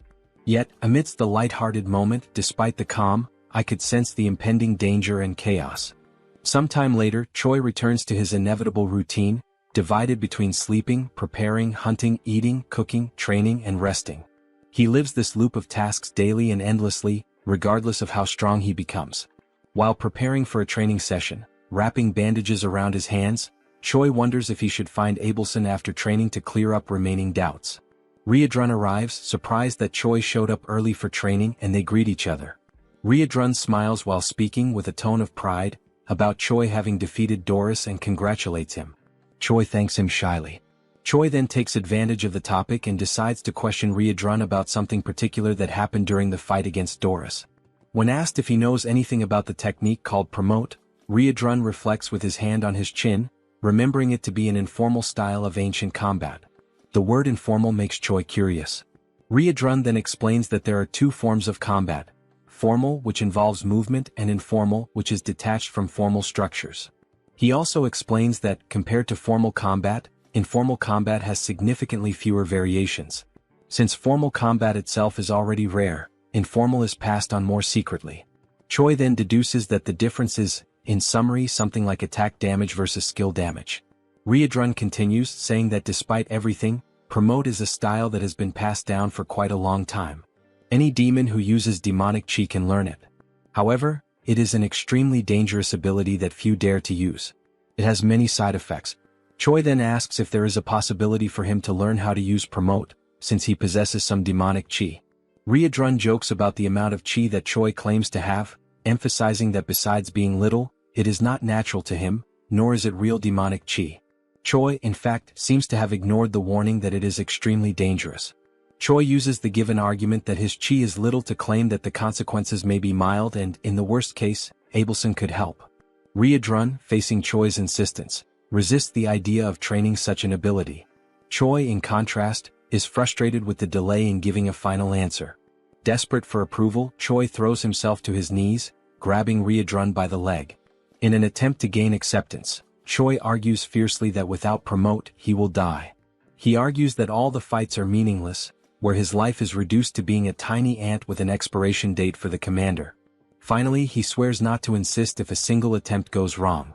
Riedrun, convinced, understands all the points that Choi made and agrees to the training. Riedrun confesses to being uncertain, but he made a promise, from which he cannot back out, to Choi's relief. Riedrun then announces the beginning of training and demands that Choi pay close attention. The scene changes not to the underground prison of the Empire of Gartran. There, a shackled prisoner receives a visit from a man in white robes. The man in white greets the prisoner, whose name is Geffen. Geffen replies that he was wondering who was coming, surprised that it is the Pope. Geffen then asks what the Pope wants, since he had said he had no more business with him. The Pope responds that he brings an opportunity to make peace. Geffen then asks what he needs to do. The Pope, with a malicious look, responds that the mission is to eliminate Abelson. Geffen is surprised by the mission, asking why not a rescue and why the orders suddenly changed. He also asks what the church will gain if the goddess dies. The Pope responds with irony that it is not something Geffen needs to know. Geffen shows concern as there is a glutton there. The Pope reassures Geffen. He replies that he will place 4 warriors with him and that the glutton will be out for a while. The Pope then finishes with a threat, telling Geffen to succeed, stating that failures will not be tolerated. Back at the training field, Choi agonizes as a red energy emanates from his body and foam comes out of his mouth. Abelson is beside him, worried, asking Choi to try to control himself. Riedrun just watches without reacting. Meanwhile, Abelson scolds them for practicing demonic combat techniques, saying it's a madness considering that Choi is human. Riedrun argues that at every moment Choi claimed to be fine, and after so much time training there shouldn't be much demonic QI left. Abelson, enraged, disregards Riedrun's words and retorts, asking if they are healers. There's no way they could determine that Choi was fine since they're not specialists in that. Abelson explains that she had controlled and sealed Choi's demonic QI, but during the training it was undone as they thought they could handle it. Riedrun then asks what's going to happen to Choi, and Abelson replies that she won't be able to hold the situation as it is. She says it's too late to try to seal the demonic QI. Instead of sealing it, she decides to try to make Choi's body adapt to the energy flow. Abelson tries to compress the demonic QI and suppress it with divine energy to spread it out so that it stops being concentrated, and that way Choi's body can endure it. Riedrun is surprised by the idea and questions if it's really possible. Abelson shows that she's not completely sure because she's never done anything like it before, nor has she ever heard of another deity doing it. There's even a chance that the demonic QI will rebel against the divine power and get even more out of control. Nevertheless, she decides to insist on the idea even if it results in the worst. In the end, time is passing and there's no other choice but to try. Sometime later, Choi wakes up in his room startled. He tries to get up, wondering what must have happened, as if a lot of time had suddenly passed. Suddenly he is hit by Rachel and Bobo, who throw themselves on Choi, happy that he finally woke up. Rachel doesn't hide her joy as she fervently repeats that Choi finally woke up after 3 days. Choi is shocked by how long he slept, which leads Rachel to ask if he doesn't remember anything. Choi replies that he remembers trying to learn promote and tries to check if anything changed in his system window. Upon checking, Choi notices that something has changed. He finds a new status called demonic QI accompanied by question marks in the system window. While calmly checking it, he is interrupted by someone's arrival. Riedrun and the commander enter the room, and the commander jokes, saying she knew Choi would wake up. Choi tries to get up to greet the commander, staggering. However, the commander says he doesn't need to strain himself in his current state as he can barely get on his knees. The commander then points out that she heard from Riadrun that Choi was practicing the use of demonic QI. Choi gets nervous when questioned why he didn't tell them about it. The commander approaches Choi, evaluating his condition, knowing that the goddess was the one who healed him, stating that it was worth having been revered as a saint. After all, she did a good job. Choi gets confused by the mention of the saint. The commander turns to Choi, conjuring dark energy from her mouth, saying that the demonic QI training isn't over yet. This time, she herself will give a special help. After all, as Choi himself said, he is a little ant that belongs to her. The commander strikes Choi on the neck with her magic like a snake, biting him and instantly putting him into shock. Riadrun tries to ask what's happening. The commander responds that it's nothing to worry about Choi, he will just need to rest a bit more. Choi watches them leaving for a meeting with the Demon King in his last conscious seconds. Days later at Bobo's house, the saint finishes another day of healing Choi's body. Abelson has been treating Choi since the day of the incident during training. After she finishes, Choi thanks her for always helping, and internally he's grateful for the chance to see her every day. Abelson mentions there's no need for thanks, since it was Choi's willpower that helped stabilize the crisis. She also murmurs that thanks aren't necessary because he is her hope. Choi doesn't understand Abelson's murmur and asks her to repeat it. She ignores the request and says goodbye, saying she's done everything she had to for the day. Choi is left confused, thinking about other times the saint said things he couldn't understand, and how many strange things are happening in this world, leaving many questions. The only thing left for Choi is to wait for things to unfold. Later that night, Choi and Riadrun are together, with the hero receiving lessons on the theory of demonic chi manipulation. Riadrun, however, warns Choi not to overdo it. Choi says he's fine, as it's already been 3 days since he woke up and he'll be okay as long as he doesn't use that type of magic again. Riadrun then recalls that it's been exactly 3 days since the commander left. As Choi continues talking, Riadrun gets lost in his thoughts. He reflects that even though the meeting is an annual and recurring event, this particular year feels like there's something strange involved. Choi notices Riadrun is distracted and calls his attention, prompting an apology from him. Choi mentions that Riadrun has been very busy in recent days. He offers to help if necessary, as Riadrun has been handling command duties alone. Riadrun replies that everything is fine and the commander will return soon. Even if she was summoned earlier this time, it won't change much of the routine. He ends by telling Choi to focus on himself, and Choi accepts it as an order. Riadrun observes that Choi is getting stronger over time. He also notes that now that he has demonic chi, his strength should develop even more. Choi will only need to remain stable in his current state to achieve tremendous results. As he watches Choi, Riadrun senses an unusual movement. He quickly realizes its divine power and becomes alert. Standing up, he surprises Choi with his sudden change in behavior.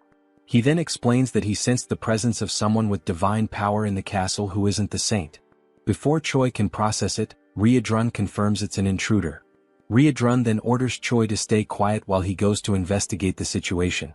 The scene shifts to the castle's hallways, where 4 men in black cloaks are gathered. They discuss how entering the castle was relatively easy. One of the men comments that this ease came from the commander being away. Geffen, instead of responding, demands silence. He knows and warns that even without the commander, there's still an opponent they must be wary of. When Geffen mentions the name Red Nightmare, Riadrun appears in front of the group, demanding to know how they knew about Commander Hemis's absence. Realizing they're facing the one they feared, one of the men panics, confirming it is Red Nightmare, while Geffen tells the group not to lose composure as they assume battle positions. Geffen then assigns 2 of the men to go after Abelson, while the other stays with him to fight Riadrun. Realizing their goal is the saint, Riadrun becomes concerned because the room where she is confined is not far from their current location. Clenching his fists, he becomes frustrated, knowing that dealing with all 4 would be easy, but handling 2 while the other 2 escape is much more complicated. Suddenly, a voice echoes down the corridor. Choi appears, asking if everything is alright, anxious because Riadrun had left the room with such a serious expression. Riadrun scolds Choi, saying he was very clear when he ordered him to stay in the room. But internally he is grateful that Choi showed up. He then asks Choi to pay attention to a new command. Explaining that the intruders are after Abelson, Choi must reach her before they do and escape with her. Riadrun throws his necklace to Choi, who is confused about what to do with the accessory. Geffen charges at Riadrun before he could finish the instructions, and even so, while defending himself, Riadrun explains that the necklace will serve to convince high-ranking officers of the situation. Choi promptly follows his path at full speed. Geffen, irritated, orders his companion to go after Choi and stop him. Meanwhile, Riedrun finally decides to attack, making it clear that Abelson will not leave the castle without the commander's permission by anyone's hands. Riedrun activates his combat-style 7th movement, attacking Geffen with powerful strikes.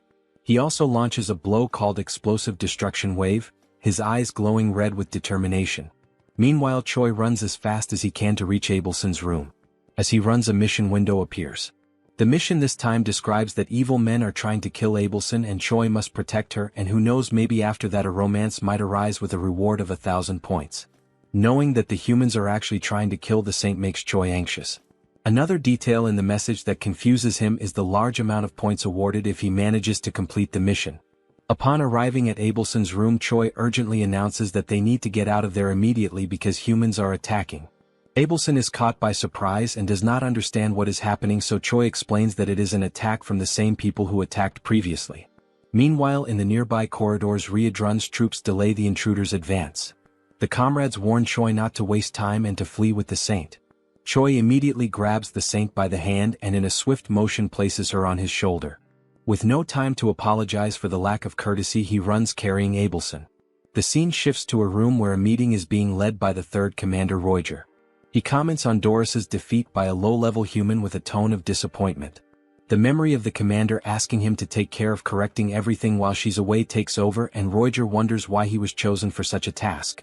Focusing on the meeting, he decides to end it as there's nothing more to be discussed and asks everyone to follow the orders. Suddenly, a goblin interrupts with an urgent report. He explains that Choi has arrived carrying Riedrun's necklace, and Roger tries to understand the situation.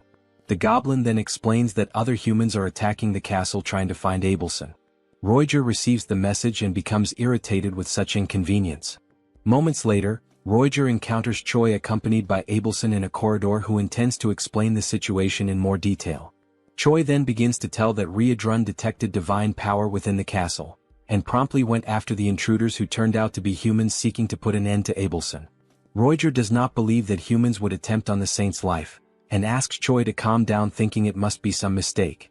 In a brief moment, Roger senses something strange approaching, and before he can react, with only enough time to tell everyone there to protect themselves, a devastating attack hits the corridor windows, signaling the arrival of another enemy. Now, with no more doubt about the human's objective, Roger is stunned by the reality he is witnessing. Roger, seeing that the enemies are approaching the saint, casts a restriction spell to try to stop them. However, the distance is too great, being insufficient to stop both attackers. Choi decides to act, preparing to use the 7th movement of Riedrun's combat art.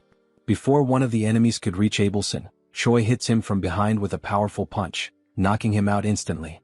Choi shouts as he attacks, declaring that he will protect Abelson. Meanwhile, in Riedrun's battle, one of the invaders has already been defeated, while Geffen mocks the loss of his companion after having used him as a shield. Riedrun already expected Geffen to be a strong opponent, but even so, the level of Geffen's strength is surprising, equating to that of a commander. Besides strength, divine power and demonic IQ are natural enemies. Such points are essential to classify warriors like Geffen as heroes of humanity. Geffen laughs while belittling Riedrun, considering his struggle against the 2 invaders as proof that he is just another ordinary demon.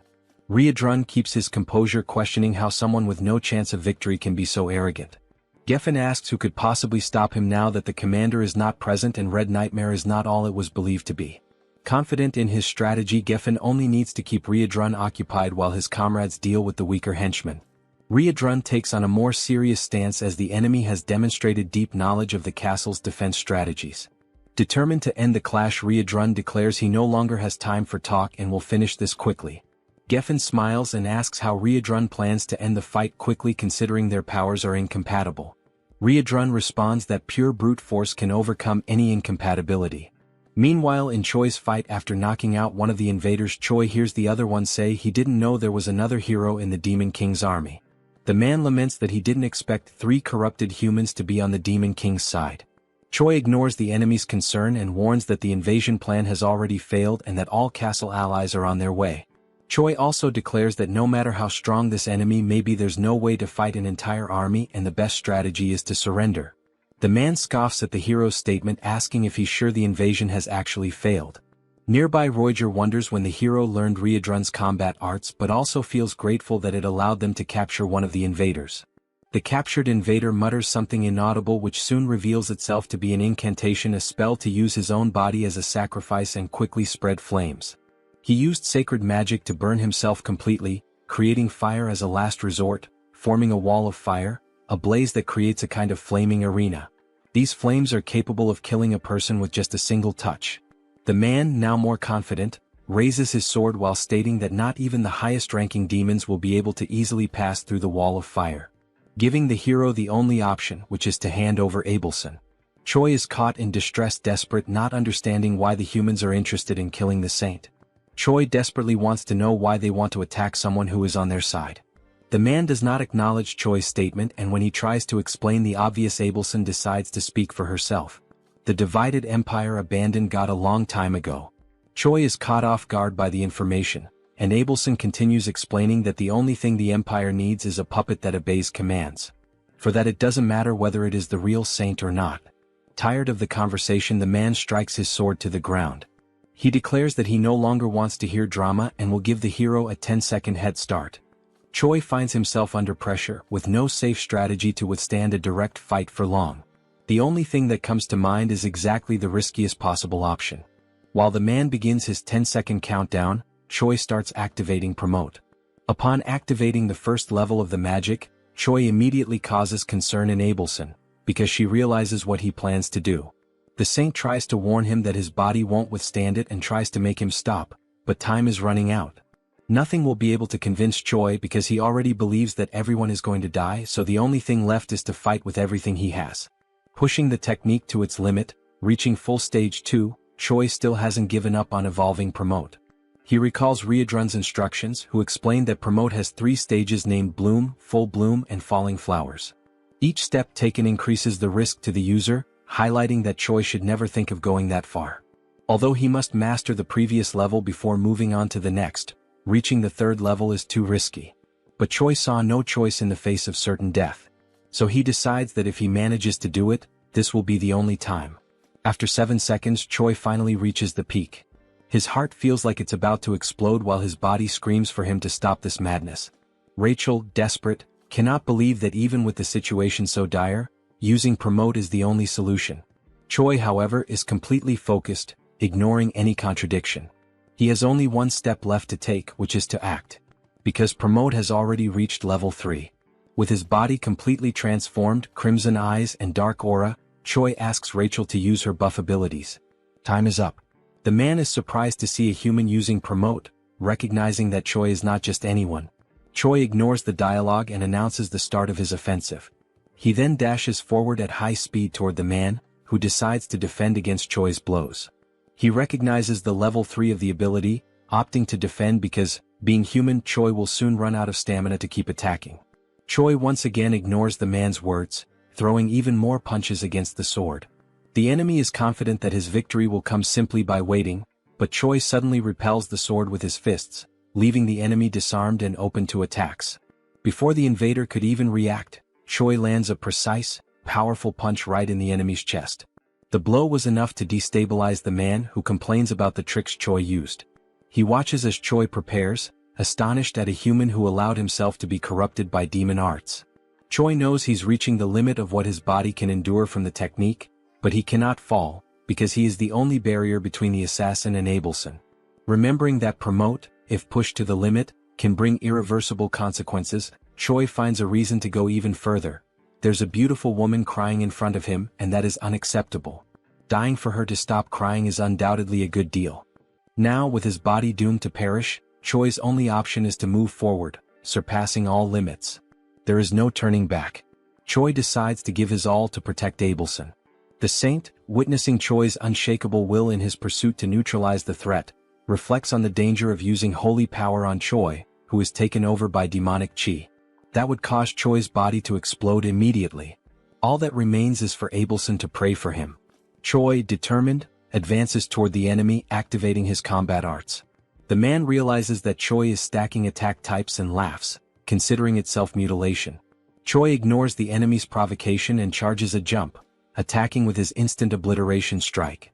The enemy keeps intimidating, saying Choi will regret it when facing death. As he delivers his blow, the enemy counters with his sword. Declaring it was a very weak attack, but Choi continues charging a much more powerful strike. Not just one more blow but a combo of attacks. This time there was no room for the invader to utter a single word. The overwhelming power of Choi's simultaneous strikes left him stunned. All that was left was to wait for the barrage of attacks to annihilate him. The violence of the strikes was so great that it destroyed part of the castle structure, sending a massive beam of red energy into the sky. The enemy finally perished. Choi briefly observed the damage he had done to the invader before finally freeing himself from the promote. Rachel immediately noticed that Choi had succumbed, while Abelson panicked and rushed to try and help. Before Choi collapsed unconscious, the saint held him, keeping him seated while checking the hero's shocking physical condition. Abelson noticed that Choi could barely breathe. She tried to talk to the hero to give him strength, but suddenly, a scream startled the saint. The defeated enemy stood up again, furious, declaring that Choi would become a threat to the empire. The enemy managed to gather strength just to end Choi's life. But a massive hand grabbed his head, foiling his plans. Riadrun arrived on the scene, apologizing for the delay, and finally putting an end to the invader. The saint watched while caring for Choi as Riadrun wiped ketchup from the enemy's head. Riadrun quickly noticed that Choi had used, again breaking the promise, the arts they had trained. He then asked if the saint could take care of Choi, and she promptly replied that she would once again do her very best. Worried about how far the hero went to save her, Abelson prayed that he would not perish. The scene shifts to the waiting room in the Demon King's castle. It's the 5th day of the commander's meeting. There, Hemis is complaining about the food and is promptly confronted by a woman who tells her to stop whining and eat what was given, calling Hemis a big mouth. The woman is Park Hyuna, the 4th commander of the Demon King's army. Hemis mocks Hyuna's affront, calling her disrespectful and pointing out that if it weren't for the non-aggression pact between commanders, Hyuna would have died many times already at Hemis's hands. Such a statement made the 4th commander very irritated. Before a bigger argument could break out, a humanoid hamster enters the room yelling. He brings information to Hemis, saying there's something urgent coming from the Black Fortress. Hemis asks what's going on, and the hamster replies that the Gartran Empire attacked the fortress. The attack was carried out by 4 knights, one of them at hero level. The assault resulted in many casualties and injuries. Hemis hears the details and then turns her gaze to Hyuna, smiling and sarcastically pointing out the change in the regular meeting schedule, coinciding precisely with the attack on the fortress. That attitude left Hyuna in an awkward position. While finally enjoying the food, Hemis mentions the given coincidence, thinking about the Demon King. Meanwhile, in Choi's room he wakes up again after using promote, this time surprised that he managed to recover. Rachel quickly approaches, grabbing Choi by the hair, irritated by the hero's recklessness that almost got him killed. Choi begs for mercy, saying he's still a patient. Choi jokes that, considering the pain he felt from Rachel's blow, he's definitely alive, even though he thought he had been defeated. Rachel then explains that he was indeed defeated because, even after using all the combined techniques and hitting the enemy directly, the villain still managed to remain standing in the end, while Choi was unconscious. But before the enemy could strike back, Riadrun arrived and ended the game. The cowhead guy saved everyone with just one blow. Choi listens to the explanation in awe. Rachel continues narrating the events, explaining that after the battle, Riadrun and Abelson took care of Choi, giving him the necessary treatment to recover. Finally, she and Bobo also took part in the care. No less important, both Riadrun and Abelson described it as a miracle that Choi came out alive and asked him not to repeat that recklessness, so he wouldn't make others worry again. Choi then points his finger at Rachel, who immediately gets irritated, thinking Choi is about to argue with her. However, he just gently touches her face and apologizes for making her worry, thanking her for all the care. Rachel lets her guard down and the two are fine again. A few hours later, Riadrun and Commander Hemis go visit Choi. While the commander plays with Bobo, Riadrun repeatedly says that Choi was only able to use the technique the way he did because of the demonic chi Hemis put in him. Riadrun also asks if Choi thinks he has 9 lives to keep acting recklessly, reminding him once again that he's only alive because of Hemis, and Choi states that he's already gotten the message. Hemis, while playing with Bobo, gets annoyed by the conversation. Choi asks how the meeting went, and Hemis says she doesn't care about what happened there because what matters more is taking care of the headquarters. That's why she simply abandoned the meeting and returned to the fortress. Choi is shocked by Hemis's attitude, since it was a meeting with the Demon King. Hemis smiles as she notes that the Demon King might have gotten a little upset. Meanwhile, Choi and Riadrun get chills thinking about what that could lead to. Hemis has more interesting matters at the fortress. Choi's performance after she put her own demonic chi in him behaved as if it were his own. While Riadrun and Choi fear the wrath of the Demon King, Hemis is delighted by how interesting Choi is. The scene then focuses on the moment when Hemis meets the Demon King. In the memory, she emphasizes that even during all the battles from the first to the last fought by the Demon King, she remained by his side, following his purpose. Hemis believed that all of the king's actions were with the intention of protecting. The Demon King Tigrad tries to move things along, asking what she means after all. Hemis then gets straight to the point and explains that if the Demon King's plans go against her, they will have a problem. Tigrad responds that Hemis's attitude is insolent and that what she's saying basically means she will no longer obey him. Additionally, Tigrad asks if the fact that Hemis has lived for a long time made her bored, as he sees it as a way for her to kill time. Hemis replies that she already knew that would be Tigrad's reaction and that she doesn't plan to fight him, which is why she will leave. But before going, Hemis looks at Tigrad once more and asks who is really getting bored as time goes by, and tells him to think carefully as this is her final warning as a longtime companion. And after that farewell, Hemis goes to meet Choi, and the scene returns to the moment when Hemis and Riadrun leave. Choi shows respect as the duo walks, and Hemis turns to Riadrun, congratulating him, which makes Riadrun curious about the reason for the congratulations. Hemis explains that he managed to handle a hero-class human on his own and asks if it wouldn't be time for him to evolve into a higher hierarchical position. Riadrun thanks her for the compliments but replies that he doesn't think it's the right time for that. Hemis asks why not, and Riadrun promptly responds that he's still interested in training and following Choi's growth, and with that he also wants to learn more from Hemis's own teachings. That will be good for his personal growth. Hemis briefly smiles, and after a moment she decides to go straight to the point, confirming whether the castle turned into 3 chunks due to the human invasion. Riadrun confirms that yes, and he has no excuse for it. Hemis then says she thinks everyone has gotten lazy, as she didn't even arrive at the front lines.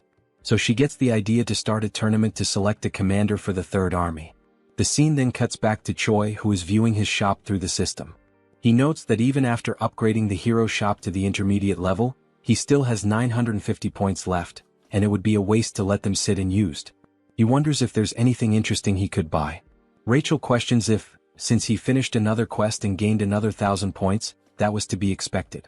Choi focuses on browsing the shop, excited that after evolving the shop level, there are way more things to explore, seeing all kinds of items and even cosmetics.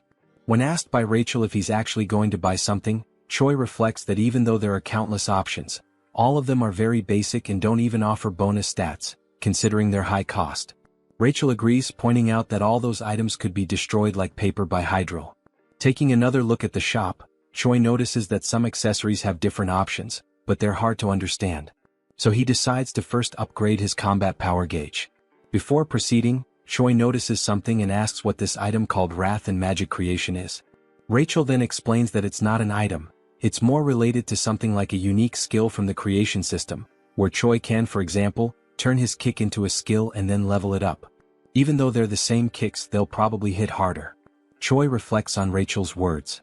After proceeding, deducting 500 hero points, the system begins the creation process, analyzing the hero's mana and physical movements for a period, with the duration of the analysis being manageable by Choi himself. The countless pieces of information leave Choi confused, and as soon as he understands how the system records movements, he becomes amazed by the skill. With that, he stands up and prepares to record his new skill. While the system records the movements, Choi chooses to start with his kick, performing the motion for the recording. Once it's finished, the system will generate the alteration, optimizing his physical balance and mana control. Choi simply watches as the system operates, and suddenly, a warning message catches him by surprise, while he thinks that his life is finally becoming a real Isekai story. The system's warning message comes with a failure during the creation process and a suggestion for Choi to perform the movement correctly. Choi then gets irritated, asking what the hell is going on, since he did exactly what the system asked him to do, not knowing why the hell it's not working. Rachel speculates that the system might not be recognizing Choi because he's a bug user, since he possesses demonic chi, clarifying that the hero's security system is the most secure in that world. Therefore, it's not Choi's fault that he wasn't able to use the skill the way he did. Choi, even more annoyed, grabs Rachel with his hands and shakes her violently up and down, leaving her desperate. While he explains that he's already pissed and her explanation made it worse, something catches his attention. A new hero quest has appeared, and even before reading it, Choi gets even more irritated by a new mission, having spent a bunch of points for nothing, demanding that the system return his points. In the mission, it informs that it's too early for him to despair over the points spent, stating that he can always earn more points and now it's time to forget the past and move on. The mission is precisely to create a new skill using his strength.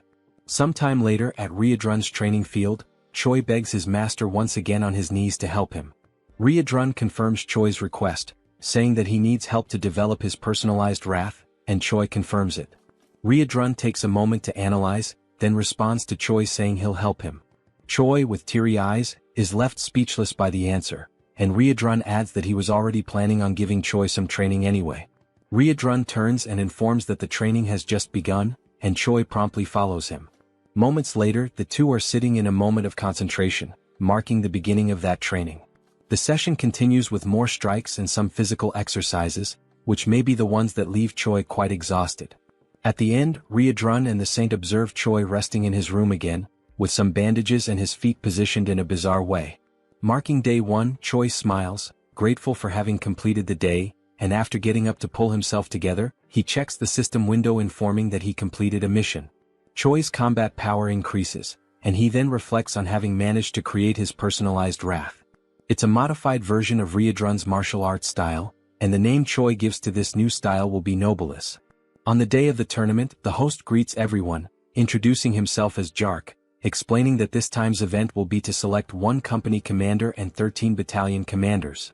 The host also states that the number of expected tournament participants exceeds 1,000. Focusing on the image of Remus and Hyuna, who are together in a room, the host explains that the tournament will consist of 3 matches in total and that all of them will follow a battle style different from the usual in previous tournaments. All participants will have 1 hour to prepare for the beginning of the first match, and during that we already see some participants gathered, including one with a goat head and a weird smile. Right after that, we see Choi smiling as the host explains that a knife has been accidentally dropped, making a metaphor with the name of the first match, which is the Killer Run and will take place on the Outlaw of the Highway. The scene shifts to Choi, who is warming up as the 4th commander arrives and approaches him. She states that she has been observing him for some time, asking if he is human in a rhetorical tone. Choi is surprised by the presence of the woman, who is a stranger to him until now. The hero is dumbfounded by her beauty. She then begins to describe him, answering her own question by saying that the fact he has black hair and a combat power gauge suggests he is probably just an ordinary hero at first glance. Choi tries to confirm this, but the 4th commander continues her analysis, surprised that he possesses demonic chi and speculating that he might be some kind of spy. Before the conversation could progress, Riedrun arrives at the scene, asking for permission and demanding that the woman step back, until he realizes she is the 4th commander. Riedrun then states that he has a request from Hemis to deliver to the commander of the cooking squad, and Hyuna is surprised that this guy is receiving an order directly from Hemis. Riedrun confirms it, and Hyuna then decides to step aside, complying with Riedrun's request. As she looks back, she reflects on how Riedrun is standing beside Choi not as prey, but as a commander. She then becomes excited, saying that what is to come might yield more results than she expected. Riedrun then speaks with Choi, explaining that sometimes she behaves inappropriately, but she is a squad commander, clarifying that she is also a hero just like Choi. He warns that she came to observe the tournament under the Demon King's orders, but Hemis used the word surveil, so it's best for Choi to keep his distance from her. Choi quickly senses that there is something strange about the relationship between the 2 commanders. He then tells Riedrun that he understands and asks what Hemis's request was for him. Riedrun explains that Hemis said he should reach at least rank 8 in the tournament, and that if this doesn't happen he would be sent to the 2nd Material Research Squad. He also mentioned something about cost protection, which shocks Choi, who fears his fate. 2 hours later, the start of the tournament is announced, and the host explains the rules. The first race is simply a race. The goal for the participants is to reach the final destination, and there are no other rules beyond that. He adds that for today, if a competitor accidentally kills another competitor, there will be no penalties. The goat then turns to Choi, asking if he heard that correctly. In a threatening tone, he says that if he accidentally kills Choi, he'll be forgiven, so Choi shouldn't even come near him. Choi, unfazed by the threat, simply confirms that he got the message. The host then gives the command for everyone to begin, and the competitors promptly start the race, with Choi leading a small group, but still far behind the front runners.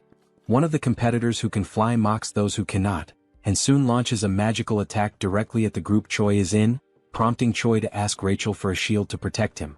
While running under Rachel's protection, Choi asks her to update him on the condition of the front line of runners. She then tells him that if he keeps the same pace, he'll barely be in the 100th position. Suddenly, the goat appears beside Choi, surprised that he's still alive even after the aerial attacks, and he charges an energy sphere to launch directly at the hero. Upon receiving the attack, Rachel's shield works perfectly, and Choi thanks her for it. The goat, dissatisfied, charges a stronger energy and then throws it at our hero. However, before the attack can land, the energy begins to split into countless fragments and falls like rain, hitting several other competitors. Choi doesn't understand why the attack got weaker, questioning whether it was smart to divide it into waves. The answer comes when the goat starts acting as if it was Choi who launched the attack with the intent to hit multiple other runners, leaving Choi furious at the false accusation, since now all the competitors want his head, driven by fury and resentment against our hero. The goat then picks up the pace and mocks Choi, who is falling behind. While running to escape the crowd and seeing the goat just ahead, Choi curses him, saying that as soon as he catches him, he will kill him. He then asks Rachel how many are still ahead, and Rachel informs him that he has passed 76 and there are still 24 left in front. As soon as Rachel gives the information, Choi is hit from behind by an attack strong enough to break Rachel's barrier. While feeling the attack and about to fall, a memory comes to Choi's mind about his training with Ryadrun, where he was confused about what to do regarding having multiple combined styles, where each of them was made exclusively for demons incompatible with humans. Both the Promote and Ryadrun's combat skills needed to be used as a base to create a new skill completely compatible with Choi, and thus Noblesse was born.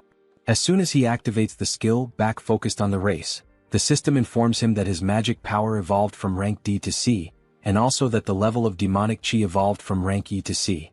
The Noblesse skill then appears in the system, explaining that it was created through the merging of the two forces, thus creating a unique combat style that emanates a purple aura of magical and demonic power, with a proficiency of 0.06%. After fully charging while defending himself from the attacks of other runners, Choi then starts a fast sprint, warning everyone to get out of his way, and in moments, the only thing the runners can see is a flash of purple light passing everyone at an absurd speed. He quickly overtakes several competitors, but then the information appears that 95 runners have already reached the destination, leaving only 5 spots available for qualification.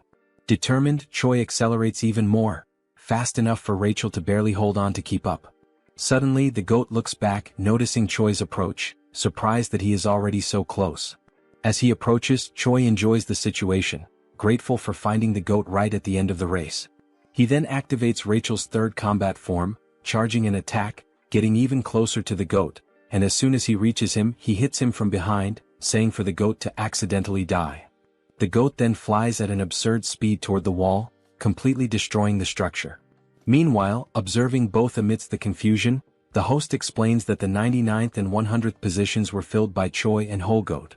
Choi then sits, relieved for having qualified, while the goat is unconscious behind him.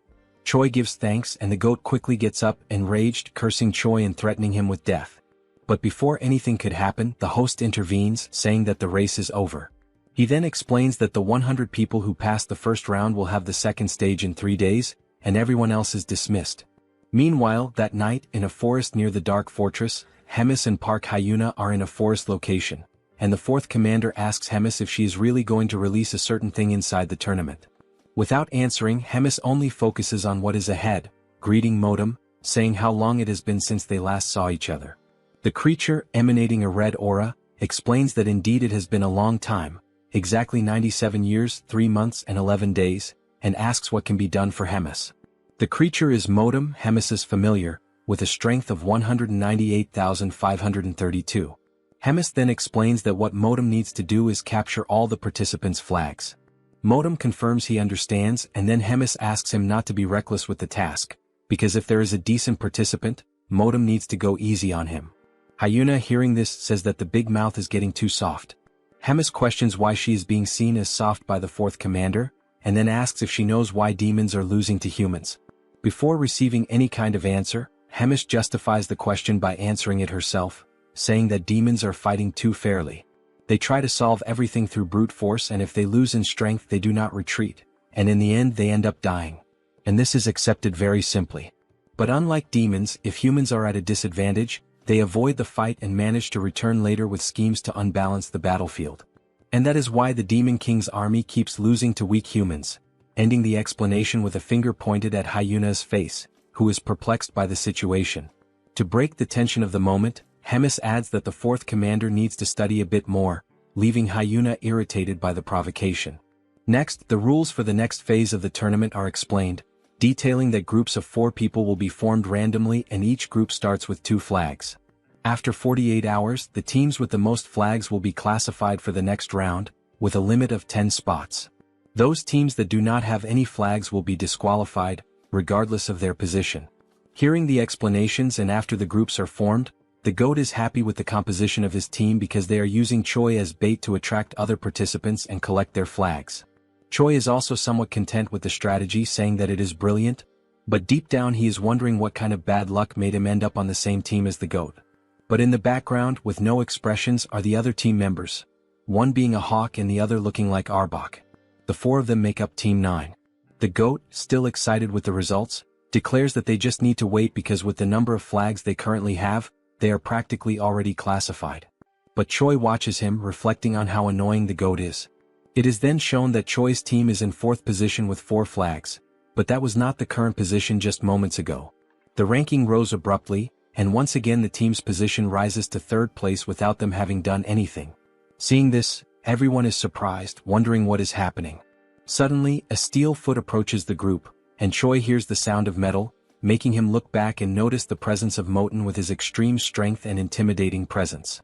The GOAT notices, upon seeing several flags on Moten's back, that he is probably the cause of the mess in the ranking. The GOAT then smiles, wondering if he is a golden goblin, and then recklessly rushes toward the stranger, causing Choi to try to stop him, saying he shouldn't try to fight him. The GOAT continues the charge, calling Choi a coward. Concentrating an attack, the GOAT arrogantly declares that he is going to kill the tin monster and take his flags. With a simple movement, Moten knocks down the GOAT, and in the attack he is thrown against the hawk and against Arbok, losing the flag. While storing the newly collected flags, Moten is being watched by those who sent him. Hyuna questions if that was really necessary. Judging Moten's presence, they're useless since there is no way to win against him with only the skills of Choi's team. Hemis remains silent, just watching while the time for the end of the test runs out, and it is shown that Choi's team is now in position number 25. Later, with only 1 minute left until the end of the test, Choi already has a plan declared and asks everyone to move according to the signal, especially the GOAT head. They have just encountered Moten again, who, after the previous attack, had moved to collect other flags. And as soon as he notices their approach, Moten realizes they are going to try some kind of new primitive attack. Choi then orders the GOAT to attack, and he promptly begins channeling his magical energy, irritated by being commanded by a human. As soon as the energy hits the area where Moten is, he remains standing intact, surrounded by flames and lots of dust. Choi then gives the turn to the hawk, who is already at high altitude and ready. He begins his charge, descending toward Moten at very high speed. Moten notices the hawk's charge and realizes it is a joint attack, also noticing that this is the first team using tricks like this, as he prepares to defend against the attack. As the falcon approaches Moten, he is met with the defense of the tin monster and has his neck restrained, causing the attack to halt, leaving only the strong wind that accompanied him, which brings a certain comfort to Moten, who declares that the wind is refreshing. But he quickly notices that Choi is advancing and states that all members of the team attack in a very simple and slow way, mocking how pathetically weak the demonic chi in Choi is. From afar, Arbok approaches underground while Choi is already practically at Moten's defense. He then orders the centipede to attack and tries to dodge Moten's defense. To finish the attack with extreme determination, Choi then activates his unique skill. Surrounded by the noblesse, he advances toward Moten, and when he is just a few centimeters away from grabbing the flag, Moten stops him and compliments the team's group attack, saying it wasn't bad for an improvised plan. However, that is all they managed to do, which is not enough as Moten has already immobilized Arbok and also Choi. With only 15 seconds left before the end of the test, the 3 team members are already completely immobilized by Moten, and the tin monster then decides to ask Choi what that purple energy he just used was. Choi is not concerned with the question and only focuses on the time left to finish the test. Desperate, he then declares to Moten that he will find out what the energy is the worst way possible. Grabbing the enemy's hand, Choi then activates his new skill, Chi Explosion. The purple energy then moves toward the enemy and in an instant Choi is already out of combat, but the strength of the attack was enough to destabilize Moten. As he falls to the ground and time runs out, with both participants drifting apart, in the final second Moten stabilizes and the match ends. Moten realizes how the ability worked, wondering if it was in fact a self-explosion, although it wasn't strong enough. Choi, hearing this, gets Moten's attention by calling him Tin Can and asks him to look back. On Moten's back is the goat holding a flag, causing confusion in his mind. Choi then mocks the situation, questioning if Moten really thought he would blow himself up without a plan, explaining that everything was orchestrated so that at the moment of the explosion, the goat would be ready to capture one of the flags. Choi then ends by saying it was a great displeasure to meet him, and the ranking is presented as Choi declares that he will never see the Tin Can again, flipping the middle finger at his enemy. The system then presents Choi's new ability, Chi Explosion, with a proficiency of 0.11%. Sometime after the end of the tournament's second round, the scene shifts to a quiet but significant conversation between Hemis and Moten. Hemis asks Moten for his thoughts on Choi. Calm and composed, Moten describes Choi as a rare human possessing a hybrid of demonic ki and mana, an unusual and unprecedented combination. He states that he has never witnessed anything quite like it before in all his years. Hemis, unfazed, replies that she was already aware of this unusual trait. She presses further, asking if Moten has anything else to offer. Moten adds that Choi is not only talented but exceptionally quick on his feet. He highlights Choi's sharp, instinctive decision-making, admitting that the young human surpasses many demons Moten has known, even those considered elite.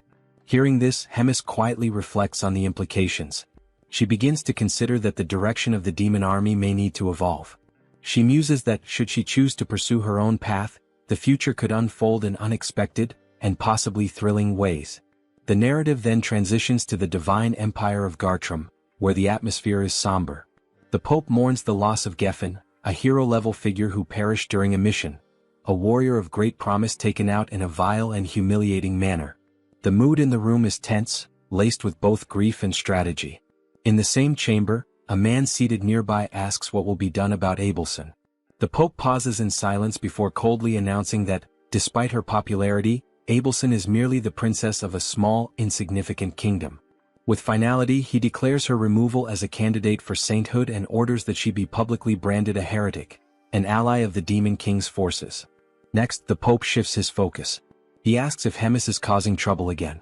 The man replies that she has begun restructuring the military command, planning to select new officers through a skill-based tournament. The Pope, ever calculating, inquires if there's any way to sabotage these plans. The man, now revealed to be Elrond, explains that he attempted to contact the Demon King for assistance, but was met with clear resistance.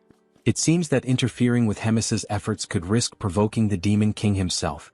The Pope suggests sending a hero to disrupt the structure directly, proposing Kinley as a potential candidate. Elrond hesitates, reminding him that Huna, now branded a traitor, is currently stationed at the Black Fortress. With her presence, it would be nearly impossible for Kinley to face both powerful women at once. The Pope, ever perceptive, deduces that Huna's position at the fortress may suggest the Demon King is not entirely aligned with Hemis. Elrond momentarily considers canceling the sabotage plan, but the Pope raises a hand to interrupt. He asserts that the empires of Gartrum and Drasen have always thrived by embracing conflict. Their power comes from waging holy war against the evil of the demons. He continues, explaining that evil must exist so the light of righteousness can shine brighter. That light, in turn, fuels the faith of the common people, faith that strengthens the empire itself. For this reason, the war must continue regardless of the shifting tides. One of their strategies, the Pope reveals, has been feigning cooperation with the Demon King to subtly control the war's direction. However, if demons continue to evolve at this pace, they may soon grow beyond the Empire's control. He then instructs Elrond to verify whether their embedded spy has reported the next tournament's location. Elrond checks his notes and opens a map, revealing that the next match will take place in Inamazet, a remote, forested region notorious for its dangerous beasts. They both note the area's distance from the Black Fortress, interpreting the choice of location as divine will. The Pope gives his final command: summon the heroes and use this next opportunity to measure their strength. As plans unfold in the Empire, the story cuts back to Choi, now in his quarters. He sits calmly, amused by the chaotic state of his system after merging demonic ki with mana. The intricacy of energy manipulation has grown considerably. Rachel, watching him with a mix of awe and curiosity, quietly reflects that not long ago, Choi had only one ability, a skill he mastered thanks to Hydrun's relentless training.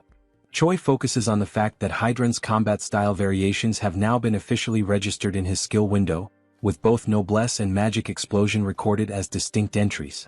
This brings the total number of unique skills in Choi's panel to 5, a significant milestone. Rachel, observing the update, asks if his leadership ranking has increased as well, noting that the new effects added to his abilities are extremely useful. She remarks on how rapidly he's advancing through the executive path within the Demon King's army, clearly impressed. While browsing through his system, Choi wonders aloud if there might be any items available that could further boost his stats. Suddenly, a voice interrupts, bluntly declaring that nothing will help him at his current level and insisting that he needs to wake up from this dream. The voice, cold and sharp, belongs to none other than Hyuna, who appears unexpectedly, startling the hero. Choi reacts instinctively, crawling backward in alarm when he realizes that the surprise visitor is none other than the fourth commander. Annoyed by his panicked scrambling, Hyuna tells him to shut up and demands that he state how many hero points he earned. Choi quickly answers that he accumulated 1,300 points. She follows up by asking about his shop's rank, and he replies that it's currently at the intermediate level. Hyuna scoffs at his progress, calling it utterly pathetic, even going so far as to label it garbage. Seeing a rare opportunity to learn, Choi timidly asks what Hyuna bought when she was at the same level, practically begging for a veteran's advice. Amused, Hyuna laughs, clearly aware that he's trying to squeeze information from someone far more experienced. She agrees to give him a tip, but only under the condition that he answer every single question she asks. Choi eagerly accepts the deal without hesitation. Hyuna then advises him that, since he already has an aura, the next step is to upgrade his shop level and purchase a dimensional pocket, a valuable inventory-like item that offers excellent utility for its cost. Choi ponders the usefulness of such an item and wonders if it will show up in the next round of shop offerings. Hyuna confirms with a nod but immediately shifts gears, announcing it's now her turn to ask questions. Her first, is Choi really a hero? He responds vaguely that, somehow yes he is. Her second, why on earth is he serving in the demon army? Again he answers that he somehow ended up there. Her third question, how can he use both demonic ki and mana simultaneously? Choi gives the same kind of answer, it just happened. Frustrated by the lack of clarity, Hyuna sarcastically sums up his story. He's somehow a hero who somehow ended up in the demon army, and somehow can use both demonic ki and mana. Choi simply nods in full agreement. Furious at his nonchalant attitude, Hyuna delivers a brutal kick to his face, launching him across the room. Dazed and annoyed, Choi retorts that Hyuna herself is also part of the demon army. The scene then shifts to some time later, with Choi lying face down and submissive, pinned under Hyuna's legs as she casually rests on top of him. When she calls out, he responds instantly. Hyuna asks if he wants to transfer to the Fourth Army and become her direct subordinate, offering to train him personally. Choi, still in pain, politely declines, thanking her nonetheless. Her mood sours again and she increases the pressure on his back, making him groan. As he struggles, she demands to know why he insists on staying. Choi, gasping through the pain, replies that his main reason is simple. If he tries to leave, Hemis might actually kill him. Hyuna then asks what Choi's next point is, whether he has any goal beyond simply staying alive to avoid being killed by Hemis. Choi, without hesitation, replies that his next grand ambition is to marry a rich blonde noblewoman and become the proud father of 5 children. The absurd honesty and randomness of the statement catches Hyuna completely off guard. She freezes for a moment before abruptly getting off of him, visibly shaken by what she just heard. With a dismissive wave, she mutters that it would be better for them both to forget the entire conversation ever happened. Trying to compose herself, Hyuna then tells Choi that he's free to pursue whatever strange dream he wants and admits, albeit begrudgingly, that he's probably right about one thing. Hemis would never let him walk away so easily. With those words, she turns to leave, tossing over her shoulder that he should take the time to rest while he still can. As her footsteps fade into the distance, Choi lies there in silence, staring up at the ceiling and reflects inwardly. He acknowledges that beyond his fear of Hemis or his ridiculous personal goals, there's another reason he chooses to stay. His growth, as a person, a fighter, and perhaps even as a hero, is inseparably tied to this unpredictable, chaotic life within the Demon King's army. And to his own surprise, that thought doesn't scare him. In fact, it makes him genuinely happy. Sometime later, the day of the third round of the tournament finally arrives. The mood in the air is tense with anticipation. Choi begins his preparations with focused determination, checking over his gear and gathering what little he needs. Before heading out, with a smile, he asks Bobo to guard the house while they're gone and promises confidently that he'll return victorious, carrying the first place prize. Bobo barks once, tail wagging as if offering his blessing. As Choi and Rachel prepare to leave, Rachel brings up the route to Animosity, asking if they plan to pass through Lee Dongjin before arriving at the arena. Choi confirms with a nod, double-checking the map one last time. With everything set, the two step through the door, the energy between them buzzing with excitement. Their hearts are set on victory, their minds sharp and ready. With unwavering resolve, they march forward, determined to bring home the top prize and carve their names into the next chapter of the tournament's history.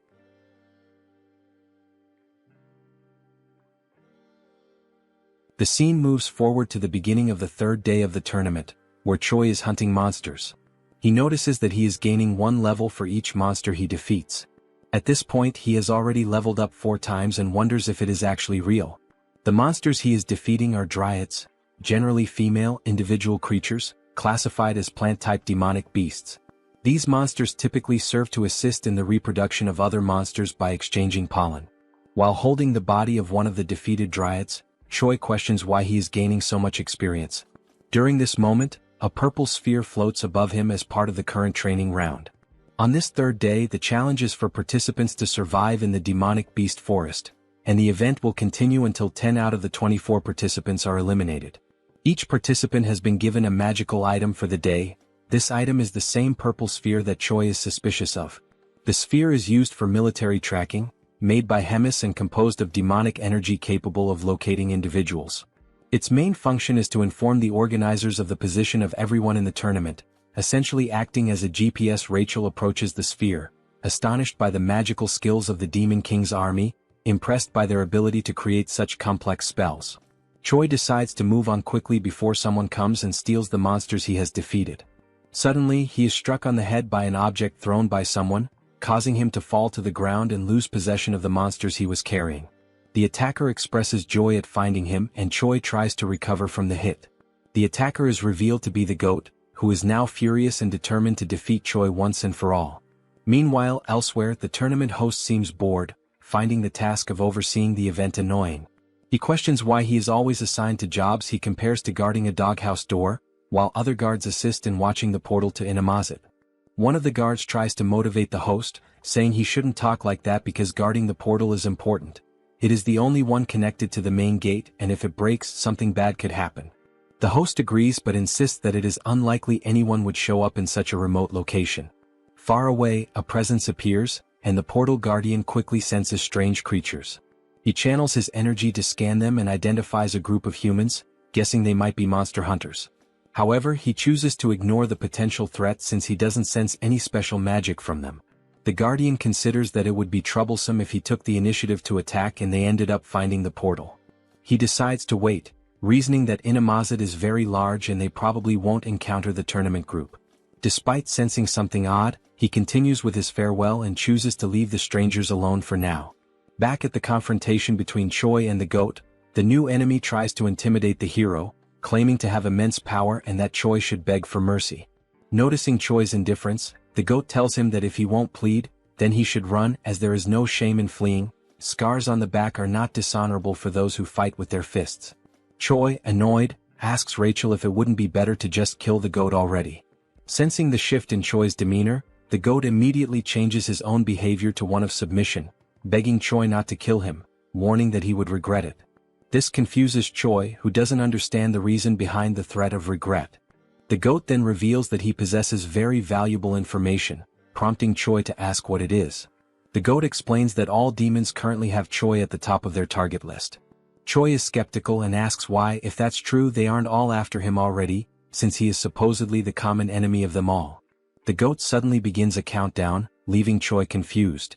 As the countdown ends, all the other tournament participants approach a dominating chair, and Choi is startled, while the goat laughs at his situation. Meanwhile, at the Black Fortress, the scene is being magically transmitted to Hemis and Hyuna, who are observing the events of the tournament's third day.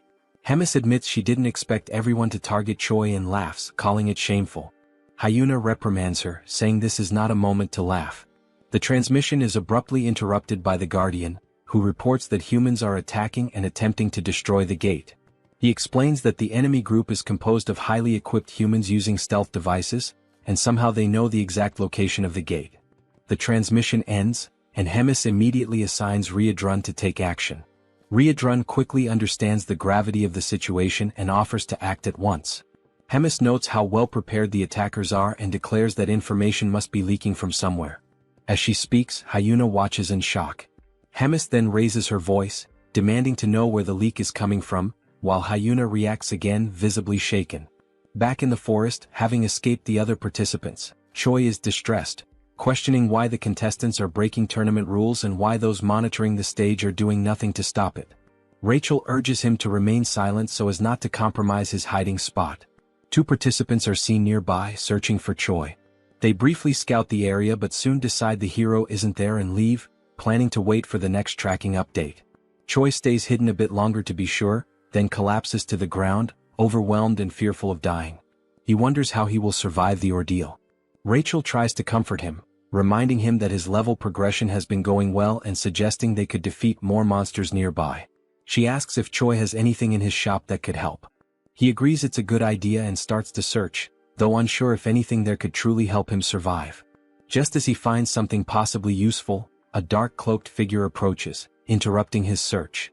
The stranger asks if he is the rumored hero, surprising Choi. The figure then removes his hood, revealing himself as a red-haired human, and Choi is taken aback.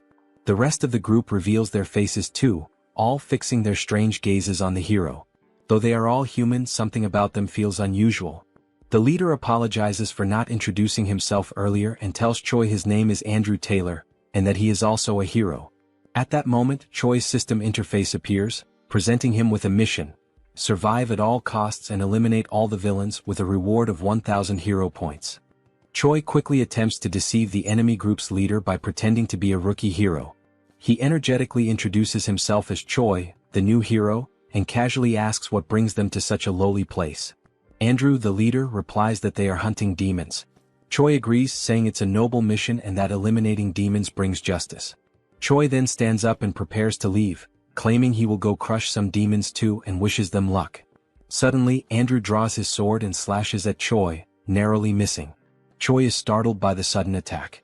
Andrew then declares that they are also there to eliminate the traitor human.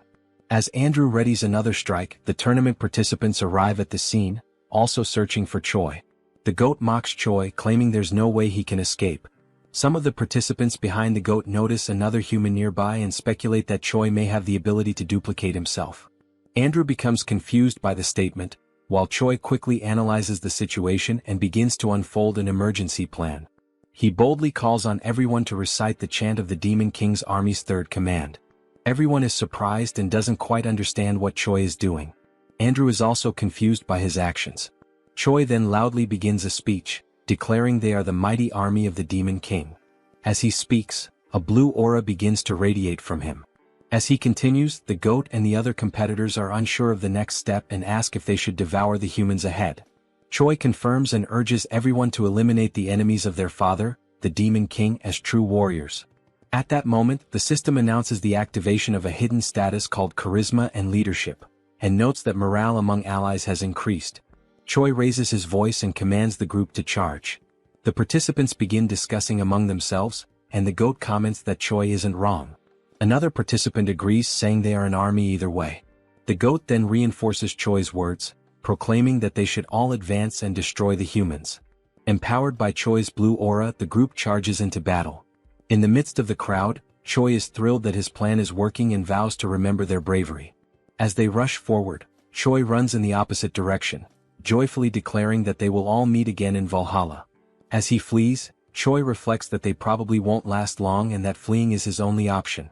Suddenly, someone grabs his scarf. It's the commander who was guarding the gate. Choi recognizes him and asks what's going on. The commander explains that the gate linked to the castle was destroyed during the humans' ambush. Choi asks about the fate of the gate's guards, and the commander says they were likely wiped out, adding that he barely escaped alive himself. Choi questions how that could happen, recalling there were only about 40 enemies. The commander explains that all of them were at least battalion commander level, with 3 at regimental commander level, and 1 nearly at division commander strength. Choi then asks what they should do to survive. The commander replies that survival may not be possible. He then reveals that Choi has a tracking spell on him and that, being of high rank in the Demon King's army himself, both of them are top priority targets for the enemy. Choi then asks the commander if there is any way to remove the tracking spell. The commander replies that it would not be possible, as the process takes too long and they do not have enough time. Suddenly, the tracking spell alerts them to the presence of a nearby creature of extremely high-level demon beast class. Choi realizes that this monster might somehow be useful. He turns to the commander, who waits to hear what Choi has in mind. Choi then announces that he has an idea that might help them escape the situation. Sometime later, the invading army has already wiped out all the tournament participants and realizes that the traitor hero has fled, prompting a full pursuit using the spell to track him. Andrew notices that besides Choi, something else is being sensed and he wonders if it could be Flowclad. He explains that Flowclad is a monster with a combat power between 250,000 and 300,000, known as the top predator of Inamazit, a massive plant type being classified as high risk, which typically requires at least a fighter-class hero to subdue. Andrew comments that while defeating it is not impossible, the damage it could cause will be significant. It doesn't take long before chaos breaks out with the encounter between the monster and the invading hero group. Andrew instructs his team to keep the monster distracted while he goes after the traitor hero. At this moment, the system announces the use of an item called pheromone perfume, which mimics the scent of a demon beast. However, the wider the area of use, the weaker its effect. It simulates beast affinity towards humans at the cost of 10 hero points. Choi then combines the item with Promote to attempt his survival plan, even if it means disguising himself as a female tree. Andrew soon spots the pair's strange outfits and is visibly surprised. Without hesitation, he charges at them and Choi sees the incoming attack, calling out for the commander to intervene. The commander effectively blocks Andrew's strike, and both swordsmen reposition, preparing for battle. Andrew activates his sword's advanced form and attacks again, triggering an epic duel between 2 highly skilled fighters. As the commander is assaulted from different angles, Choi steps in and neutralizes each peripheral attacker one by one. He reassures the commander, saying he will handle the smaller threats and urges him to stick to the plan so they can hold out as long as possible. Andrew then realizes and questions whether the duo's actual plan is simply to stall for time. His question is met with complete silence. The scene then flashes back to when Choi explains the plan to the commander. The central idea is to use the demon beast as their main force against the enemies. The commander's role is to evade Andrew as much as possible, tiring him out while using the beast as a shield against his attacks. Meanwhile, Choi is to deal with the rest of the group by leveraging the presence of the demon beast.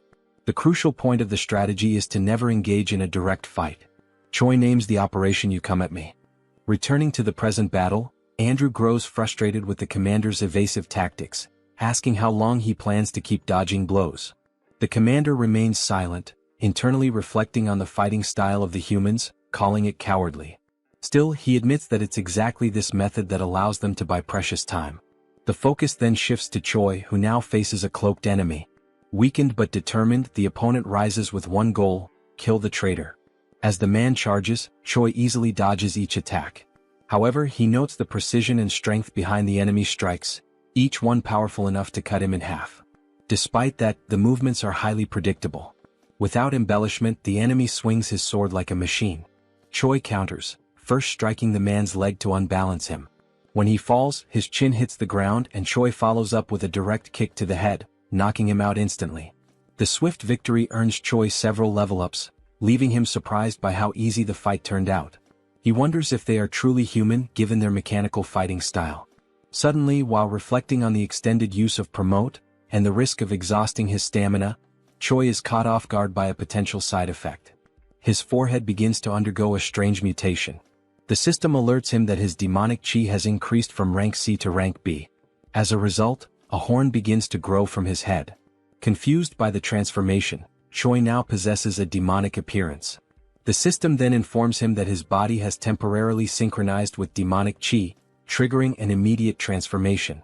The commander, covered in armor made of intertwined plants and vines, watched his opponent from a safe distance. His eyes were fixed on the hero Andrew, who held his sword with unwavering determination. The commander could feel his energy waning. He was already near his limit, and he looked at his opponent with growing concern. The demon beast he was using as a shield, a towering creature with alabaster skin and razor-sharp claws, bore several deep wounds across its body. Its breathing was labored, its legs trembling. Neither the beast nor the commander could hold on much longer. Andrew, steady with his sword in hand, broke the silence that had settled over the forest like a heavy fog. His voice was calm but laced with contempt. He said the commander had nothing special aside from his ability to run away, and even that would end right there and then. A dark smile curled on Andrew's lips as he boasted of his imminent victory, claiming that heroes like him grew stronger every time they killed a beast or demon. He concluded with a smug tone, pointing out that his current level was 983. Once he killed the beast shielding the commander, he would easily ascend to level 1000, a milestone few had ever reached. Without further warning, Andrew lunged forward, striking at the commander with deadly precision. The commander barely managed to defend himself, using the long whip coiled at his side to parry the attack. Concern was now etched into his face. He was clearly at a great disadvantage against this overwhelming force. He knew that unless he came up with a solid plan he would be defeated right then and there. Without hesitation, the commander began touching strategic points along the massive white beast's body. His fingers moved swiftly with practiced accuracy, and from his hand, small red sparks erupted with each contact. These sparks flickered like embers, tracing cryptic markings along the beast's skin. He continued the sequence even as Andrew relentlessly pressed forward with fierce, calculated blows. The battle intensified, yet the commander stayed focused, gambling everything on the seal he was about to complete. Andrew, thirsty for victory, advanced on the commander, who kept blocking the transferred blows while clinging desperately to another part of the beast's massive body.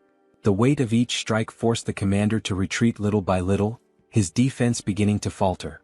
After another powerful blow sent him tumbling backward, scraping against the forest floor, Andrew gripped his sword with both hands, raising it high above his head.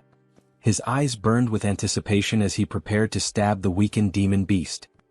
He warned the commander, his voice dripping with arrogance, that once he killed the beast and gained a boost to his attributes, dealing with someone as weak and desperate as him would be nothing more than a formality.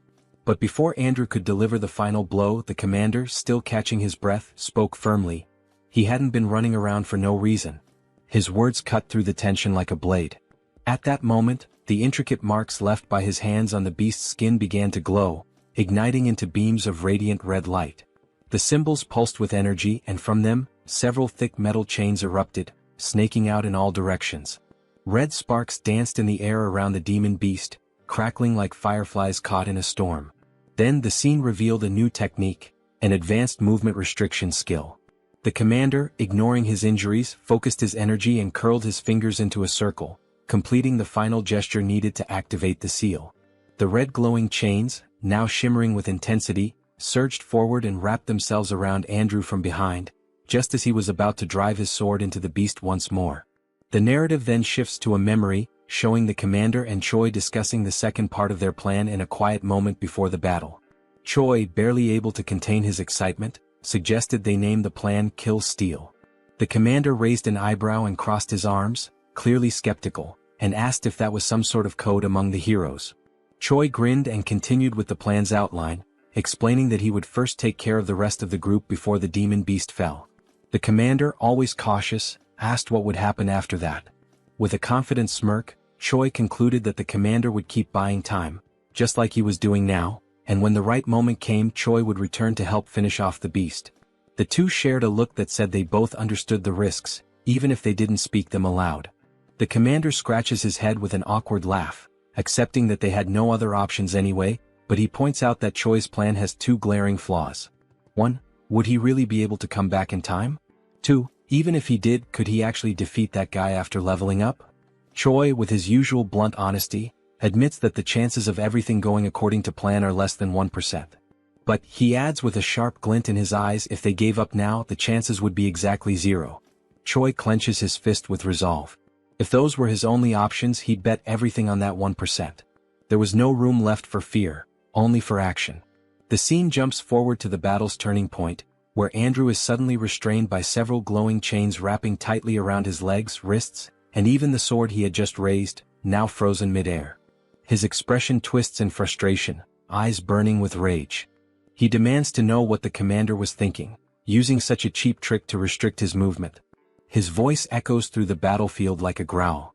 Unfazed, the commander keeps forming hand signs, controlling the magical chains with precision. His face remains calm, his gaze steady. He simply advises Andrew to wait and see, because they also have a hero who can level up. Suddenly, Choi appears on the scene in his awakened demonic form. His body radiates power, dark horns protrude from his head, and his muscles are tense with raw energy. The air itself seems to crackle around him. Andrew's face shifts from anger to disbelief. He can't believe what he's seeing. His voice falters as he asks what that thing is and whether Choi is actually a demon. Choi says nothing. Instead, he charges at the demon beast with nothing but his bare hands, landing a brutal blow that sends a shockwave through the battlefield. His strength is so overwhelming that the chains wrapped around both the beast and Andrew shatter instantly. The hero's system interface lights up, confirming that Choi has successfully leveled up, just as the demon beast lets out its final breath and collapses with a thunderous crash. The commander, kneeling with one fist on the ground and catching his breath, lets out a tired laugh. He jokes that there couldn't have been a better time for Choi to show up, even if the timing was clearly cutting it close. Choi, his fists still dripping with the blood of the beast he had just brought down, gives a slight nod and thanks the commander for holding the line. His tone is firm, but there's a flicker of genuine respect in his voice. Without wasting another second, Choi turns sharply and raises his arm, pointing straight at Andrew. "Now," he declares with unwavering confidence, "the hero will be defeated by me." Andrew lifts his sword, his expression darkening. He scoffs at Choi's boldness, dismissing his claim as nothing more than overconfidence. In his mind, no one could possibly defeat him just because they managed to kill a weakened demon beast. He tightens his grip on his blade and prepares to crush Choi's foolishness with overwhelming force. In the next scene, the air vibrates with tension as Andrew's newest skill is revealed, a high-level sword technique in Form 3, ominously titled Dragon Slayer. Energy flares around the blade, forming arcs of blue light as the hero steps forward, each movement heavy with the confidence of someone who has never lost a battle. Then with a roar he strikes. Choi doesn't flinch. He braces himself, raising his arms and crossing his wrists above his head. The massive blade crashes down, but he holds firm, stopping the strike with raw power. The ground cracks beneath him from the impact, yet he remains standing. Andrew's eyes narrow. In that instant he understands, this wasn't just a brute.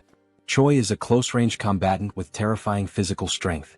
If he lets him close the distance again, his sword advantage might not be enough. On the other side, Choi's eyes glow with intense white light, sharp and calm, reflecting not just power but total composure. His gaze pierces through Andrew, void of fear. He's not impressed by the glowing sword or the title of hero. He's here to finish what he started. Andrew begins delivering a series of strikes with his sword skill, one after another, tirelessly forming blue beams around Choi. Yet Choi defends against all of them effortlessly. Worried that level 3 won't be enough, Andrew pushes the skill to level 7. He charges again to land another blow, but before he can finish, Choi retaliates with absurd force, releasing violet lightning that sends Andrew flying. He crashes down from atop the demon beast, stopped only by a wall of rocks that cracks under the impact. Blood drips from Andrew onto the ground. His teeth are clenched, his eyes wide in a desperate scream. He wonders what the hell Choi is, and if he truly is a demon. Choi, now standing on the forest floor, radiates a violet aura. He walks toward where Andrew fell and calmly states that every opponent he's faced until now had been stronger than him. Then, with a powerful kick to Andrew's stomach, he makes the hero gasp in pain. Suddenly, Choi grabs Andrew's face and slams him into the ground. Still holding him down, Choi speaks, his voice unwavering even as Andrew begs him to stop. As he advances on the enemy, Choi delivers each blow with brutal precision. In the brief pauses between attacks, he murmurs words almost like a mantra, as if each strike were meant to engrave a single truth into his opponent. That level in the end is just a number. With fists wrapped in energy and determination, Choi finishes his declaration with one final punch, more powerful than any of the previous ones. It is this final blow that ends the confrontation, leaving behind only the certainty that he had proven his point. At the end of the battle, Choi leveled up several times, and with that, a new hidden attribute was unlocked. The attribute is called Fighting Spirit, capable of increasing resistance to mental debilitation and adding focus during combat. Choi starts with 10 points in this new attribute. A few moments later, Choi is lying on the ground, agonizing from having used Promote once again, but this time with fewer side effects. He takes the opportunity to be dramatic, saying that he's going to die, although clearly he's not that bad. While Choi cried in his exaggerated reaction, the commander approached, asking if the hero was still alive. Choi replied that no, he was dead. Suddenly, the commander poured a red liquid over Choi's face, catching him by surprise and ordering him to drink it. Choi reacted by sitting up and complaining about the terrible taste of the potion, asking where it came from. The commander then replied that Rachel was the one who had brought a bunch of those potions. Rachel then appeared, explaining that it was a high-level potion while holding another potion bottle. She offered more of the potion, and the system informed that the potion, in addition to healing, also restores a bit of mana. Choi then turned directly to Rachel, asking where she got so many potions from. Rachel replied that she obtained them from defeated heroes, saying they drop everything they have when they die. Choi was surprised to hear this detail. Choi then looked at Andrew and declared that heroes in this world are far too strange. Rachel didn't understand the meaning behind Choi's words. He then explained that heroes are supposed to be righteous people. They should face evil and save the world. However, in this world there is no punishment for taking down another hero. On the contrary, by doing so you can gain XP and items. Choi reflected that even though he is a hero, he's been acting like a villain for some time. He does exactly what a villain would do, but suffers no kind of retaliation. The commander, after hearing Choi's words, responded. He said that this concern makes sense from a human's point of view. However, as an ally, Choi's actions are analogous to those of a good hero. After all, he saved him. Finally, the commander said that it's not worth getting too attached to human morality, as there are two sides to everything, and judging only between right and wrong doesn't work, because those points of view are not absolute. Choi carefully observes the commander's words. However, one detail catches his attention. Was the commander trying to comfort the hero? When Choi asks this, the commander responds with kicks, ordering Choi to shut up and go rest. Choi, still suffering from side effects, complains about the aggression, saying his bones hurt. The commander then stops and begins to explain that he requested help before the signal was lost due to the attack. So, it's likely that reinforcements are on the way. Choi smiles, relieved that the situation is over, but he remains defensive, bracing for more attacks from the commander. The scene then moves to the moment Riadrun appears. He is responsible for creating a portal that will be used by everyone to return. The commander gives Choi a hand to enter the portal, and it works perfectly. Everyone crosses through the portal and arrives at the Dark Fortress. Choi is delighted and announces his arrival. But as soon as he opens his eyes, he notices something catastrophic. The entire scene before him is one of destruction. The structures are in ruins, and Choi reacts with surprise upon realizing that his safe zone is no longer safe. His despair grows as he sees that his house is on fire. He becomes furious, trying to find out what caused all the destruction. Riadrun and the commander notice the calamity, and the three of them quickly realize the source of all the chaos. All the destruction came from Hemis herself, who was still there, driven by rage, her face expressionless. Hyun-na is desperate. She is the one under Hemis's wrath. The heroine tries to make Hemis see that continuing with the destruction isn't worth it, especially considering that the attack makes no sense. At this moment, it becomes clear that Hemis believes Hyun-na is the traitor, even though the heroine vehemently denies it. Hemis, at this point, no longer cares whether Hyun-na is a traitor or not. She is enraged, and that alone is enough to keep her going. Hemis is determined not to let anyone complicit with the Demon King live in peace. She smiles sadistically as she prepares another attack. Hyun-na, with no other option, prepares to defend herself. She is appalled that Hemis, even with all the evidence proving the heroine is not a traitor, still insists on destroying everything. Hemis's attack is brutal, but something strange happens, interfering with the trajectory of the attack. A massive curtain of smoke rises, and a creature slowly reveals itself amid the chaos, leaving everyone unsure of who it is. Someone with an appearance similar to Riadrun calls out to Hemis, wearing a serious and unyielding expression. He is Uzgaze, another commander of the Demon King's army. He brings a message from the king himself, ordering Hemis to stop the commotion immediately. Hemis reacts with curiosity as one detail stands out. How could Uzgaze have found out what was happening? It's nearly impossible that he had enough time to arrive at that moment, even if he had been alerted as soon as the attack began. In other words, the Demon King knew before everything started and sent Uzgaze. Hemis then realizes that Hyun-na was just a decoy, and that someone else was actually tasked with spying on the commander. When she says this, Confronting Uzgaze, he replies that Hemis is being paranoid and giving exaggerated importance to something in her own head. That response is interpreted as mockery, and Hemis prepares to give Uzgaze the attention he deserves by directing her next attack at him. Hemis hesitates for a moment and lowers her guard, descending to the ground to speak with Uzgaze. She approaches him, recognizing that she may be overreacting. Then she begins to mention that she was unjustly punished for saving Rotak from the humans and was confined for 100 years in the Dark Fortress. With this, she reveals her interpretation of Uzgaze's words, asking if he truly thinks she is arrogant and paranoid. Hemis begins casting a spell that spreads across the ground. As the magic advances, Hemis declares that perhaps saving Rotak was a mistake. Uzgaze, sensing the threat, is surprised by Hemis's offensive move. As the dark aura surrounds Uzgaze, Hemis finishes her speech by asking if he agrees with that statement. He, in turn, remains still, standing, almost as if he knows that nothing bad could happen. Suddenly, a voice echoes through the scene. It's Riadrun who shouts, drawing Hemis' attention and asking her not to proceed with the attack. Uzgaze acknowledges Riadrun's presence, showing that the two share a certain familiarity. But before any concern can arise, Hemis calmly walks forward and touches Uzgaze's shoulder, telling him that he can relax because there's no more need for confusion. Hemis says she already got everything she wanted. She then tightens her grip on the commander's shoulder, warning him to thank his nephew. It becomes clear that Riadrun is Uzgaze's nephew. Sometime later, Choi is lying in bed, still processing everything that happened. He is surprised that there is so much disorder within the Demon King's army.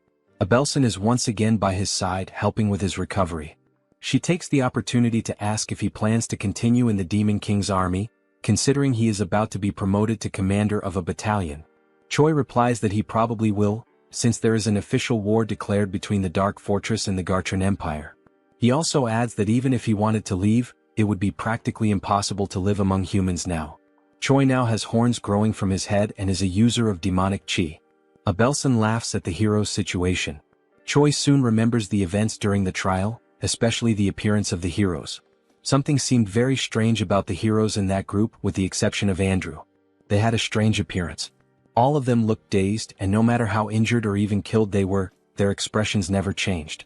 When asked if she knows anything about those heroes, Abelson responds to Choi that she isn't sure.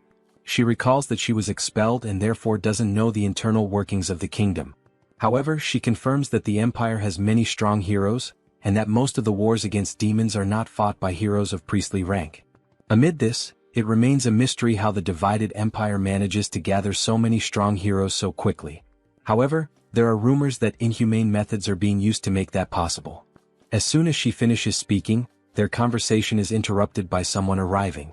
Riadrun apologizes for interrupting and ruining the mood between the two, but he informs them that Hemis wants to see them. The scene shifts to the meeting in Hemis' office. There they are warmly welcomed by the commander. She happily announces that they have a new mission. There is a need to install a spatial interference magic shield. Choi is confused about what that is. Hemis then explains it simply, asking him to think of it like a barrier capable of preventing unauthorized teleportation. She argues that it's important so that he doesn't wake up with an assassin waiting in his room. Hemis explains that only the Second Corps can carry out such a task. Choi then understands where she is going with this, and Hemis continues by saying they will go on a work trip, under the cover of being a messenger and the messenger's personal medic. Hemis states that this is basically to protect them from humans so it won't be hard to fulfill a simple task. Moreover, she will send a trusted guide to lead the two. And that guide is, once again, Commander Roy, who reads the travel order with fire in his eyes, irritated at being dragged into another ridiculous task. The room where the group gathered was wide and imposing, bathed in the vibrant light of a flaming structure at the center, whose presence not only illuminated the space but also reinforced the grandeur of the place. On its sides, swords meticulously positioned on the walls reflected the firelight, symbolizing both the opulence and the power of those present. In front of the flame, a long solid wooden table stretched out, with 7 chairs designated for the members present, although only 5 were occupied. At the head of the table rested the most ornate chair of all, occupied by the host of the meeting, a figure of authority and command. One of the seats, however, remained empty. The absence was notable but not surprising.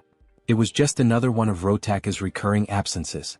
The 5th commander, named Uzgaze, who wore the head and hide of a bull, shrugged, knowing that Rotak never showed up to the meetings. Dorichigus, the 1st commander, dressed in purple armor, was irritated by Rotaka's absence, even though the meetings weren't mandatory. Hyuna, who until that point was comfortably lounging in one of the chairs, resting her arm over her bent leg, claimed carelessly that if Rotak had come, he would just be talking nonsense. Hemis, who was right in front of the fourth commander, observed the conversation without being able to add anything more to what the others were saying. Tigrid, the supreme demon king commander, had imposing, wavy horns that grew from his forehead. He had a serious expression when he finally announced to the other commanders present that they would begin the meeting. The reason for the meeting was revealed. They had gathered to talk about Commander Hemis. She had carried out a major event without reporting it. Scenes are then shown of the battle between Choi in his demonic form and Andrew.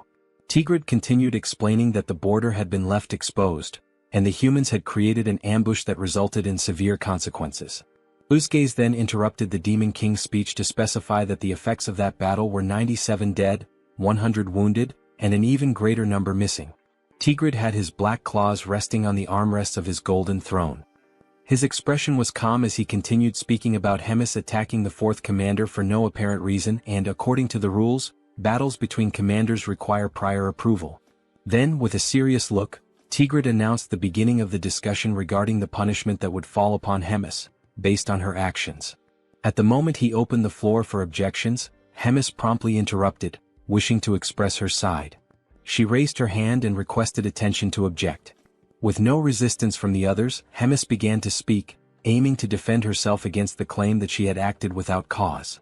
She then explained that everything happened because there was someone acting as a spy against her. She explained that the attack on the fourth commander happened because she thought he was the spy, given the circumstances.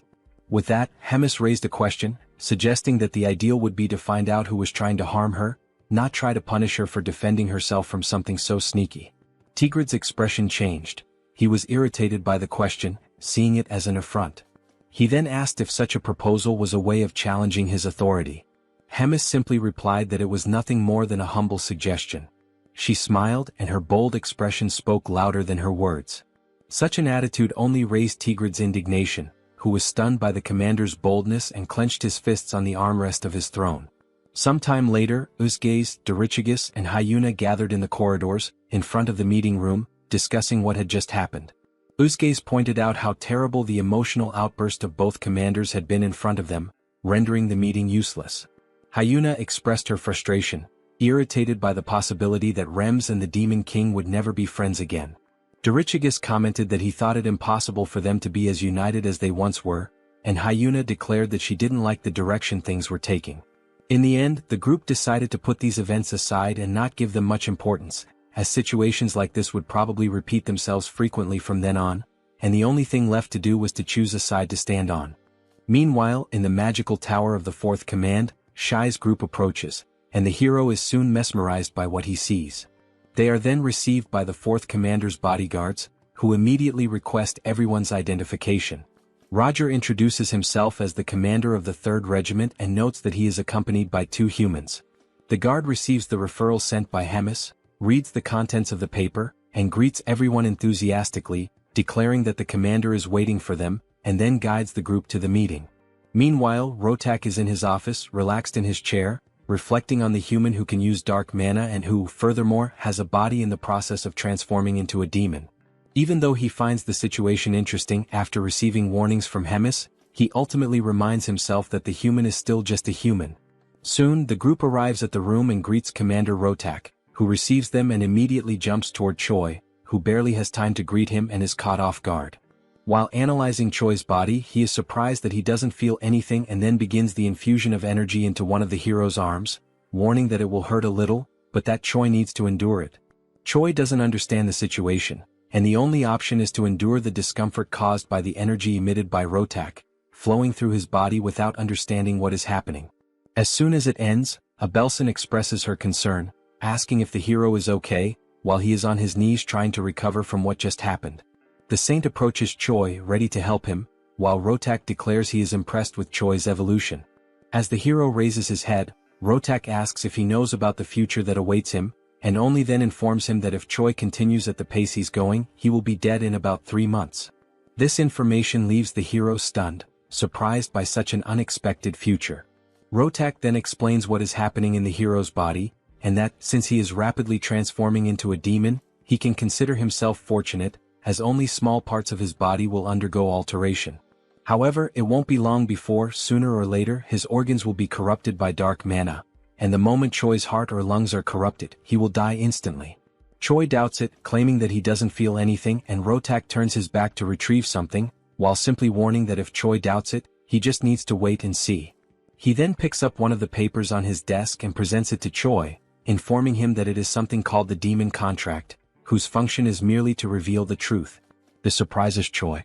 The Demon Contract then confirms the conversation, stating that Rotak's certainty about Choi's death in 3 months is genuine, and outlining Rotak's intention to take care of the hero Choi, foreseeing that Choi will agree to participate in Rotak's experiments, which will also be conducted using methods that will not result in Choi's death, and that the hero will not contest possible deformations during the treatment. Also, if his intelligence or ego fades during this treatment.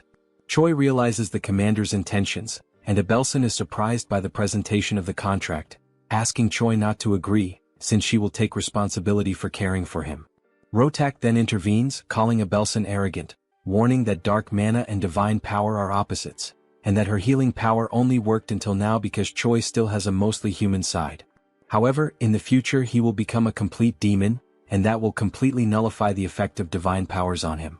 Abelson and Choi are surprised by Rotak's statement, and he, aiming for urgency in the contract signing, reminds them that 3 months is an optimistic estimate, urging Choi to decide quickly what he wants to do. The group then takes some time to reflect on the situation, and Rachel worries about what might happen to the hero, who apparently has a terminal illness, whose doctor capable of treating him demands that the hero give up his body to undergo psychopathic experiments. Choi explains that he is trying to buy some time before training the battalion, wondering if there is another way to get treatment without needing to be part of some kind of experiment. Rogers then questions why Choi doesn't try to seek an answer from Hemis. Choi is surprised by the suggestion, and the commander then replies that there is an unofficial ranking among the commanders, where Hemis is at the top of the hierarchy, while Rotak is at the bottom, and that she can easily exert some pressure and make the second commander yield on the conditions. The group then knocks on the door to return, requesting authorization, and Rotak promptly allows everyone to enter. Thus, Choi presents himself again, holding something covered by a cloth in his hand, asking permission and entering the room. Rotak then notices the artifact and asks what the hero is holding. Commander Rogers places the object on the table, revealing it to be a glowing purple orb, already known by everyone there, and then he begins to cast the spell to contact Hemis. Rotak becomes slightly startled and concerned by the presence of the communication orb, and it doesn't take long for Hemis to initiate contact, greeting Rotak and asking how he has been. Rotak, with a trembling voice, greets Hemis, highlighting how long it's been since they last saw each other. Hemis recalls that the last time they met was at one of the meetings with the Demon King, and Rotak, even more nervous, repeats and confirms that it is indeed true. Hemis then goes straight to the point, stating that she is there only to ask for a favor. In a threatening tone, she asks him to write a few things into the contract, starting with a demand that Rotak do his best to treat Choi. Secondly, that the hero will not suffer any harm. Rotak realizes the direction of the requests and is stunned, unable to argue. Hemis wastes no time and adds the third point, requesting that he include in the contract that nothing in Choi's body can be altered without permission, and that the hero must not die before the contract is finalized. Rotak becomes enraged with the list of changes to the contract, questioning why Hemis would care so much and why he should follow that for a human. Hemis, with a neutral expression, calmly calls Rotak's attention, and he straightens up in submission upon hearing Hemis recall the moment when she took him in and fed him after he had been abandoned by his people 350 years ago, that she also helped him win the commander selection tournament 200 years ago, and that she also saved him from being killed by humans 100 years ago. And with each reminder, Rotak's pride sank further. Hemis finishes by saying that, lastly, she ended up paying the price for having interceded for Rotak, and gives him the ultimatum. If he remembers all that, there is no other choice but to sign everything, leaving Rotak with no alternative but to obey. Sometime later, he expresses his anger, cursing the humans and Hemis, and then calls one of his subordinates to bring him a communication device, as he has something to do in retaliation for the humiliation he suffered. Time passes, and the next day Rotak receives Choi again in his laboratory, which he also uses as an office, and informs the hero that there is quite a lot to talk about. He decides to go straight to the point without much beating around the bush. Choi simply observes the seriousness in Rotak's gaze. But with a calm look, the scientist commander asks if Choi knows why demonic chi is altering his body. The question, combined with Rotaka's posture, surprises Choi, considering that this indicates that for him, something like that happening is perfectly fine. Confident that they are both aligned in the goal of preparing him, he feels free to respond to the question sincerely. And, as an answer, he says that the transformations in his body happen because it is an outrage for a human to use demonic chi. Rotak promptly declares that this answer is wrong. Then he explains that, just as Choi says, humans cannot handle demonic chi. And a normal human should explode and die as soon as demonic chi is imbued in their bodies. However, apparently fate, mixed with a bit of coincidence, made it possible for demonic chi to take root in Choi, thus becoming part of his body. And this allowed the evolution of the demonic shin, to the point where it is causing alterations in Choi's body. It is remolding him not just physically but in his being as a whole, making him something more flexible for the demonic shin, allowing it to root itself even deeper. Choi is surprised by the explanation and asks Rotak if there is any way to stop the changes that are happening in his body. And Rotak, once again being direct, responds that it is not possible to stop the transformation. However, he adds that Choi may be able to create a way to guide the direction the transformation is taking. And for that, Rotak is planning to transfer parts of a demon or a magical creature into Choi's body. The hero does not take the news very well, imagining how grotesque it would be to become part human and part demonic beast. Choi then asks if there is a possibility for him to say no to this idea, since all the substitution options seem bizarre. Rotak simply responds that if he does not accept the idea, the other option is to continue living like someone with a terminal illness until he dies. Furthermore, Rotak explains that there is nothing to worry about, as he intends to maintain the hero's appearance and his main organs intact, doing the transplant only with things that wouldn't be noticeable. Once the subject is closed and sometime later in the training arena, the commander and Choi gather for a noblesse demonstration. Rotak asks him to demonstrate the ability, and Choi promptly begins to focus, and it doesn't take long until the channeled energy displays a purple aura, signaling the start of the transformation. Rotak watches Choi's preparation attentively. He notices that the hero is producing an incredibly efficient output through the combined use of demonic chi and mana. Above all, he notices that Choi has obtained enough physical strength and mental sanity to overcome the result. He is surprised at how talented Choi is for achieving such an outcome. At the end of the noblesse preparation, Rotak quickly asks Choi to activate promote, and it doesn't take long before the horns grow again on the hero's head. Rotak notes that this is the only major physical difference between Choi's noblesse and promote characteristics. Rotak then reflects that Choi was perhaps lucky and confirms that this transformation was efficient in the sense that it protects his internal organs. Internally, Rotak despairs at the desire to study more about this and replicate it in his test subjects and future research. He laments that if it weren't for Hemis, he could dissect the hero to better analyze these results. He also regrets not being able to mass-produce the abilities in chimeras, which would make him an unreachable target for his enemies. But the only chance he has to make that possible is through a scroll pact. Choi notices that Rotak has entered a spiral of thoughts and brings the commander's attention back. Shortly after, he asks what he should do after using promote. Rotak refocuses and informs him that there's no need for further demonstrations today and internally, reflects that he already has all the information he wanted. Then he tells Choi that starting tomorrow he will begin working on fixing the hero's body and abilities one by one, and advises that it's best for him to get some rest. After that, the hero performed more promote demonstrations and also engaged in some physical training, pushing himself to the point of exhaustion. Once he reached that limit, he was subjected to physical interventions by Commander Rotak, causing changes and pushing him to surpass new limits with his altered body, which in turn generated more and more needs and modifications. He was always accompanied by Commander Rogers and Abelson, who monitored everything at all times. The scene then shifts back to a conversation between the hero and Rotak, and it's noticeable that Rachel is also in the room, enjoying some cookies. The system shows some improvements in the hero's status, who in turn, is so tired that he wishes for death, until he realizes he feels so bad that it's very likely he's already dead. Rotak observes the hero's drama and says that unlike someone dead, Choi's aura and body are much more stable than before, thus declaring the end of another day. The hero thanks him and leaves, his exhaustion evident. As soon as he leaves, Rotak once again activates his communication orb and starts a conversation with someone, asking that person if they can talk now. On the other end, the person asks what's going on for Rotak to suddenly open a call like that. He then asks, with a sense of urgency, what the answer is to a proposal he made earlier. The person on the other side asks which proposal, but quickly remembers something mentioned earlier. It's then revealed that Reuna is the person on the other end who brings up the proposal made by Rotak, an alliance between the two of them to overthrow the third command of Hemis. Reuna smiles, given the situation, but replies with some doubt, wondering if she really understands what all of that means, since even though she has disagreements with Hemis, she doesn't understand why Rotak would want war against the commander, given that she was the one who raised him from childhood and supported his growth to the point of making him one of King Amon's commanders, carrying him on her back. Rotak apparently responds that that time has passed and that their paths have been separate for a long while now. His tone is sharp, distant. We then see a moment in which Rotak and Hemis talk, where he expresses a desire to proceed with his chimera research, claiming that it is undoubtedly a powerful technique. Hemis scorns Rotak's project, asking how long he intends to keep clinging to cheap tricks.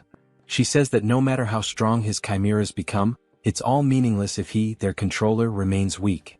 Her words cut deep, reinforcing how individually unremarkable Rotak is without his creations. Back in the conversation, Rotak asks Reuna to answer whether or not she will ally with him.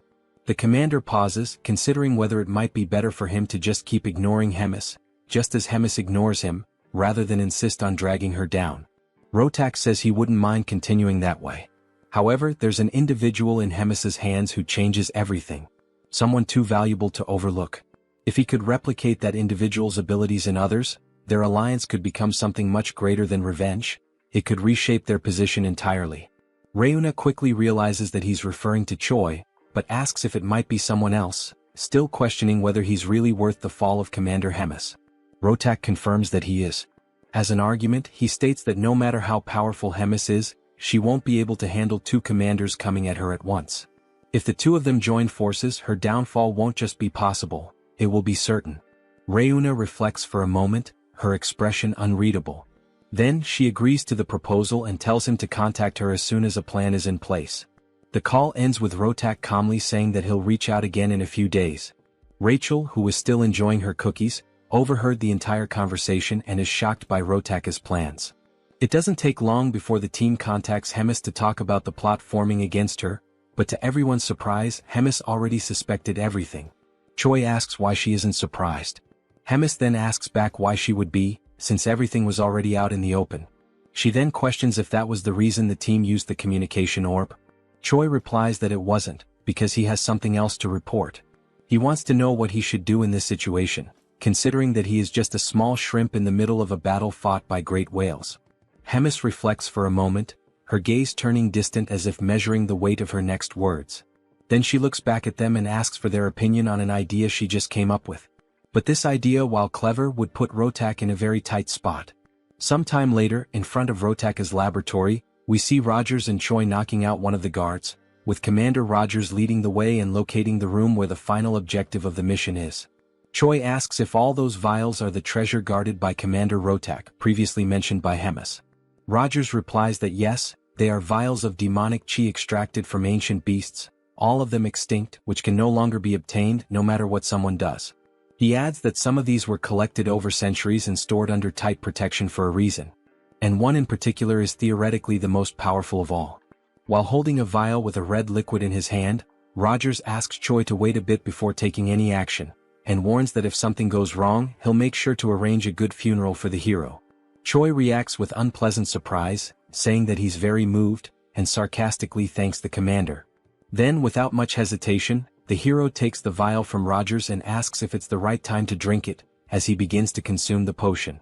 Moments earlier, still during the call between Choi and Hemis, the detailing of the plan that would follow began, an unexpected strategy meant to help Choi take better advantage of his encounters with Commander Rotak. The instruction was short and clear, yet jarring. Hemis told Choi to hurt himself. The simplicity of the order contrasted sharply with its implications. Naturally, the plan left the hero stunned, confused, and hesitant. He couldn't help but wonder why he would do such a thing to himself, especially considering that Hemis had previously gone out of her way to force Rotak to include strict rules in their pact, rules that ensured Choi's physical integrity at all times. The contradiction unsettled him. Hemis, noticing the hesitation and fear building in Choi's expression, softened her tone slightly. She clarified with calm but firm seriousness, that this wasn't a joke or some kind of twisted training exercise. It was a direct order. A strategic one. She had learned through her own sources that Rotak had been lazy and half-hearted with Choi's treatment. From what she gathered, he was doing nothing more than the bare minimum, just enough to satisfy the conditions of their pact. Once that obligation ended, so would his efforts to keep Choi alive. Still unable to grasp how this related to harming himself, Choi asked what any of that had to do with self-inflicted injury. The very idea clashed with everything that had been set to protect him. Hemis then elaborated, informing the hero about the collection of rare and dangerous demon essences that Rotak had gathered over the years. These weren't mere specimens. They were remnants of power from ancient beings, each carrying immense, raw potential. The plan now hinged entirely on those essences. More specifically, Choi would need to absorb the most powerful ex-demonic essence in Rotaka's possession. The mere mention of absorbing such volatile energy made Choi's stomach turn. He voiced his concern, asking whether ingesting something like that wouldn't inevitably lead to death. It was a fair question, one Hemis had clearly anticipated. With the same composed authority, she reminded him of the Pact's power. Because of it, Rotak would be magically and contractually bound to do everything possible, and impossible, to keep Choi alive no matter what. That was the very leverage Hemis had counted on when she forced the terms. It was the safety net. No matter how dangerous the essence was, Rotak would be forced to use every last ounce of his knowledge and skill to save Choi from dying in the process. To calm the growing fear inside him, Hemis reassured Choi again, adding something more personal this time. She knew Rotaka's capabilities intimately. She didn't just know him, she had created him. Every facet of his medical prowess, every ounce of his talent, she was responsible for nurturing. If anyone knew what Rotak could do, it was her. She believed in this plan. The scene returned to the moment when Choi was reluctantly consuming the supposed potion. As the bitter liquid slid down his throat, Commander Reugers watched him closely, arms crossed, his expression unreadable. Rachel stood nearby, concerned, and asked if everything was all right. With a sigh and a grimace, Choi remarked that nothing unusual had happened, except for the awful taste, which he couldn't help but complain about. For a fleeting second, it seemed like things would go smoothly. But then everything changed. A wave of searing pain crashed through Choi's body. It was so sudden and overwhelming that his limbs locked, and the potion vial slipped from his fingers, shattering against the floor. His vision blurred. His breath caught. The agony was unlike anything he had experienced before. Rachel's voice broke through the chaos, calling his name with urgency. Reugers, though less panicked, narrowed his eyes and murmured something about the side effects having begun. The pain intensified. Choi writhed in place, desperately trying not to black out. In a moment of delirious humor, he sarcastically berated Reugers, accusing him of withholding just how brutal the side effects would be, especially since he clearly knew what was in the potion. Reugers responded with dry indifference, saying it was common sense and didn't warrant explanation. Choi glared at him, opened his mouth to say something more, but the pain took over and he lost consciousness. Sometime later, Choi woke up groggily lying in a bed. He immediately realized it wasn't any place he recognized. The air was sterile, the light cold. He sat up slowly, his muscles sore and weak. Just as he began scanning the room for clues, Rachel appeared, smiling softly. She told him that he was in Rotaka's office. The commander had personally tended to him for 4 consecutive days, using all sorts of questionable but effective methods to keep him alive. Rachel's words were comforting, but her expression hinted at unease. Finally, she asked how Choi was feeling, but before he could answer, the door opened. Rems entered the room with theatrical flair, declaring how long it had been since they last saw each other. Behind her, Reugers and Rotak followed quietly. Rems approached Choi with a pleased smile, commenting that his power had grown noticeably. She noted that he was stronger than she'd imagined he'd become. Choi tried to deflect the praise, modestly insisting that he wasn't that strong, but she ignored him completely. Without warning, she placed her hand on his shoulder and chanted a spell. Choi's right arm turned pitch black. Pain surged through him. Whatever magic she had cast was aimed at destroying his limb entirely. And once again Choi was left stunned, unsure of why or what would come next. Rotak then explains that the demonic essence of the beast Choi ingested is slowly but surely establishing itself within his body. The beast in question was once feared throughout the demonic realms, an entity known for its near-complete invulnerability, a creature considered by many to be indestructible. Now, that same property was beginning to manifest within Choi's body, granting him the terrifying durability of that ancient being. His cells, muscles, and internal structure were starting to reflect the changes brought by the X-demonic infusion. However, even with such a remarkable result, one fact remained unaltered. The testing process had been excruciating. What Choi endured to reach this state was nothing short of brutal. The pain had been relentless. The transformation violent. His body had teetered between survival and collapse, and it had taken all of Rotaka's knowledge, along with the pack's forced intervention, to keep the hero alive through the ordeal. Still, the results were undeniable. Standing nearby, Rems took it all in. With a faint smile and an arched brow, she admitted she felt a hint of jealousy, though her tone was half playful, half serious. She questioned aloud whether this entire plan had been intentionally kept from her. Perhaps as some personal project Rotak didn't want interfered with. Rotak, for his part, didn't dignify the accusation with a real answer. He merely brushed it aside, stating curtly that the hero's treatment was complete. Then, without any visible emotion, he asked whether it was time to destroy the pact. Rems gave no resistance. She calmly began the destruction ritual, acknowledging that the pact's purpose, to ensure the completion of Choi's treatment, had now been fulfilled. As the last glyph of the contract faded into magical dust, the pact dissolved entirely. The invisible leash that had bound Rotak to his obligations was gone. With nothing holding him back, Rotak didn't waste a moment. He turned to Rems and, in a voice laced with bitterness, made it clear he hadn't forgotten her interference. In a tone more threatening than professional, he promised she would regret everything. His eyes, cold and unblinking, burned with silent fury. Rems, unfazed, merely smiled. Her voice carried a touch of amusement as she questioned if she truly would be the one to regret anything. Her answer was cryptic, a layered warning rather than a rebuttal. She suggested that regardless of how things unfolded, perhaps regret would fall on someone else entirely, and that in the end she would be waiting eagerly to see how Rotaka's threat unraveled. The scene shifted to the training grounds, where Choi and Riadrun stood amid the dust and sweat of daily drills. The sun hung high in the sky as their sparring session intensified. From the very first strike, Riadrun noticed a difference. Choi's posture, his timing, the pressure behind each attack, it had all improved. The young hero had indeed become stronger. Choi launched a fierce punch, one that Riadrun blocked with minimal effort. But the hero didn't stop there. He pressed on with a series of rapid strikes, chaining his movements together with surprising precision. Riadrun watched carefully, analyzing each blow, studying the trajectory of Choi's fists, the positioning of his feet, the way he adjusted his breathing to manage exertion. There was real progress here.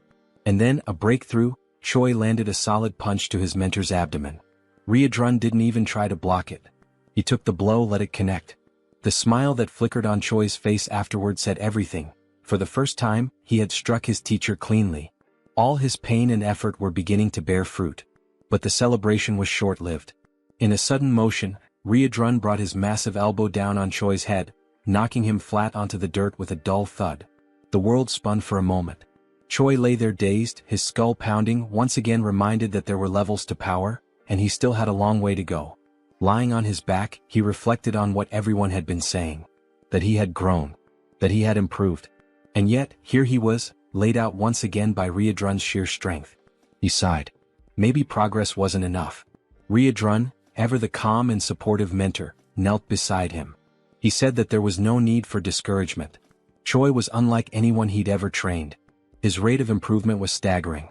He didn't seem to have any plateaus in his development, just an unrelenting climb. His body hadn't fully adjusted yet, but once it did, the results would be extraordinary. Choi, still skeptical, rose to his feet. He muttered that he didn't believe it. He remembered how he'd barely survived the last real fight, and that was only because others had stepped in to help. Riadrun said nothing at first, just smiled at his student's humility. At the end of the session, he extended a hand and pulled Choi back up again. With a reassuring nod, he told him not to be so impatient. The real test would come, and when it did, Choi would be ready. Encouraged by that vote of confidence, Choi promised with quiet determination that he would prove his worth. Meanwhile, back in Rotaka's domain, the atmosphere shifted. Soldiers moved with urgency, preparing for something serious. Weapons were handed out, orders were issued. In another room, cages were being locked, each one containing a chimera ready for deployment. The air was tense. In his office, Rotak received confirmation. Everything was prepared. Without hesitation, he rose. His goal was clear. They were going to retrieve the human from the dark fortress, the one Rems had stolen. With fury burning in his voice, Rotak swore that she would pay. That human wasn't hers to take.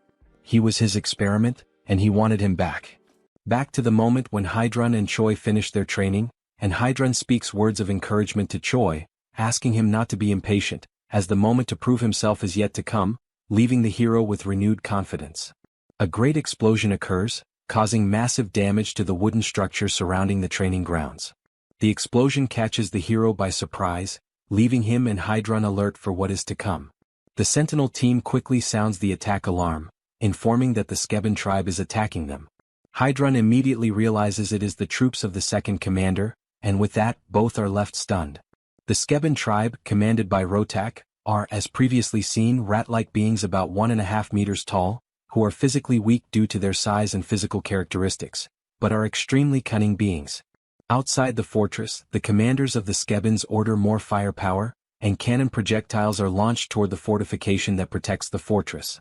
The scene then focuses on Ryan, who praises Rotak's firepower and had not imagined how confident he and his tribe would be, before Rotak could respond to one of his subordinates.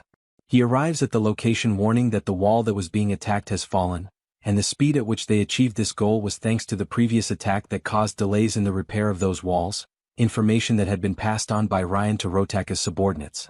The second commander then orders the teams to attack with the chimeras on the front line and informs Galdeo to capture Choi. Rotak, in turn, states that he will go along with Hyuna to deal with Hemis personally and thus carry out his revenge plan.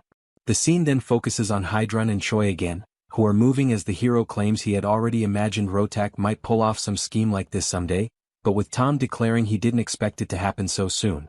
Hydrun, noticing Choi's agitation, asks him to calm down and adds that in moments like this, more than ever, he needs to act calmly. In contrast, Choi reacts hysterically, asking what they are supposed to do now in a situation like this and also asking what he himself should do. Hydrun, with a serious expression, declares that he will gather all the troops and assigns Choi a particular mission. Choi attentively observes the instructions, which are, first, to eliminate Commander Galdeo, which leaves Choi completely stunned, as he is being assigned to deal directly with a commander. Hydrun gives more details about this commander, explaining that he is a very close confidant of Rotak and adds that in other situations he himself would take care of fighting Galdeo. However, Hydrun declares he has full confidence in Choi's strength, and this vote of confidence makes the hero even happier, feeling ready to accept the mission. Secondly comes the mission that is quickly brought into the scene, where Choi is carrying Abelson by the arm while they run through the corridors. The Saint questions whether Hydrun sent Choi directly to get her out of there, and Choi confirms that indeed that is what happened. The justification for taking care of Abelson was rooted in a simple but strategic reasoning. If she were allowed to simply wander freely, sharing her divine power without restriction, she would quickly become a significant threat to the demonic forces. Her presence alone, radiating sacred energy, would be enough to destabilize entire squads. And if such power fell into the wrong hands, or even just wandered unchecked through the battlefield, it could shift the tide in unpredictable ways. This explanation, while grave in tone, was met with a soft chuckle from the saint, who found some amusement in how seriously her power was being regarded. Choi, standing beside her with a focused gaze and unwavering seriousness, declared his intention clearly. He needed to find Galdeo. The air around him seemed to tighten with tension. But even before he could consider which path to take, the very commander he sought emerged from the shadows, appearing without warning and commanding immediate attention.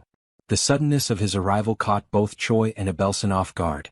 The imposing figure stepped forward, introducing himself with confidence and a hint of arrogance. This was Galdeo, the one Choi had been preparing to face. As soon as the hero caught a glimpse of Galdeo's stats, an imposing power level of 162,730, he found himself stunned. The sheer magnitude of strength displayed before him far exceeded his expectations. This wasn't just a strong opponent, this was a genuine powerhouse. The realization drew a comparison in Choi's mind.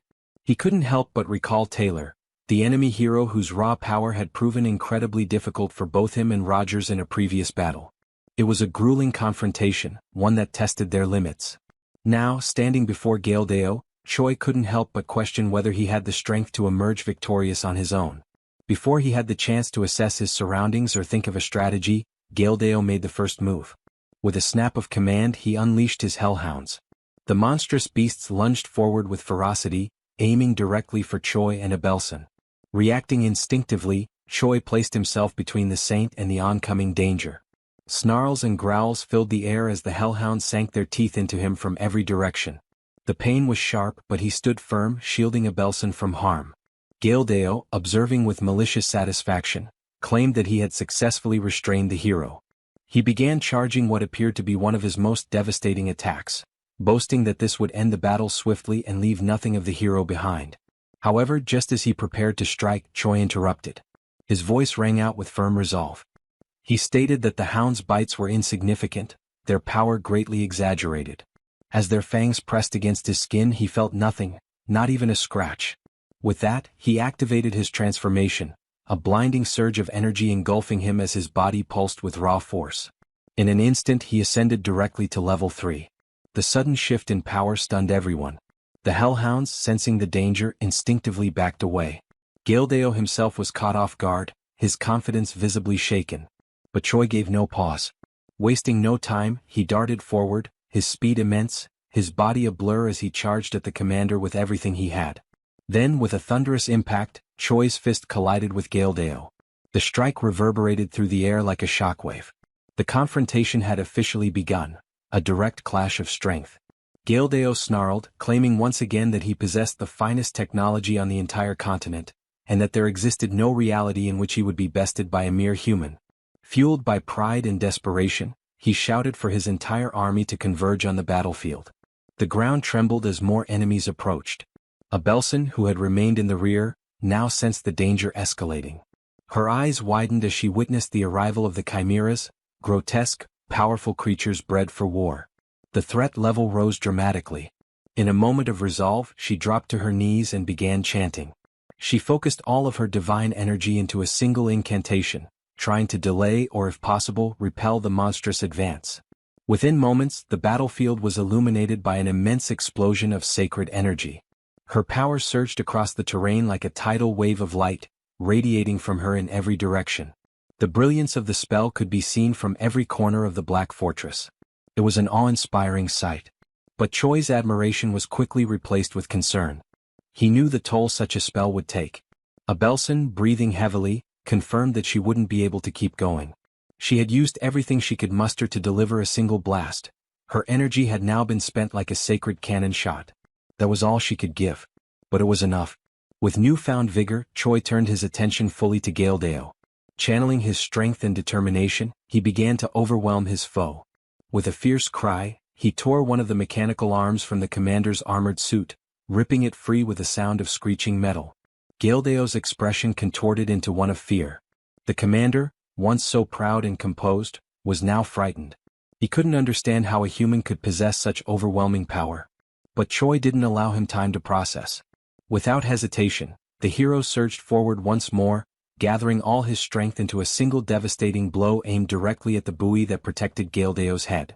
The punch landed with tremendous force. Metal cracked and shattered.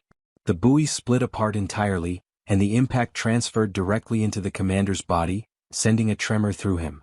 It was a finishing blow, one that left no room for recovery. With that, the enemy is finally defeated, falling to the ground with a dull impact that echoed through the battlefield, and Choi finds himself unexpectedly disappointed with his rival's overall performance. He tilts his head slightly, observing the fallen enemy with a look of contemplation, questioning whether this individual truly carried the weight and responsibility of a commander. His tone inwardly is skeptical, claiming that the man wasn't all that impressive, at least not compared to the challenge he had imagined. However, as the adrenaline begins to settle, he starts to reconsider his initial conclusion. Perhaps Gildeo wasn't necessarily weak. Maybe, just maybe, the reason this fight felt underwhelming was because Choi himself had grown far too powerful. He reflects on his journey up until this point, training alongside warriors of immense strength, facing trials that demanded the absolute peak of his endurance. For so long he had measured himself against titans, against legends. And perhaps, being among such overwhelming figures had created a distorted image of himself in his own mind, making him feel small when in truth, he had evolved beyond what he once imagined possible. This line of thought is broken as Abelson, still visibly shaken from the recent skirmish, speaks up with a tone of concern, her eyes full of worry as she asks whether the hero is all right. Choi then turns his attention toward her, his expression softening. He answers calmly that he feels fine, still cloaked in the glowing aura of his transformation. Just as he begins to relax, the hero catches a subtle shift. Something about Abelson's posture, or perhaps her aura, catches his attention and fills him with unease. His brows furrow slightly, but before he can dwell on it, the scene transitions, cutting away to another battlefield, a different clash entirely. Now we find Hemis standing tall and firm in her own confrontation. Her eyes are locked forward, facing not one but two enemies. Before her stand Rotak and Hyuna, both exuding menace and confidence. The second commander, with a twisted smirk, asks whether Hemis is ready to face her end. His voice is laced with mockery, echoing across the scorched terrain. Hemis responds not with fear but with biting sarcasm. Her words drip with irony as she mocks their excessive preparation, noting with theatrical dread that they even saw fit to bring the fourth commander just to take her down. The absurdity of it almost amuses her, and she scoffs at what she calls cowardice taken to an entirely new level. But Rotak remains unfazed, dismissing her words with cold indifference. He makes it clear that he doesn't care what Hemis calls him, coward, weakling, dishonorable, it makes no difference. What matters is the result. And for him there is only one conclusion to this battle: her destruction. Not only that, but surpassing her as a warrior and burying her legacy in the ruins of this battlefield. With unwavering resolve, Rotak steps forward, his presence growing more intense, and prepares himself for the clash that is about to begin. Rotak then turns to Hyuna and asks if she is fully prepared and truly ready to begin the decisive battle that will at last bring an end to Hemis's reign. Hyuna reacts to his question with a sinister, almost mocking smile and a sharp, scornful gaze, as if she cannot fathom how naive and foolish Rotak has been all this time. She tilts her head slightly, her eyes glinting with mischief, and then, dripping with heavy sarcasm, she slowly and deliberately responds that she won't be able to join in because, all of a sudden, she felt an overwhelming, uncontrollable hunger deep in her core. She repeats this ironically several times, emphasizing the absurdity of her excuse, which only leaves Rotak utterly baffled and thrown off balance. Rotak, unable to contain his irritation, demands to know exactly what kind of nonsense and ridiculous excuses Hyuna is babbling about at such a critical moment. But Hyuna remains calm and composed, lightly waving her hand as she casually replies that Rotak and Hemis can go ahead and have all the fun and excitement on their own. She declares that she will be heading home instead to prepare and savor a delicious bowl of steaming hot ramen, almost as if nothing important were happening at all. Before finally turning to leave, Hyuna dramatically points her finger at Hemis and states that she has one final thing to announce before she makes her exit. It is then revealed that from the very moment Rotak first reached out to Hyuna with his plan, she had already secretly decided to betray the Demon King's army and side with Hemis instead, merely pretending and acting as if she were joining Rotaka's orchestrated attack. In exchange for taking Hemis's side, Hyuna asked for one favor in return: that all the endless disputes and conflicts between her and Hemis come to a final conclusion. With that agreement in place, Hyuna bids a rather casual and carefree farewell and walks away, leaving Hemis to focus entirely on Rotak. As Hemis turns her full attention to Rotak, she mocks him mercilessly, sarcastically asking if perhaps he has been abandoned and left behind by his strongest and most trusted ally, which stings Rotak deeply and fills him with rage. At that moment, Rotak finally begins to understand what had been obvious from the very start and demands that Hemis confirm the truth directly, whether she and Hyuna had truly conspired together to deceive and betray him. Hemis, calm and serene, gently affirms that Rotaka's guess is indeed correct. Hyuna had switched sides the very instant she learned of Rotaka's true plan, and because of this betrayal, Hemis had known every intricate detail of his schemes from the start. At last, Hemis, wearing a more peaceful expression on her face, decides to ask Rotak if even after everything that has happened, he still insists on moving forward with his foolish plan.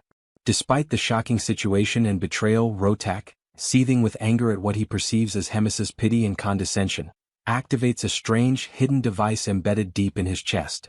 While doing so, he fiercely declares that nothing else matters anymore and that he will finish this no matter the cost. By activating the device, he begins to generate a strange, complex technological armor that wraps and twists tightly around his arm, emitting a dark, ominous crimson energy that fully envelopes him and finalizes his transformation. Now fully armored and brimming with murderous intent, Rotak stands prepared for battle, clearly determined to demonstrate in the most brutal way possible everything he has learned and all the skills and experience he has gathered through the hundreds of years he spent living and training in Hemis's shadow, always yearning to surpass her. Meanwhile, back with Choi, it is revealed that the moment he noticed a figure was actually the moment Hyuna approached him, leaving him shocked and completely caught off guard to see her there.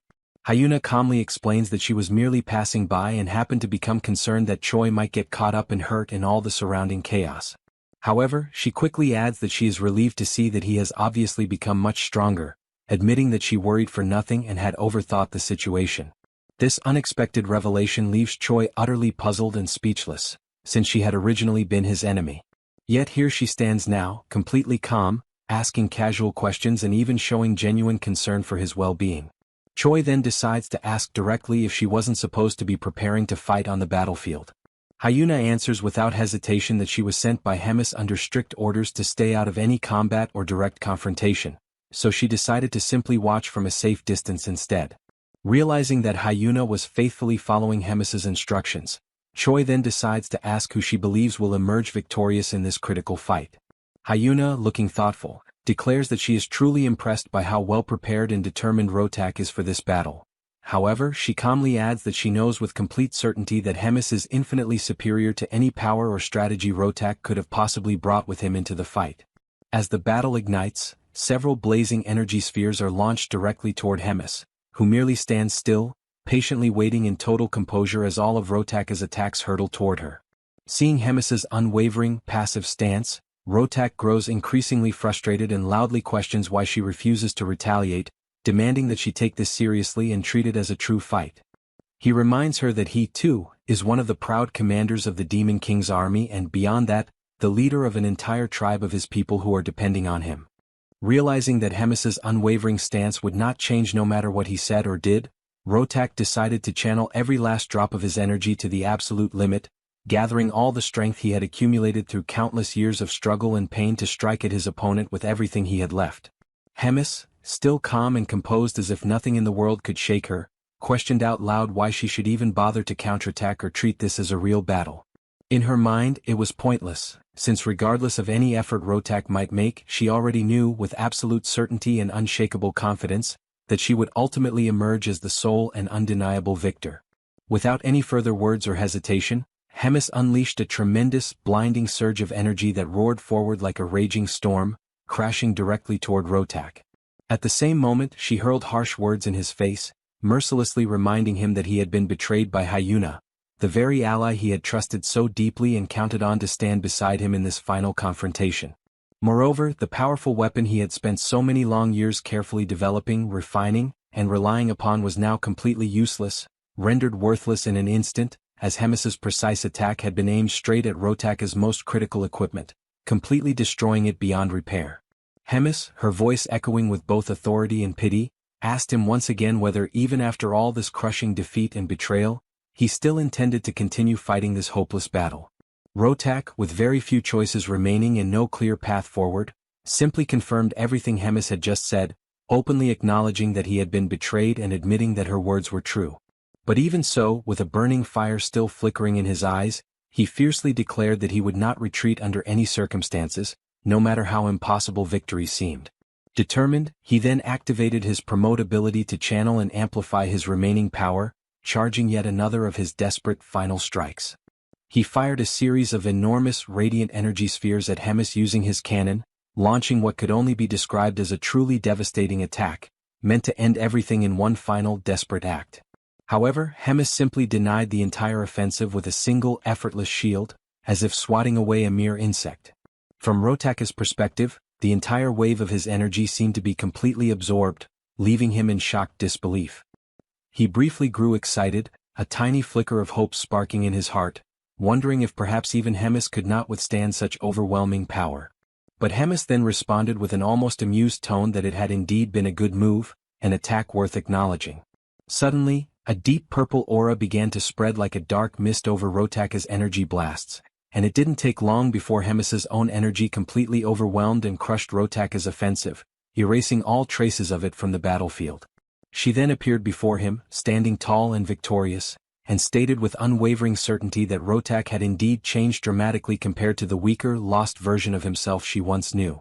She even admitted that he had genuinely improved and grown stronger over the years. Nevertheless, Hemis firmly announced that it was now her turn to strike, and there would be no mercy. With a chilling grace, she slowly licked one of her fingers, her eyes locked on Rotak, and then pointed it directly at him, activating her formidable ability. Countless black claws suddenly materialized and surged forward like a pack of ravenous beasts, advancing rapidly toward Rotak with lethal intent. Rotak quickly recognized the immense danger of Hemis's conjured technique, and in an instant, all the fierce determination he had gathered was replaced by pure, paralyzing terror. He stood frozen in place, unable to react, helplessly waiting for the swarm of claws to reach him. It didn't take long before he was completely caught, wrapped up and immobilized by the relentless claws. The assault quickly intensified, growing ever more savage and merciless. With overwhelming ferocity, Rotaka's limbs were torn and separated from his body, leaving only the trembling, weakened torso of someone who had come so determined to eradicate Hemis and her people. Knowing his end had finally arrived, Rotak decided to use the last remaining moments of his life to ask something of the woman who had once been his beloved mentor. As Hemis slowly approached his broken figure, she questioned whether he was about to beg her for some form of mercy, her voice carrying a distant, cold sadness. Rotak then asked, with his last flickering strength, whether she still saw him as weak, useless, and pathetic, recalling his entire painful journey. He remembered vividly how he had once declared he would become as strong as Hemis and rise to be a true leader, a leader who would stand equal to or above all others. Yet, his path had been completely shattered and derailed by the torment of being scorned and rejected by Hemis, turning his only goal into a desperate mission to surpass her and make her pay for all the humiliation and pain. Hemis paused in heavy silence to reflect deeply on his words. Instead of giving him a direct answer, she remarked that time is cruel and unrelenting, lamenting how certain things seem as though they will last forever. But as time inevitably moves forward, people change, making choices and taking actions they later come to regret. Despite it all, she expressed her sincere gratitude to Rotak for, in the end, being able to find and enjoy at least something meaningful in his journey over the many long years, and for the destiny that his actions had helped shape. These final, heartfelt words drew a faint, peaceful smile from Rotaka's face, and at last he collapsed, his eyes closing for the final time, as Hemis softly wished that he may now rest in peace. The scene slowly transitions to the crumbling remains of the Black Fortress. Once a formidable stronghold, the structure now teeters on the edge of collapse. Its towering walls are scarred with deep cracks, and dust drifts from the ceilings with every minor tremor. The air is heavy, stale with age and decay. In the heart of this battered ruin, a tense meeting unfolds between Hemis, Choi, and Riadrun. The topic at hand is the inevitable. The fortress can no longer serve as their base of operations. Then comes the announcement, sharp and unexpected. Hemis informs them that they are preparing to relocate. The news lands like a thunderclap, catching the others off guard and momentarily silencing the room. Hemis, ever composed, elaborates on her decision. She states firmly that no matter how many repairs are attempted, no matter the effort poured into rebuilding, the fortress will remain fundamentally broken. Its integrity, both physical and symbolic, has been compromised beyond saving. Riadrun and Choi listen intently. Though neither openly argues with her reasoning, it's evident from their expressions and posture that accepting this truth does not come easily. Breaking the silence, Riadrun asks where they will go, what destination awaits the entire Third Command. He frames it as a logistical question, but beneath it lies concern for their future and safety. Without hesitation, Hemis answers. The Third Command is to be moved to the 8th Division. Their new home will be Fort Gadrick. The declaration lands heavily. Riadrun begins to object, perhaps to voice doubts or propose alternatives, but Hemis immediately shuts him down. Her tone is sharp but resolute. Her mind is already made up. She orders him to write a letter demanding the evacuation of the current commander of Fort Gadrick, making it clear the fort will now belong to them. With no room left for discussion, Choi and Riadrun exit the chamber. As they walk through the deteriorating corridors of the fortress, Riadrun falls into uneasy silence. In his mind, questions swirl. Of all the divisions, of all the fortresses available, why had she chosen the 8th? What could possibly be going through Hemis's mind? Noticing his companion's troubled expression, Choi finally speaks. He asks what it is about the 8th Division that's causing such worry. Riadrun responds after a pause. He explains that Fort Gadrick isn't just any fortress, it is the one closest to the forward outposts maintained by the human forces. In short, it is the closest thing they have to a frontline base. A dangerous, volatile position. Choi's face hardens as the implication sinks in. It's a deadly place to be stationed. And yet, he reasons, if the fort has survived this long under such pressure, then surely the one commanding it must be highly capable. Riedrun disagrees, shaking his head. He reminds Choi of Fort Hemron. The reference seems to confuse him, which visibly irritates Riedrun. That's where they first met, he says with a touch of frustration. He recalls the fierce battle that forced the command to retreat, an unforgettable moment of loss and tension. He goes on to remind Choi that Grat had been the commander of that division during those days. Choi then asks how they managed to deal with Hemis's wrath in the aftermath of the defeat. Riedrun answers soberly. Amid the chaos, Grat had somehow managed to protect Fort Gadrick, his personal base of operations. Choi gives a brief nod, commenting that Grat must be someone who knows how to protect what's his. But Riedrun doesn't agree outright. Instead, he responds carefully. Perhaps Grat truly defended it with skill, or perhaps he resorted to some other method. It's impossible to say for certain. The scene shifts to Fort Gadrick itself. Grat, seated in a dimly lit office, finishes reading Riedrun's letter. The veins on his temple twitch as his hand curls into a fist. Without warning, he slams it onto the table with a loud crack, shouting Riedrun's name in fury. The arrogance of the message enrages him. The order is clear. He is to evacuate the fort so that it can be claimed by Hemis's third command. The insult stings. He mutters bitterly under his breath, calling Hemis an old witch, and questioning what her true intentions could possibly be. Despite his outrage, Grat knows there is no escaping this order. Still, something in his expression suggests he is not finished. He stalls briefly, then reaches toward a communication orb nearby. With practiced hands he activates it, initiating a magical connection. Once it stabilizes, he announces himself. Grat, commander of the 8th Division under the Demon King's army. A voice on the other end responds with dry amusement, remarking how long it's been since Grat last reached out, and asking what he wants this time. Grat doesn't waste time. He states plainly that he has a proposal, an urgent and significant one. The narrative now cuts to the Holy Capital, where a conversation unfolds in shadowed halls. One of the Pope's subordinates speaks, visibly disheartened. He laments the failures of Jeffin and Andrew, his voice low with regret. He confesses that he had genuinely believed Andrew would emerge victorious. He then wonders aloud, was it Choi again? Was he the one who turned the tide? The man with the monocle confirms it without hesitation. He adds that Choi's progress is unlike anything they've ever seen. His power is rising far too quickly. It's a pattern that's now beginning to alarm the Pope himself. The advisor then suggests perhaps it would be wiser to deal with Choi later, to shift their focus for now toward resolving the situation with the Drajan Empire. After all, he says, despite everything, Choi is just one man. But the Pope rejects that reasoning. If Choi were merely a regular citizen, then perhaps yes, he could be ignored. But he is not. He is a hero. And that changes everything. The Pope then scolds the monocled man for brushing things aside so easily. He accuses him of failing to grasp the true nature of what a hero is, and more importantly, what a hero can become.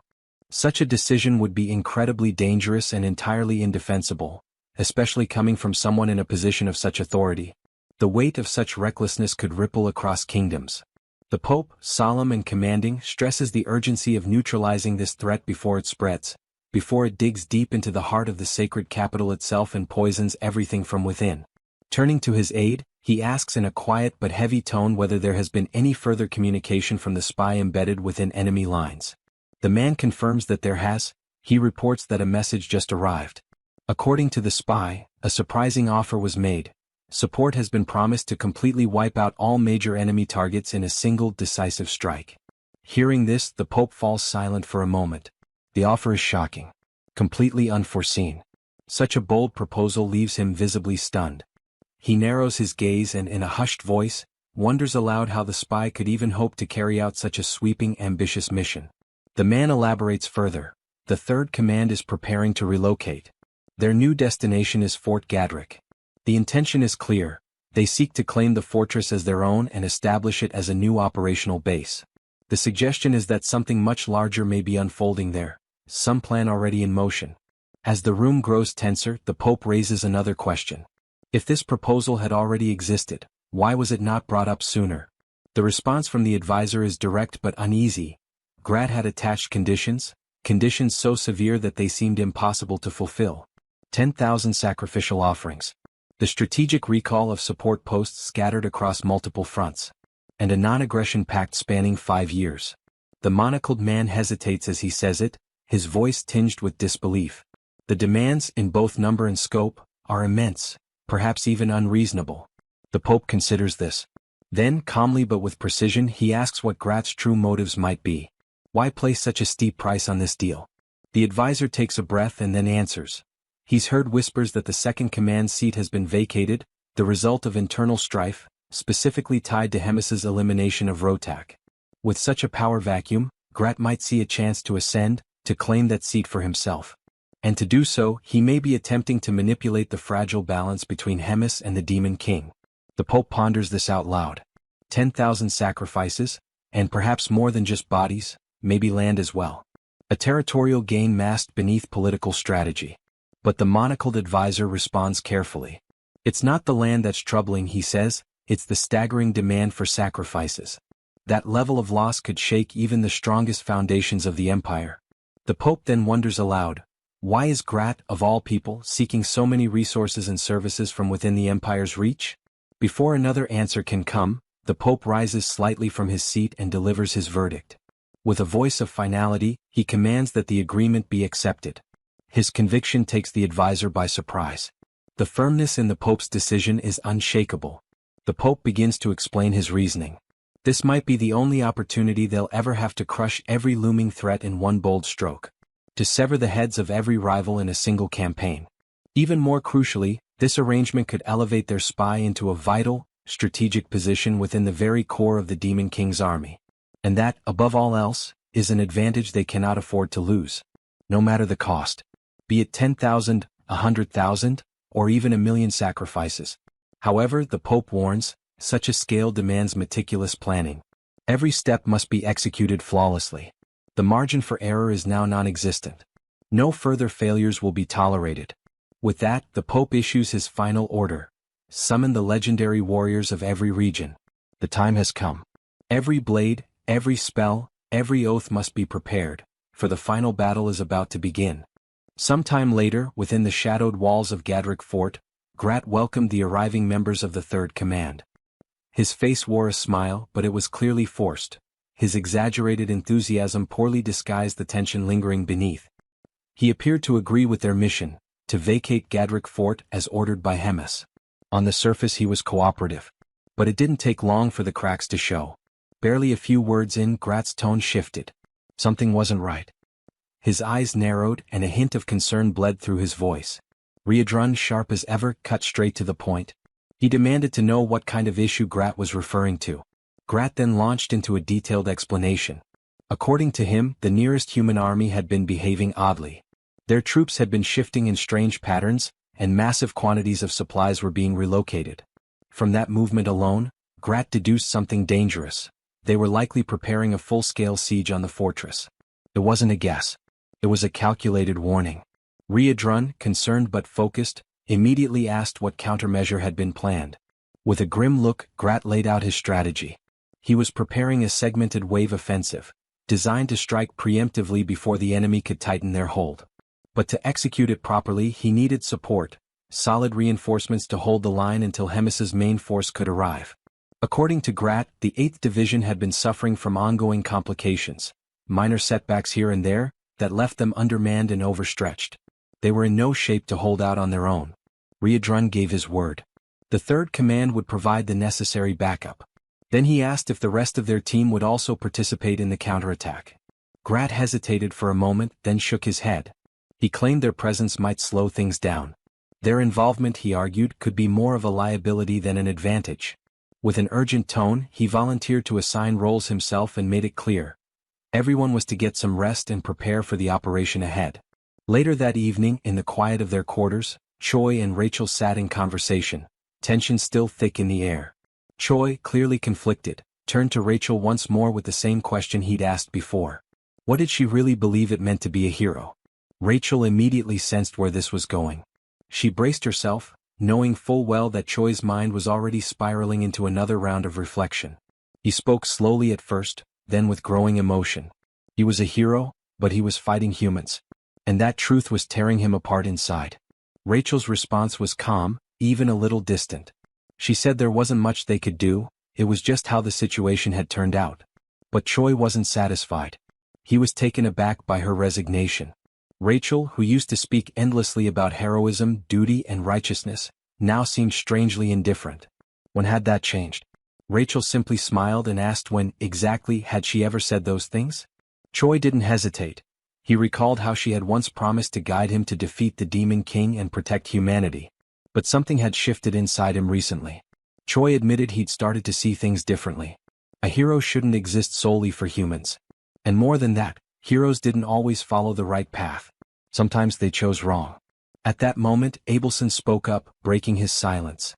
He said he'd once read that heroes existed to fulfill the will of all. Choi blinked, confused. What did that even mean?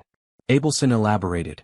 He'd seen ancient writings that claimed heroes were born to secure the happiness of the absolute majority. That was their true calling. Those words triggered a buried memory.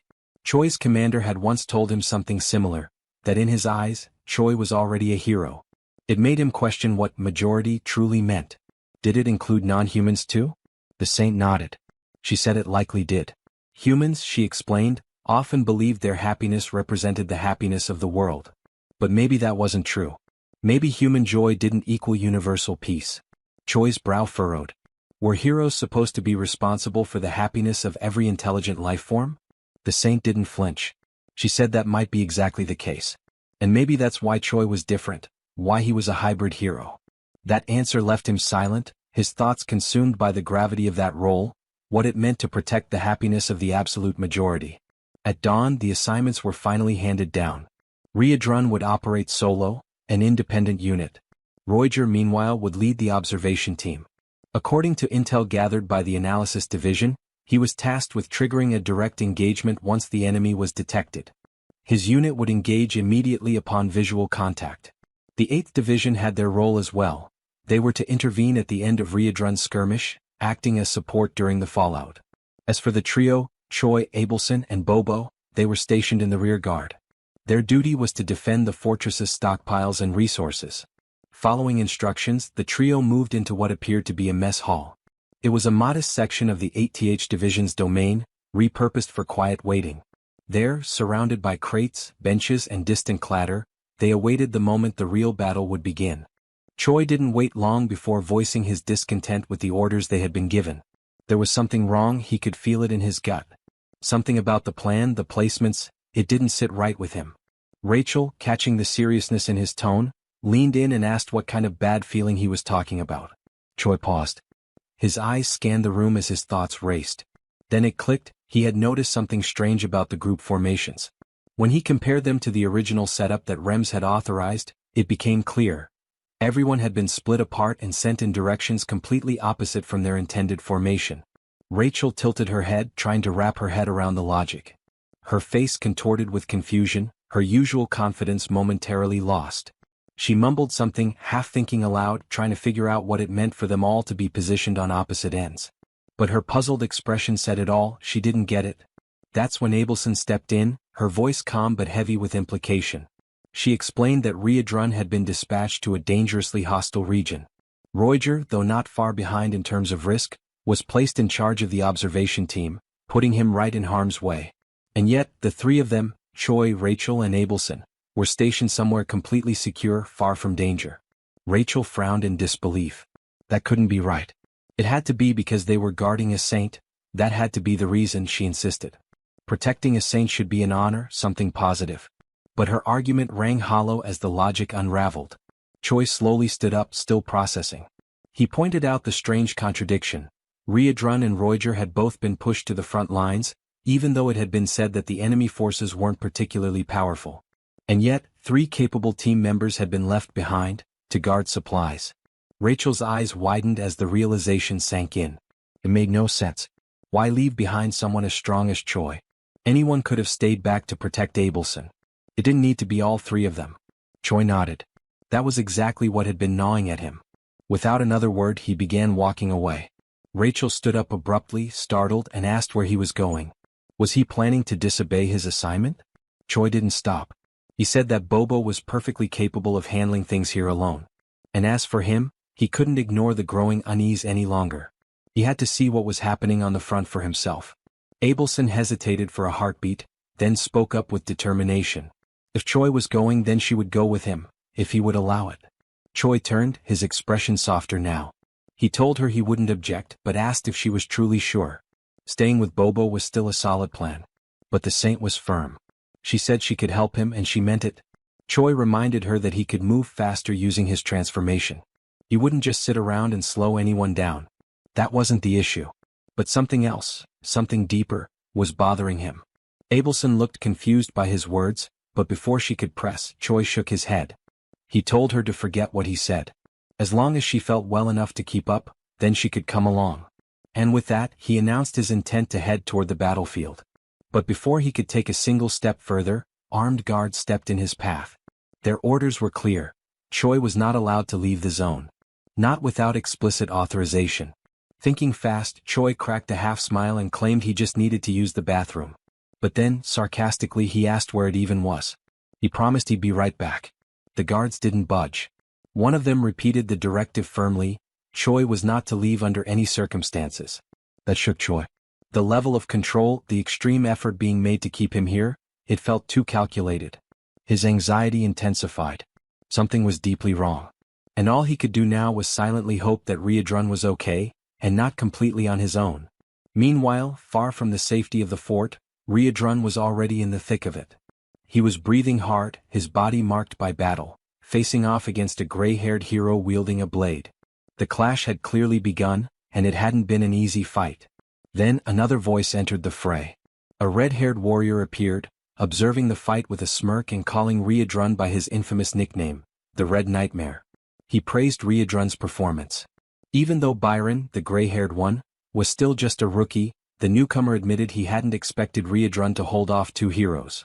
Byron scoffed. He said that if he hadn't let his guard down, he could have defeated Riadrun on his own. But the red-haired hero snapped at him, telling him not to get cocky. He reminded Byron that he was still green, and now wasn't the time for boasting. Then came the order, end the Red Nightmare. At once he called in the Holy Magic Unit. From the shadows, a wave of soldiers surged forward, taking formation with precision and discipline. Riadrun's eyes widened. It had been a setup from the beginning. All of it, a trap. And in that crushing moment of betrayal, the truth hit him like a blade to the back. Grat was the traitor. Back at Gadrick Fort, Choi and Abelson made their move. They slipped past the guards, pushing into the night at full speed. Soldiers tried to intervene, but the two were too fast. They left Bobo behind, not with worry but confidence. No one would dare harm him. Everyone knew that dog belonged to Rems. That knowledge gave them the freedom they needed.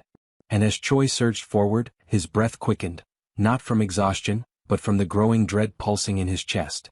He just hoped it wasn't already too late.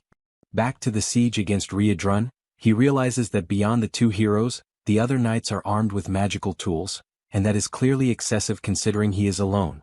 The red-haired hero agrees with Riadrun's words, but they cannot let Hemis's most favored subordinate escape, and that statement makes Riadrun uneasy as he realizes she is the hero's true target.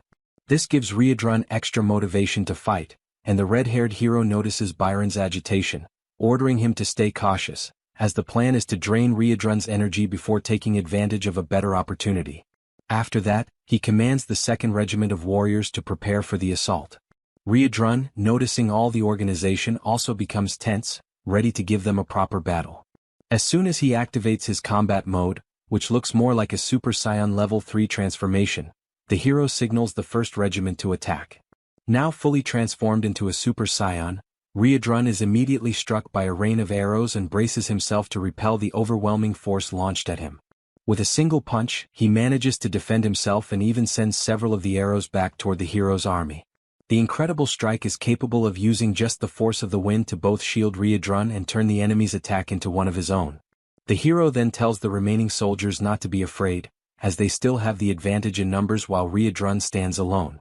Several spear-wielding warriors then charge at Riadrun, who waits calmly for their approach. Riadrun then prepares to unleash one of his special attacks, called Destructive Explosion Wave, and with a single-hand motion he strikes the ground, causing massive devastation. He then leaps, letting the forming crater swallow the soldiers who had launched themselves at him. After jumping, he advances toward those who remained stranded among the crater's wreckage, neutralizing the warriors one by one.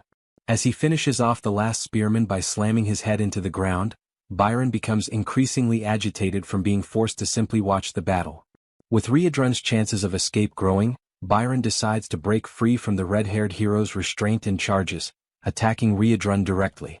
But he fails as the Red Nightmare easily dodges the hero's strike.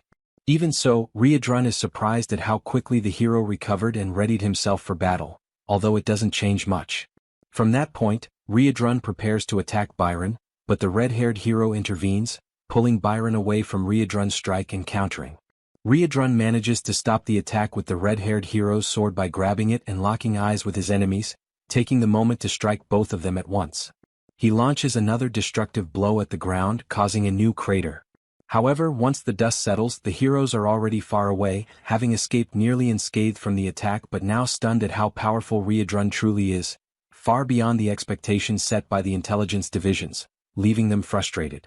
Meanwhile, Riadrun, still in his Super Saiyan form, begins to feel the effects of having used too much power. Having relied heavily on his demonic chi, he wonders how much further he can still go. But with little time to reflect, he is caught off guard by the hero sounding the signal for the 2nd Regiment to strike, taking advantage of the opening caused by Riadrun's moment of reflection on his energy use. Along with the 2nd Regiment's attack, the heroes themselves now launch forward with the other warriors, and Byron stays behind, irritated at how the red-haired hero always takes command. Riadrun, realizing the massive assault, prepares to unleash his destructive attack once more. However, before he can complete the conjuration, the heroes advance, drawing his attention and forcing him to defend against numerous strikes simultaneously. This distraction opens an opportunity for other warriors to strike with magical spears, and upon being hit, he almost instantly feels his power being drained. The spears possess the ability to absorb all of his demonic chi. As his energy is siphoned away, Riadrun finally succumbs to the enemy siege. The red-haired hero then explains how the spears function, stating that the intensity with which they drain energy renders even the strongest demons unable to move or launch a single blow. The red-haired hero now stands in front of the subdued Red Nightmare, declaring that the battle is over. As a precautionary measure, he orders his subordinates to drive more spears into Riadrun to ensure he remains in that state, and that as soon as possible, they should finalize the capture and take him as a prisoner. Upon hearing this, the hero Baron steps forward and grabs one of the warrior's spears, claiming responsibility for stabbing Riadrun himself and seizing the moment as if it were personal revenge. As he approaches, mocking the Red Nightmare's situation, comparing him to just any other demon, completely subdued and defenseless, he readies himself to strike. But Riadrun, with his head lowered and eyes darkened, mutters something inaudible while attempting to summon a bit more energy to respond. Baron becomes curious about what Riadrun said and demands he repeat it. Instead of mere words, Riadrun repeats that he is the Red Nightmare of the Demon King's army. With those words comes a tremendously powerful counterattack that shreds Baron to pieces, ending the arrogant hero. The force of the blow is so immense that it not only eliminates Baron but also strikes several other spear-wielding warriors, leaving only a small team and the red-haired hero still standing. The red-haired hero, now in disbelief, wonders how someone so foolish could have become a hero and been assigned to such a critical battle. He reflects on how the army is now nearly annihilated, but emphasizes that Baron's defeat is not something to celebrate, even if he proved to be useless, though not entirely since the attack he suffered from Riadrun allowed the continuation of the plan, as those were the Red Nightmare's final energies. The hero then commands all remaining survivors to raise their magical weapons and proceed with the encirclement, forming a ring around Riadrun. But before the army can reorganize, the hero is struck by a devastating punch to the face. The blow came from none other than Choi, now extremely enraged and already on the battlefield, transformed into a half-demon and fully prepared to annihilate all the fools who orchestrated this trap for Riadrun. The red-haired hero is struck with such force that he rolls a great distance across the ground. Riadrun then notices Choi's presence, feeling relieved by the help. Choi explains that he had a bad feeling, which was the reason he rushed toward the location assigned to Riadrun. Seeing his companion's condition, he asks if Riadrun can still manage on his own. Riadrun responds that he isn't sure if he can handle things alone but expresses his gratitude for Choi's arrival. The red-haired hero gets back on his feet, noticing Choi's presence and quickly associating him with the rumored hero said to serve the Demon King. Meanwhile, Choi lifts Riadrun, trying to hurry and get them out of that place.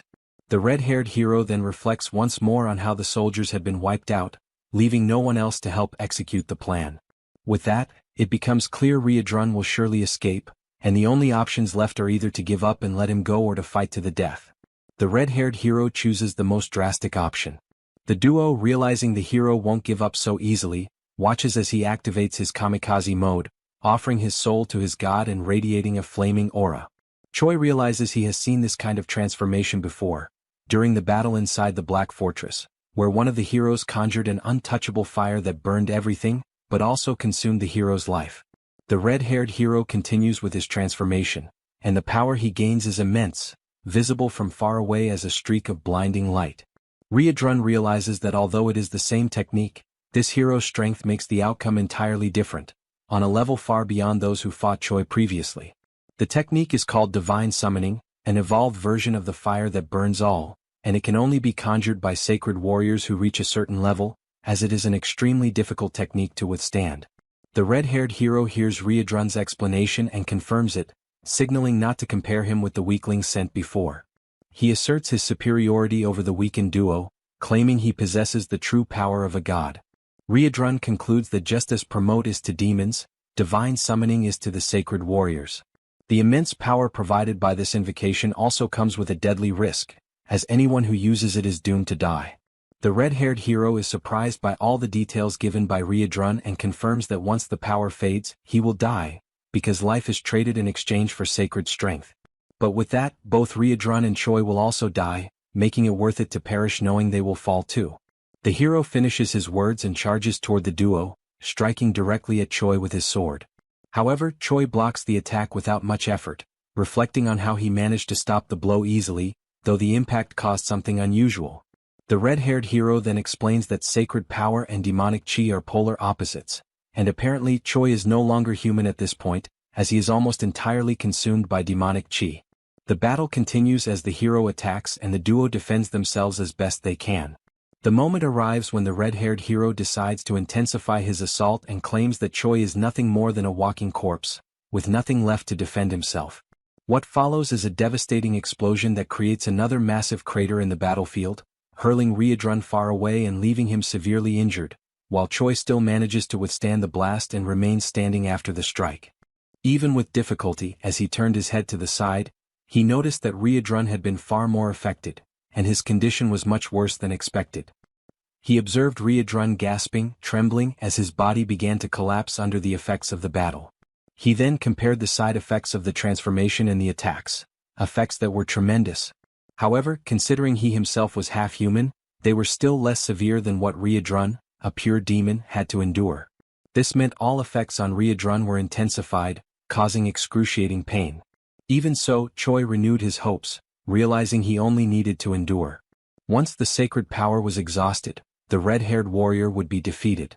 And if that opponent continued launching reckless strikes like before, he would burn out quickly. Still, Choi wasn't sure how long he himself could remain standing.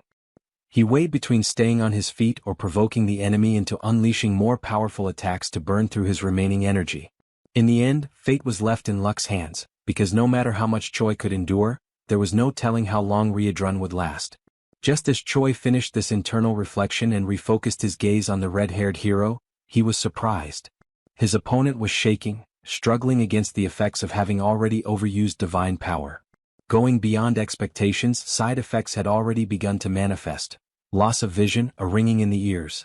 Still, he wouldn't need those senses much, for he could feel the presence of demonic chi, making it possible to continue his attacks. Choi then caught the hero's attention, curious about something, and the hero asked what a walking corpse had to say. Choi questioned if the red-haired hero was having trouble seeing. The hero replied that he had wondered what Choi would ask, and confirmed it. Yes, he was going blind. But it didn't matter because he reiterated that he could still sense demonic chi even with his eyes shut.